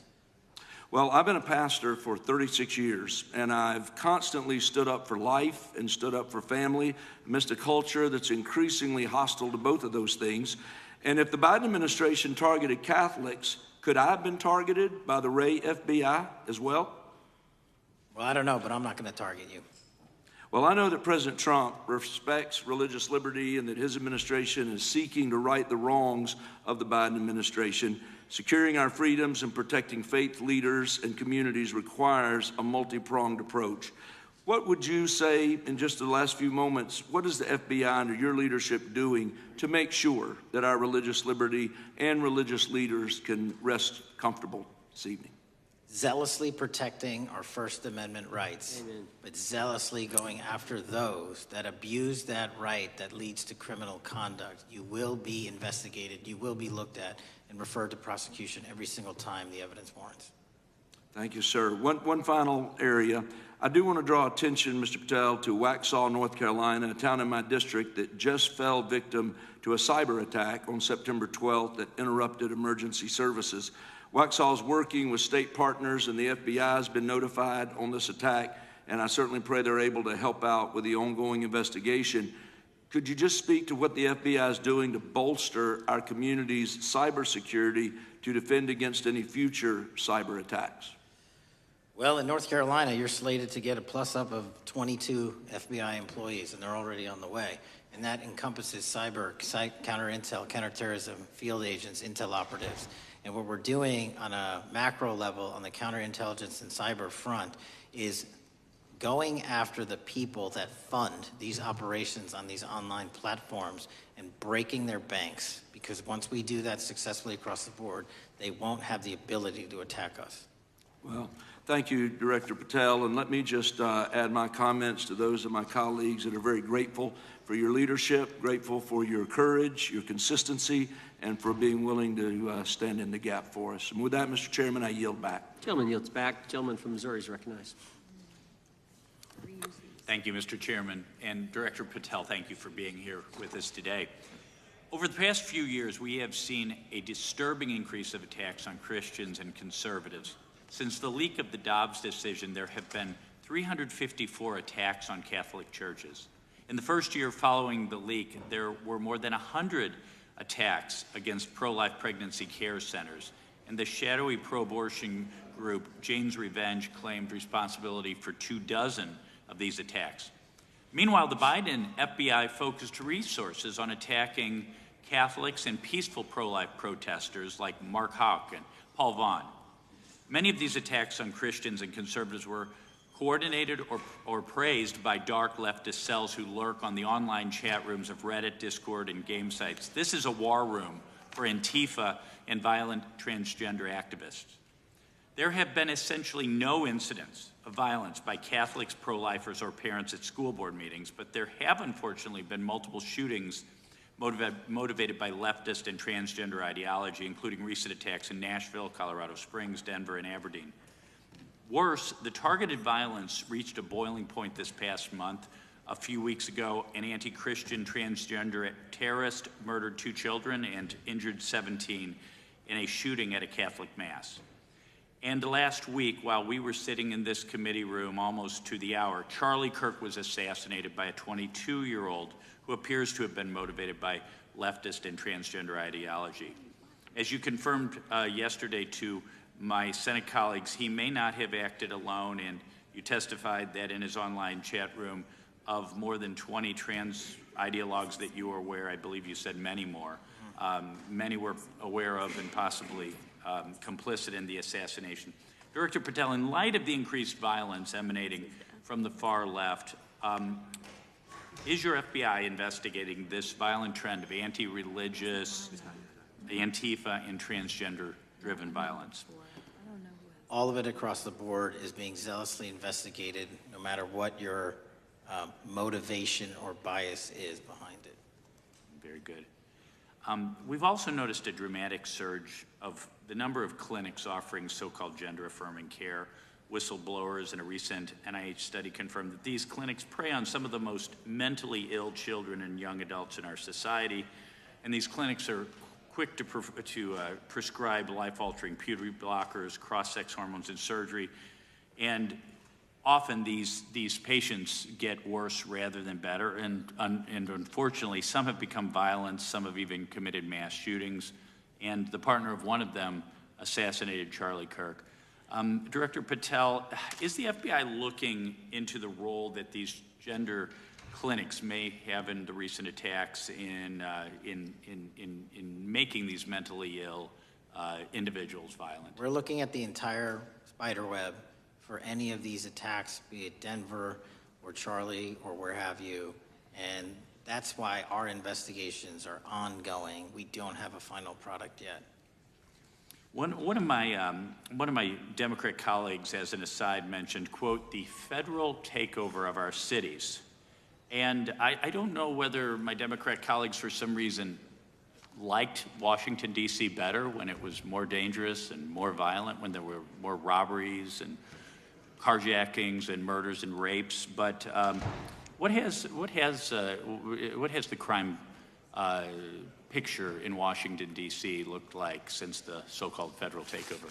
2,100 arrests, 37% decrease in violent crime, same time last year, 60% decrease in gun crimes, 74% decrease in carjackings, and 53% reduction in homicides in Washington, D.C. in the last month alone. Very good. And I thank you so much for your testimony. I know it's been a long day, so I'll give you a little break and yield back the rest of my time. Gentleman yield? Yes, yes. Director Patel, what's a 302? It's a report, the number of the report, whenever an FBI agent goes out and interviews someone. And are you familiar with the 302 where the FBI agent interviewed the whistleblower who's come forward and talked about the former chair of the Intel Committee here in the House pushing staff members to leak classified information? Well, I'll just read from it. Staffers were instructed to use, this is from the 302, interview this person. Staffers were instructed to use any sources that had developed within the United States intelligence community to gather information, which would then be made public through the media in order to compel public opinion. You familiar with that? I am. Yeah, and that's how they played the game, wasn't it? Leaking information, classified or otherwise, true or otherwise, to create this public opinion to compel action to undermine the president. Is that accurate? I believe so. Just one other point I would make from this. This witness also said in the 302 that the agent recorded that the witness provided the interviewing agents with copies of both his handwritten notes and an email. So he gave them the stuff he wrote, and at the actual time this was taking place. That's all in the 302, right? Yes, sir. All right. Mr. Chairman. Mr. Chairman. Gentleman from Missouri. Mr. Chairman, I would like to submit for the record an article from The Hill, Massive Crime Drop in D.C., City Sees Zero Murder Week, dated August 25th, 2025. And I'd also like to submit for the record an article from the New York Times, dated April 18th, 2025. Man who set fire on Shapiro's mansion cited treatment of Palestinians, police say. Yeah. Thank you. Without objection. I have Gentlelady from UC. Texas and then Pennsylvania. Thank you so much. My first UC is the FBIAA letter to Congress on summary terminations, where it states denying fundamental due process and summarily dismissing special agents will only make it harder to protect our nation. These actions distract agents from their work, foster fear that their assignments could cost them their careers either now or under the next administration, and increase the risk of criminal and national security threats by undermining unity and morale within the Bureau. Without objection. The next one is a CNN article. FBI agents are again pulled from their day jobs to address a Trump priority. It states, morale is the worst I've seen, said one law enforcement source. The Bureau is becoming unrecognizable. Lots of people are weighing really difficult decisions right now. Without objection. Gentlelady from Pennsylvania is recognized. Thank you, Mr. Chair. I'd request unanimous consent to introduce into the record a September 16th, 2025 article in the New Republic entitled DOJ Quietly Deletes Study on Politics of Domestic Terrorists. The Justice Department has taken down a study that proves Republicans' entire narrative wrong about left-wing violence. Without objection. Thank you. Gentleman from Washington is recognized. Thank you, Mr. Chair, and thank you, Director, for being here.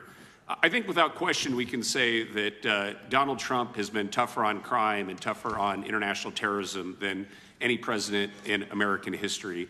I imagine that brings you a lot of satisfaction and pride as director of America's foremost law enforcement agency. Recently, President Trump conducted very strategic and important strikes on Iran's nuclear apparatus in that country. We also know that there are concerns of significant Iranian sleeper terrorist cells here in the U.S., perhaps exacerbated by the open border during the Biden administration. What can you tell Congress and the American people about what the FBI is doing to safeguard us from potential terrorist attack by Iranian cells? So our counterterrorism division, which is fully stocked up, watches for reflections in the intelligence streams that our intelligence community collects and produces, and works hand in glove with our partners at the CIA and elsewhere to make sure that any threat, even if it's hearsay, double hearsay, triple hearsay, or totally incredible, is not only fully run down, but we also take our duties to notify and give defensive briefings to those who are mentioned in those intelligence reports to make sure that we do both our notification obligation and our investigatory obligation. Thank you. The FBI is also the foremost counterintelligence apparatus here in the U.S. We know the U.S. faces a more complex threat of global, more complex array of global threats than any time perhaps World War II or even superseding that time. As America continues to be under attack from various intelligence agencies globally, what can you tell us about the counterintelligence operations of the FBI as a core function? This is why the CIA mission is so important to the FBI, because as you said, no one else can do it. No one else has the authorities to do it. And even if they did, they don't have the capabilities to do it. And the CIA mission has to be headquartered in Washington, but have far-reaching capabilities because we have to face against our adversaries in the DPRK, in Russia, China, Iran, and elsewhere. And in order to do that, we have to have dedicated intelligence professionals on those target sets. And since I become director, I've demanded not only a dismantling and disruption of networks, but a public display of how we're doing it so the world knows that our adversary is A, attacking us, and B, we're stopping them. And that's why you've seen these dramatic increases in counterintelligence arrests in the PRC by 33%, in Russia 83%, in Iran 60%. We are showing the world that they are trying to engage in espionage activities against us, and we are holding them accountable publicly. And there's been increasing concern about the Maduro regime of Venezuela, both their potential support of terrorist activity, criminal drug networks, and potential espionage entities here within the U.S. What can you tell us about your activities regarding the Maduro regime of Venezuela? Generally speaking, one of the largest transshipment points and shipment points for narcotics out of South America. Colombia, obviously, and also Venezuela is being utilized heavily by the narco traffickers to send up cocaine, meth, and fentanyl and excuse me, all the other illegal narcotics through the island chains in the Caribbean Ocean and ultimately for America. So there has to be more work done in the region to stop those navigable waterways from being traversed with drugs bound for America. And finally, Mr. Director, what is the one thing that Congress could most do in terms of passing a law to best support the FBI in making America safer and more secure? Get us more authorities to get online, to get onto gaming, to get onto social media companies, gaming platforms, have legal access, and also have private partnerships with the FBI of those companies and allow them to report into us on a daily basis. There is no human being or AI system on Earth that can go out there and cover down on the threat in those theaters. And so we need the assistance, and we need more authorities, and we need the private sector to double down. Well, thank you very much for all you're doing, all the men and women of the FBI are doing to keep us safe, and I yield back. Gentleman yields back. Got a UC request from the gentleman from Arizona. Thank you, Mr. Chairman. I have an article titled, FBI Flooded with Record Number of New Agent Applications, Kash Patel's First Month. The FBI saw 5,577 new agent applications in March and more than 10,000 since January. Without objection. The gentleman from Kansas is recognized. Thank you, Mr. Chairman, and Director, thank you for being here. I have listened carefully to all the discussion in this hearing. I've reached two top-line conclusions. First, I am glad I don't have your job. And second, I am glad you do. Thank you for being willing to step up and serve in this role. I'd like to plow a little bit of ground that we've not spent a lot of time on so far and explore. You mentioned, and I'm well aware of your strong commitment to partnering with state and local law enforcement authorities. Obviously, one of the missions is in the counter-drug space. Another is in the forensic laboratory space, where both you and a lot of local and state agencies cooperate in terms of evidence analysis. From the state side, programs such as the HIDA programs, very, very important in counter-drug, such as the Coverdell grants, very, very important in maintaining state laboratory capacities. Would I be correct in concluding that if we are able to maintain robust funding for those types of programs, including both Coverdell and HIDA, that would contribute to the safety of the United States and to your mission? Absolutely. Director, you have talked a little bit about some of the counter-drug work that you've been doing. One thing we haven't talked about yet, the President, in one of his first actions upon taking office back in January, designated a number of the cartels as foreign terrorist organizations. That's not just a paper transaction. I believe the list has been expanded since those first actions. In terms of America's military engagement with the cartels abroad, in terms of our intelligence engagement with them abroad, that designation has had real meaning and has affected some of the thinking and approaches of our military and our intelligence community.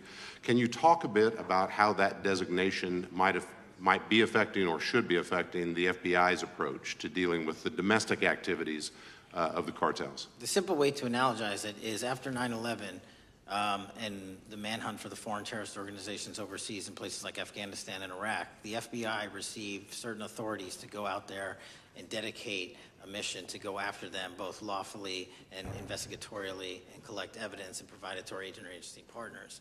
Once the foreign terrorist organization designation was labeled over to the Mexican drug cartels, we can now do that here, and in Mexico, and in Colombia, and in Venezuela, and anywhere else they are. And so that's the best analogy I have. What we're able to do is take our counterterrorism platform, traditionally used for global terrorist manhunting, and bring it into this hemisphere against a very real threat, which is the drug traffickers, and they are foreign terrorist organizations. So we just have so many more resources and authorities now directed at them. So, for example, Director, in the regions, from the vantage point of local law enforcement, there are structures that have historically handled those partnerships separately. HIDA, for example, is an example on the drug trafficking side. The JTTFs are an example on the terrorism side. How is the thinking evolving in terms of on a regional basis, either merging or not merging those structures now that the targets in many ways are merged? So the JTTFs are kind of our forward operating base across every single state in this country to take on that mission. And anytime you're labeled a foreign terrorist organization, you come right under the authorities of the JTTF, the task force officers, and the state and local level police work that gets done in those JTTFs. And the Homeland Security Task Force layer on top of that, I think 25 or 30 across the country, specifically working with DHS and Secretary Noem to go after the drug trafficking foreign terrorist organizations, because they have unique capabilities and authorities dedicated to that mission. And so that's the beauty of the HSTFs. Let me ask you an adjacent question, Director. I noticed in your written testimony, I don't think we've talked about it yet, you brought to our attention an expiring authority. It's in 6 U.S.C. 124N with respect to counter-UAS drones. You point out that that authority expires in statute at the end of this month, yes, and you impressed upon us your interest in seeing it extended in some manner. Can you talk a little bit about the FBI's role in counter-UAS work over American airspace? I represent a district that's going to host some of the FIFA World Cup activities coming up. We're obviously very interested in security, and there are limits on what our state and local authorities have the capacity to do or what our military has the capacity to do once the threat is domestic. So it's critically important. Both the FBI and DHS have those capabilities. I'll speak to the FBI, of course, only. And you raised the World Cup, and that's exactly what we need it for. The Club World Cup, which just happened, was 32 games in at least a dozen different cities across the country, the largest sporting events consecutively in American history. And we used our counter-drone capabilities to not only inspect and secure stadium locations, but where fans were hovering and we call base camps. And thankfully, because of the success of the FBI and DHS, we had no significant security incidences. And flipping to the World Cup, which is going to be 3 times as large, and obviously the largest we've ever had, and blending into the LA Olympics in 28, our counter-UAS capabilities are going to be the ones that are able us to have literal bird's eye view of the threat dynamic around so many of these cities, which are going to see literally tens and hundreds of thousands of people flock to them. So we have to have it. And making sure the bad guys don't have the same. Exactly. Very good. I yield back and thank you. Gentleman yields back. Director, you've been amazing. You've been here 4 hours and 41 minutes without a break. We appreciate that. I think we have one more member, a few UC requests, and then you can we'll let you go. But we appreciate that. The gentleman from Texas is recognized. Thank you again for taking the time, Director Patel, and for Chairman Jordan for holding this hearing. Thank you for depoliticizing the FBI and getting it back to its original mission as well. Director Patel, do you agree that we have a problem in the United States with politically motivated violence? Absolutely.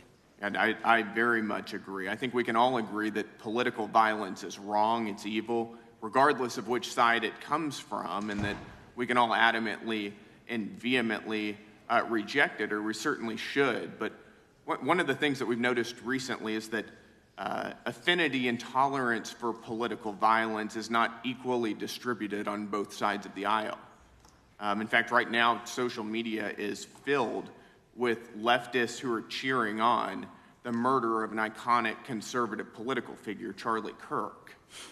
And it's not just random people on Twitter doing this now. There's a YouGov poll released just a few days ago, which stated that 25% of those who identify as very liberal believe that political violence can sometimes be justified. That's far too many, is it not? It is. One is far too many. One is far too many. That's right. Only 3% of very conservatives said the same thing, and we can agree that 3% is far too many. But there's an astounding difference between 25% on the left accepting and tolerating political violence and 3% on the right. I would hope that our colleagues on the other side of the aisle would also recognize that there is a systemic problem on their side of the aisle with tolerance for violence against people with whom they politically disagree, that there is a cultural rot on their side of the aisle that needs to be addressed desperately. Would you agree with that? Yes. One of the more astounding aspects of this is that it's not just people. This comes from the very top, from their political leaders. Just a few days ago, a member of Congress of this body, Ilhan Omar, shared a video on her social media account about Charlie Kirk's murder, and I'll quote what it said. It said, "Charlie Kirk was Dr. Frankenstein, and his monster shot him through the neck." In other words, Charlie had it coming to him. The words that he said naturally led to his assassination, I mean, that is a reprehensible thing for a member of Congress to say, to suggest, to promote in any capacity.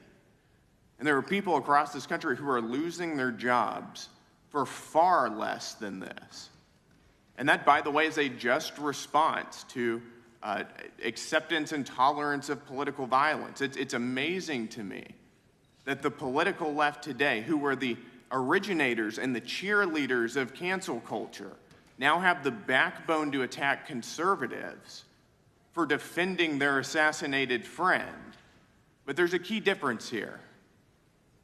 Democrats want to silence conservatives for speaking obvious, self-evident, ontological truths like that men aren't women and men can't get pregnant. That seems pretty basic. That seems like a basic truth that we should all be able to agree on. Republicans, by contrast, are recognizing that a constitutional republic depends on the free and open exchange of ideas that we can debate without violence, and that assassinating a political rival is evil, it's wrong, and it should not be glorified or promoted or justified in any way, including in the way that Congresswoman Ilhan Omar did. So Mr. Patel, thank you again for being here. I'd like to, with the remainder of my time, just get your opinion. Does the FBI recognize the rising threat of political violence in America, and what can you guys do to address it? Yes, we do, and what we can do to address it, Congressman, is we need to get online partnerships with these companies in the public space, on these gaming sites, and on these social media sites. As I was saying earlier, there is no way to triage the amount of information generated on these sites by the FBI alone. And we need the public-private partnership. And there's another law that's expiring, I think, at the end of this month, which I believe we need renewed, that allows private sector companies to report into the FBI without liability for criminal investigatory purposes. And that's the kind of stuff we need to keep going. Got it. Thank you, Director Patel. We really appreciate it. Thank you. Gentleman yields back. Mr. Chairman. Gentleman from Arizona. I have some UCs. Gentleman to state his request. Thank you. The first one is a piece entitled Review of Domestic Terrorism After Kirk's Murder Shows Biden Politicized Issue, the Intel, and Fudged the Data. Without objection. Thank you. Make a motion to table. Oh, no, we got to recognize the ranking member for his motion. It's just a UC request. The gentleman is recognized for a UC request. Thank you, Mr. Chairman.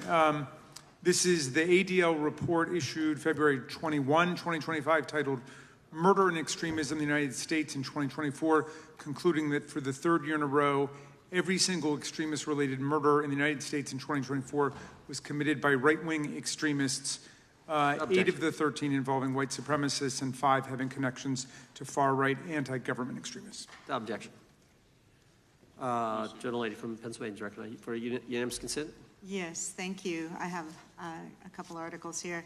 First is a New York Post article, July 17th, 2025. Democratic Senator Ron Wyden claims big Epstein file full of actionable information locked in Treasury Department drawer. Without objection. This is The Guardian, May 18th, 2023. Deutsche Bank agrees to pay $75 million to settle Jeffrey Epstein lawsuit. Without objection. This is Fox Business, September 10th, 2025. JP Morgan processed over $1 billion for Jeffrey Epstein despite internal concerns over sex offender status. Without objection. And New York Times, Bank of America flagged suspicious payments to Epstein only after he died. Without objection. Okay, and I also have a motion, Mr. Chair. The lady was recognized. We're going to come back to the motion. I thought it was made by Mr. But I want to dismiss our witness. Could we do the motions before he goes? What, One, I just wanted to press the motion I originally had. Yeah, we're going to bring that up. Is that what this is? 4 banks. Are you doing that? No, this is another motion. Okay, well, I'm going to recognize first the gentleman because we held that motion in advance. I've got I still have the UC, Mr. Chairman. Thank you, Mr. Chairman. So look, there are 4 banks, JP Morgan, Bank of New York, Bank of America, and Deutsche Bank. Yeah, but the gentleman can state his motion. Yeah, but the motion is to subpoena the CEOs of these 4 banks to bring in all records relating to their relationship to Jeffrey Epstein and to produce all records reflecting it. These 4 banks have flagged to the government $1.5 billion in suspicious transactions relating to the sex trafficking I move the crimes. table. Mr. Diamond just released a statement saying he would be happy to comply. Chairman, need The motion to table, the motion offered by the gentleman from Maryland. The motion to table is not debatable. The question occurs on the motion to table. Those in favor say aye. Aye. Those opposed, no. No. Opinion of the chair, the ayes have it. The motion is tabled. I'd like a recorded vote if we could, Mr. Recorded vote being requested. The clerk will call. Well, we got to get the clerk here. The clerk's right here. Wonderful. Clerk will call the roll. Yes. Mr. Jordan votes yes. Mr. Issa? Mr. Biggs? Mr. Biggs votes aye. Mr. McClintock? Mr. McClintock votes aye. Mr. Tiffany? Mr. Massey? Mr. Roy? Mr. Roy votes aye. Mr. Fitzgerald? Mr. Klein? Mr. Klein votes aye. Mr. Gooden? Mr. Van Drew? Mr. Nels? Mr. Nels votes yes. Mr. Moore? Mr. Moore votes yes. Mr. Kiley? Ms. Hageman? Ms. Lee? Mr. Hunt? Mr. Fry? Mr. Grothman? Mr. Grothman votes aye. Mr. Knott? Mr. Knott votes aye. Mr. Harris? Mr. Harris votes aye. Mr. Onder? Mr. Onder votes aye. Mr. Schmidt? Mr. Schmidt votes aye. Mr. Gill?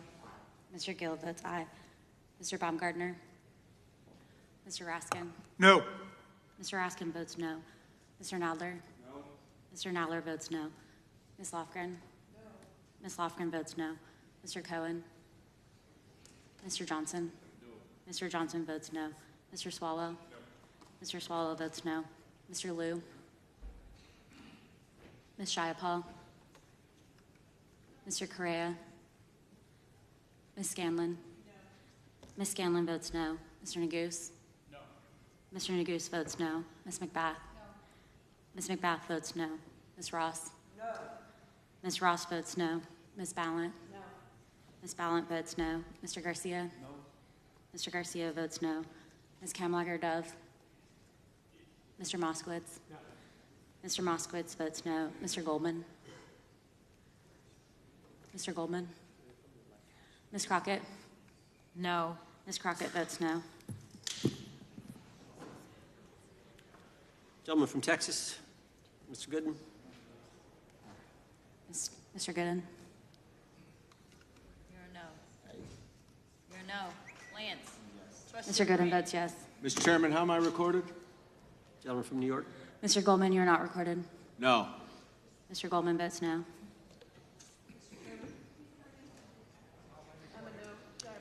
Gentlelady from Washington. Ms. Jayapal votes no. Gentleman from California. No.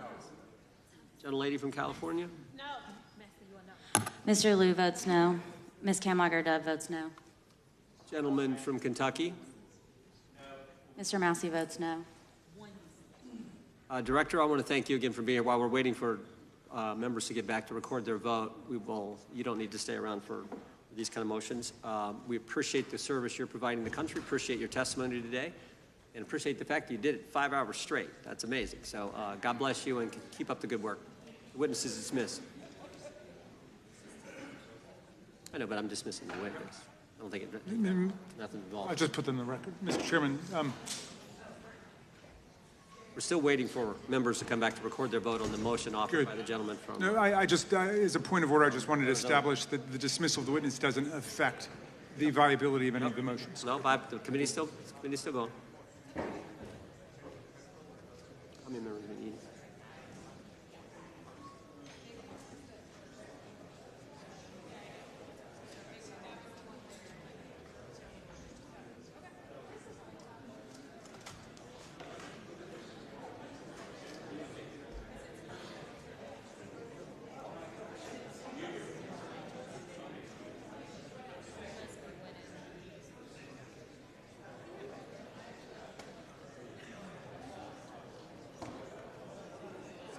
Madam Clerk, point of order. What is the current vote? Point of order. The vote is open. We will be waiting for members to get back to record their vote. Gentleman from Wisconsin is recognized. Mr. Fitzgerald votes aye. Gentleman from California is recognized. Mr. Kiley votes aye. The gentleman from California, I think, Mr. Chairman, is seeking to be recognized. Mr. Correa? Mr. Correa votes no.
Mr. Chairman, point of order.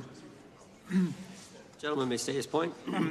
A number of members have conflicting markups and committee hearings going on right now, and I'm just wondering how long are we going to hold this open? My read on the vote is that right now it's 18 of 14, 17? It's 19 to 16. We're going to give members an opportunity. As you point out, as the ranking member points out, members have numerous obligations, different committees going on, but we want to give everyone an opportunity to record their vote, and that's why we're waiting. Mr. Chair, point of order.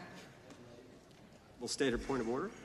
Couldn't we just be debating instead of sitting here waiting?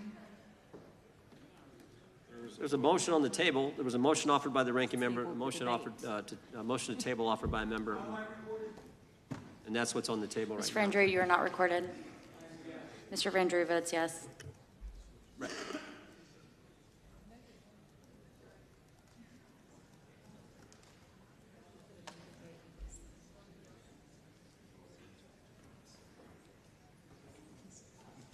Gentlelady from Wyoming. Ms. Lee? Ms. Lee votes yes. Ms. Hageman? Ms. Hageman votes yes. Gentlelady from Florida and Wyoming.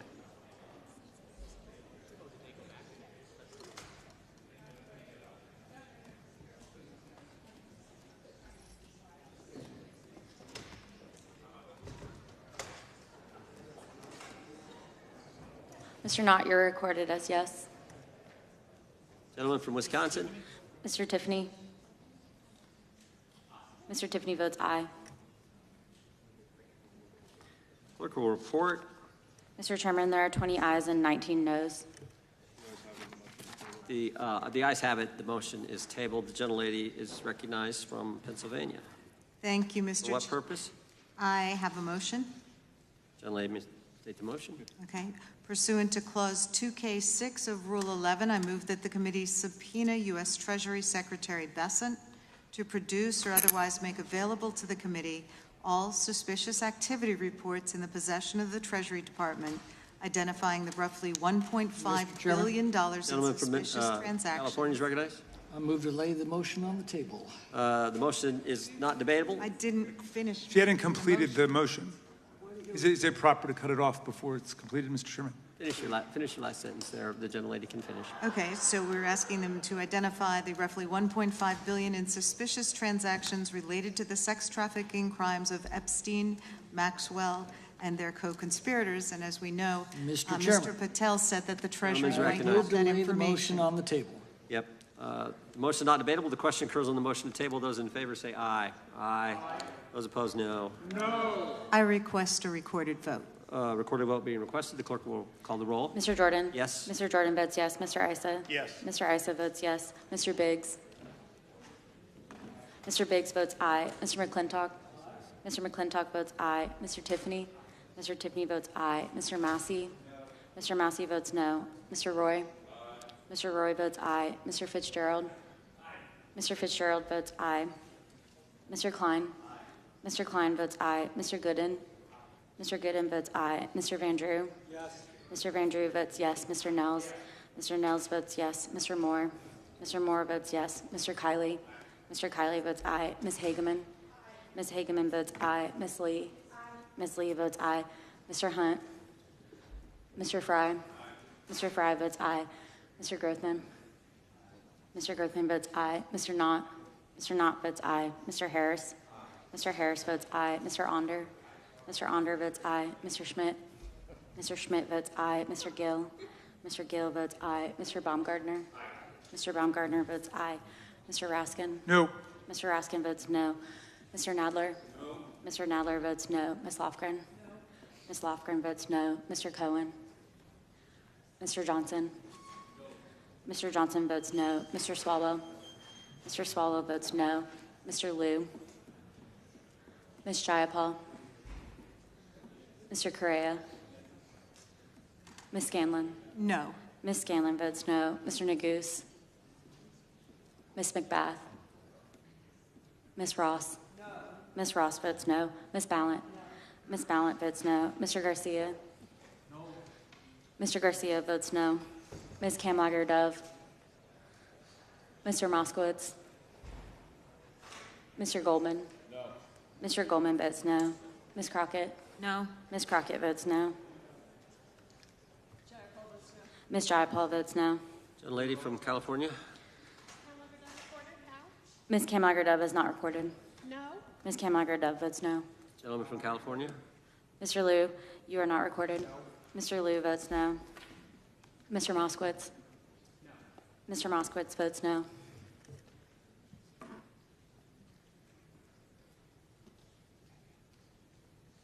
Clerk will report.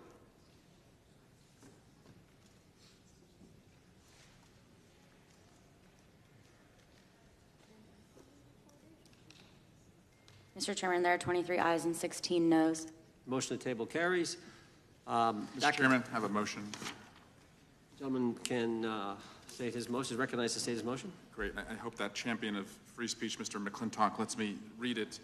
Mr. Chairman, pursuant to Clause 2K6 of Rule 11, I move that the committee subpoena Deputy FBI Director Dan Bongino to produce and testify what the director is unwilling to discuss and share with Congress the files related to Jeffrey Epstein, including witness interview records, including FBI Forms 302, search warrant materials, records relating to the initiation of investigations, records relating to financial transactions and payments, evidence collected from wiretaps.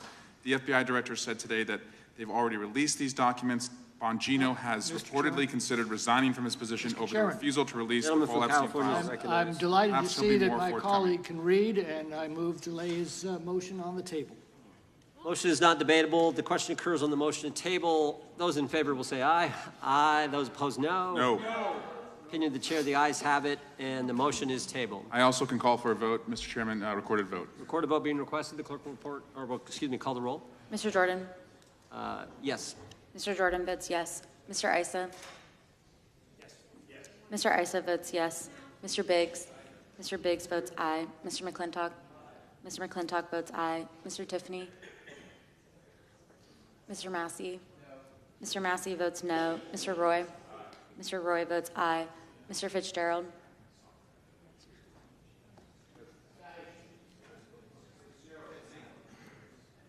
Mr. Fitzgerald votes aye. Mr. Klein? Mr. Klein votes aye. Mr. Gooden? Mr. Gooden votes aye. Mr. Van Drew? Mr. Van Drew votes yes. Mr. Nels? Mr. Nels votes yes. Mr. Moore? Mr. Moore votes yes. Mr. Kiley? Ms. Hageman? Ms. Hageman votes yes. Ms. Lee? Ms. Lee votes aye. Mr. Hunt? Mr. Fry? Mr. Fry votes aye. Mr. Grothman? Mr. Grothman votes aye. Mr. Knott? Mr. Knott votes aye. Mr. Harris? Mr. Onder? Mr. Onder votes aye. Mr. Schmidt? Mr. Schmidt votes aye. Mr. Gill? Mr. Gill votes aye. Mr. Baumgartner? Mr. Baumgartner votes aye. Mr. Raskin? No. Mr. Raskin votes no. Mr. Nadler? Mr. Nadler votes no. Ms. Lofgren? Ms. Lofgren votes no. Mr. Cohen? Mr. Johnson? Mr. Johnson votes no. Mr. Swalwell? Mr. Swalwell votes no. Mr. Liu? Mr. Liu votes no. Ms. Jayapal? Ms. Jayapal votes no. Mr. Correa? Ms. Scanlon? Ms. Scanlon votes no. Mr. Neguse? Ms. McBath? Ms. Ross? Ms. Ross votes no. Ms. Ballant? Ms. Ballant votes no. Mr. Garcia? Mr. Garcia votes no. Ms. Kamlager-Dove? Ms. Kamlager-Dove votes no. Mr. Moskowitz? Mr. Moskowitz votes no. Mr. Goldman? Mr. Goldman votes no. Ms. Crockett? No. Ms. Crockett votes no. Gentleman from Wisconsin. Mr. Tiffany votes aye.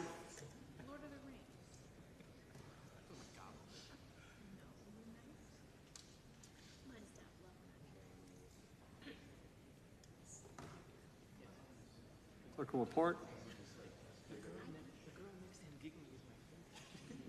Mr. Chairman, there are 21 ayes and 16 noes. Motion to table is successful.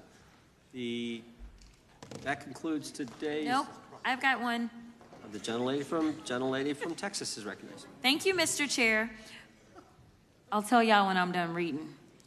Mr. Chair, pursuant to Clause 2K6 of Rule 11, I move that the committee subpoena the head of the Bureau of Prisons, William K. Marshall, to discuss and produce all records relating to the transfer of Jeffrey Epstein, co-conspirator and child sex trafficker, Ghislaine Maxwell, in apparent violation of BOP policies regarding sex offenders, to include all BOP communications with DOJ, FBI, and the White House.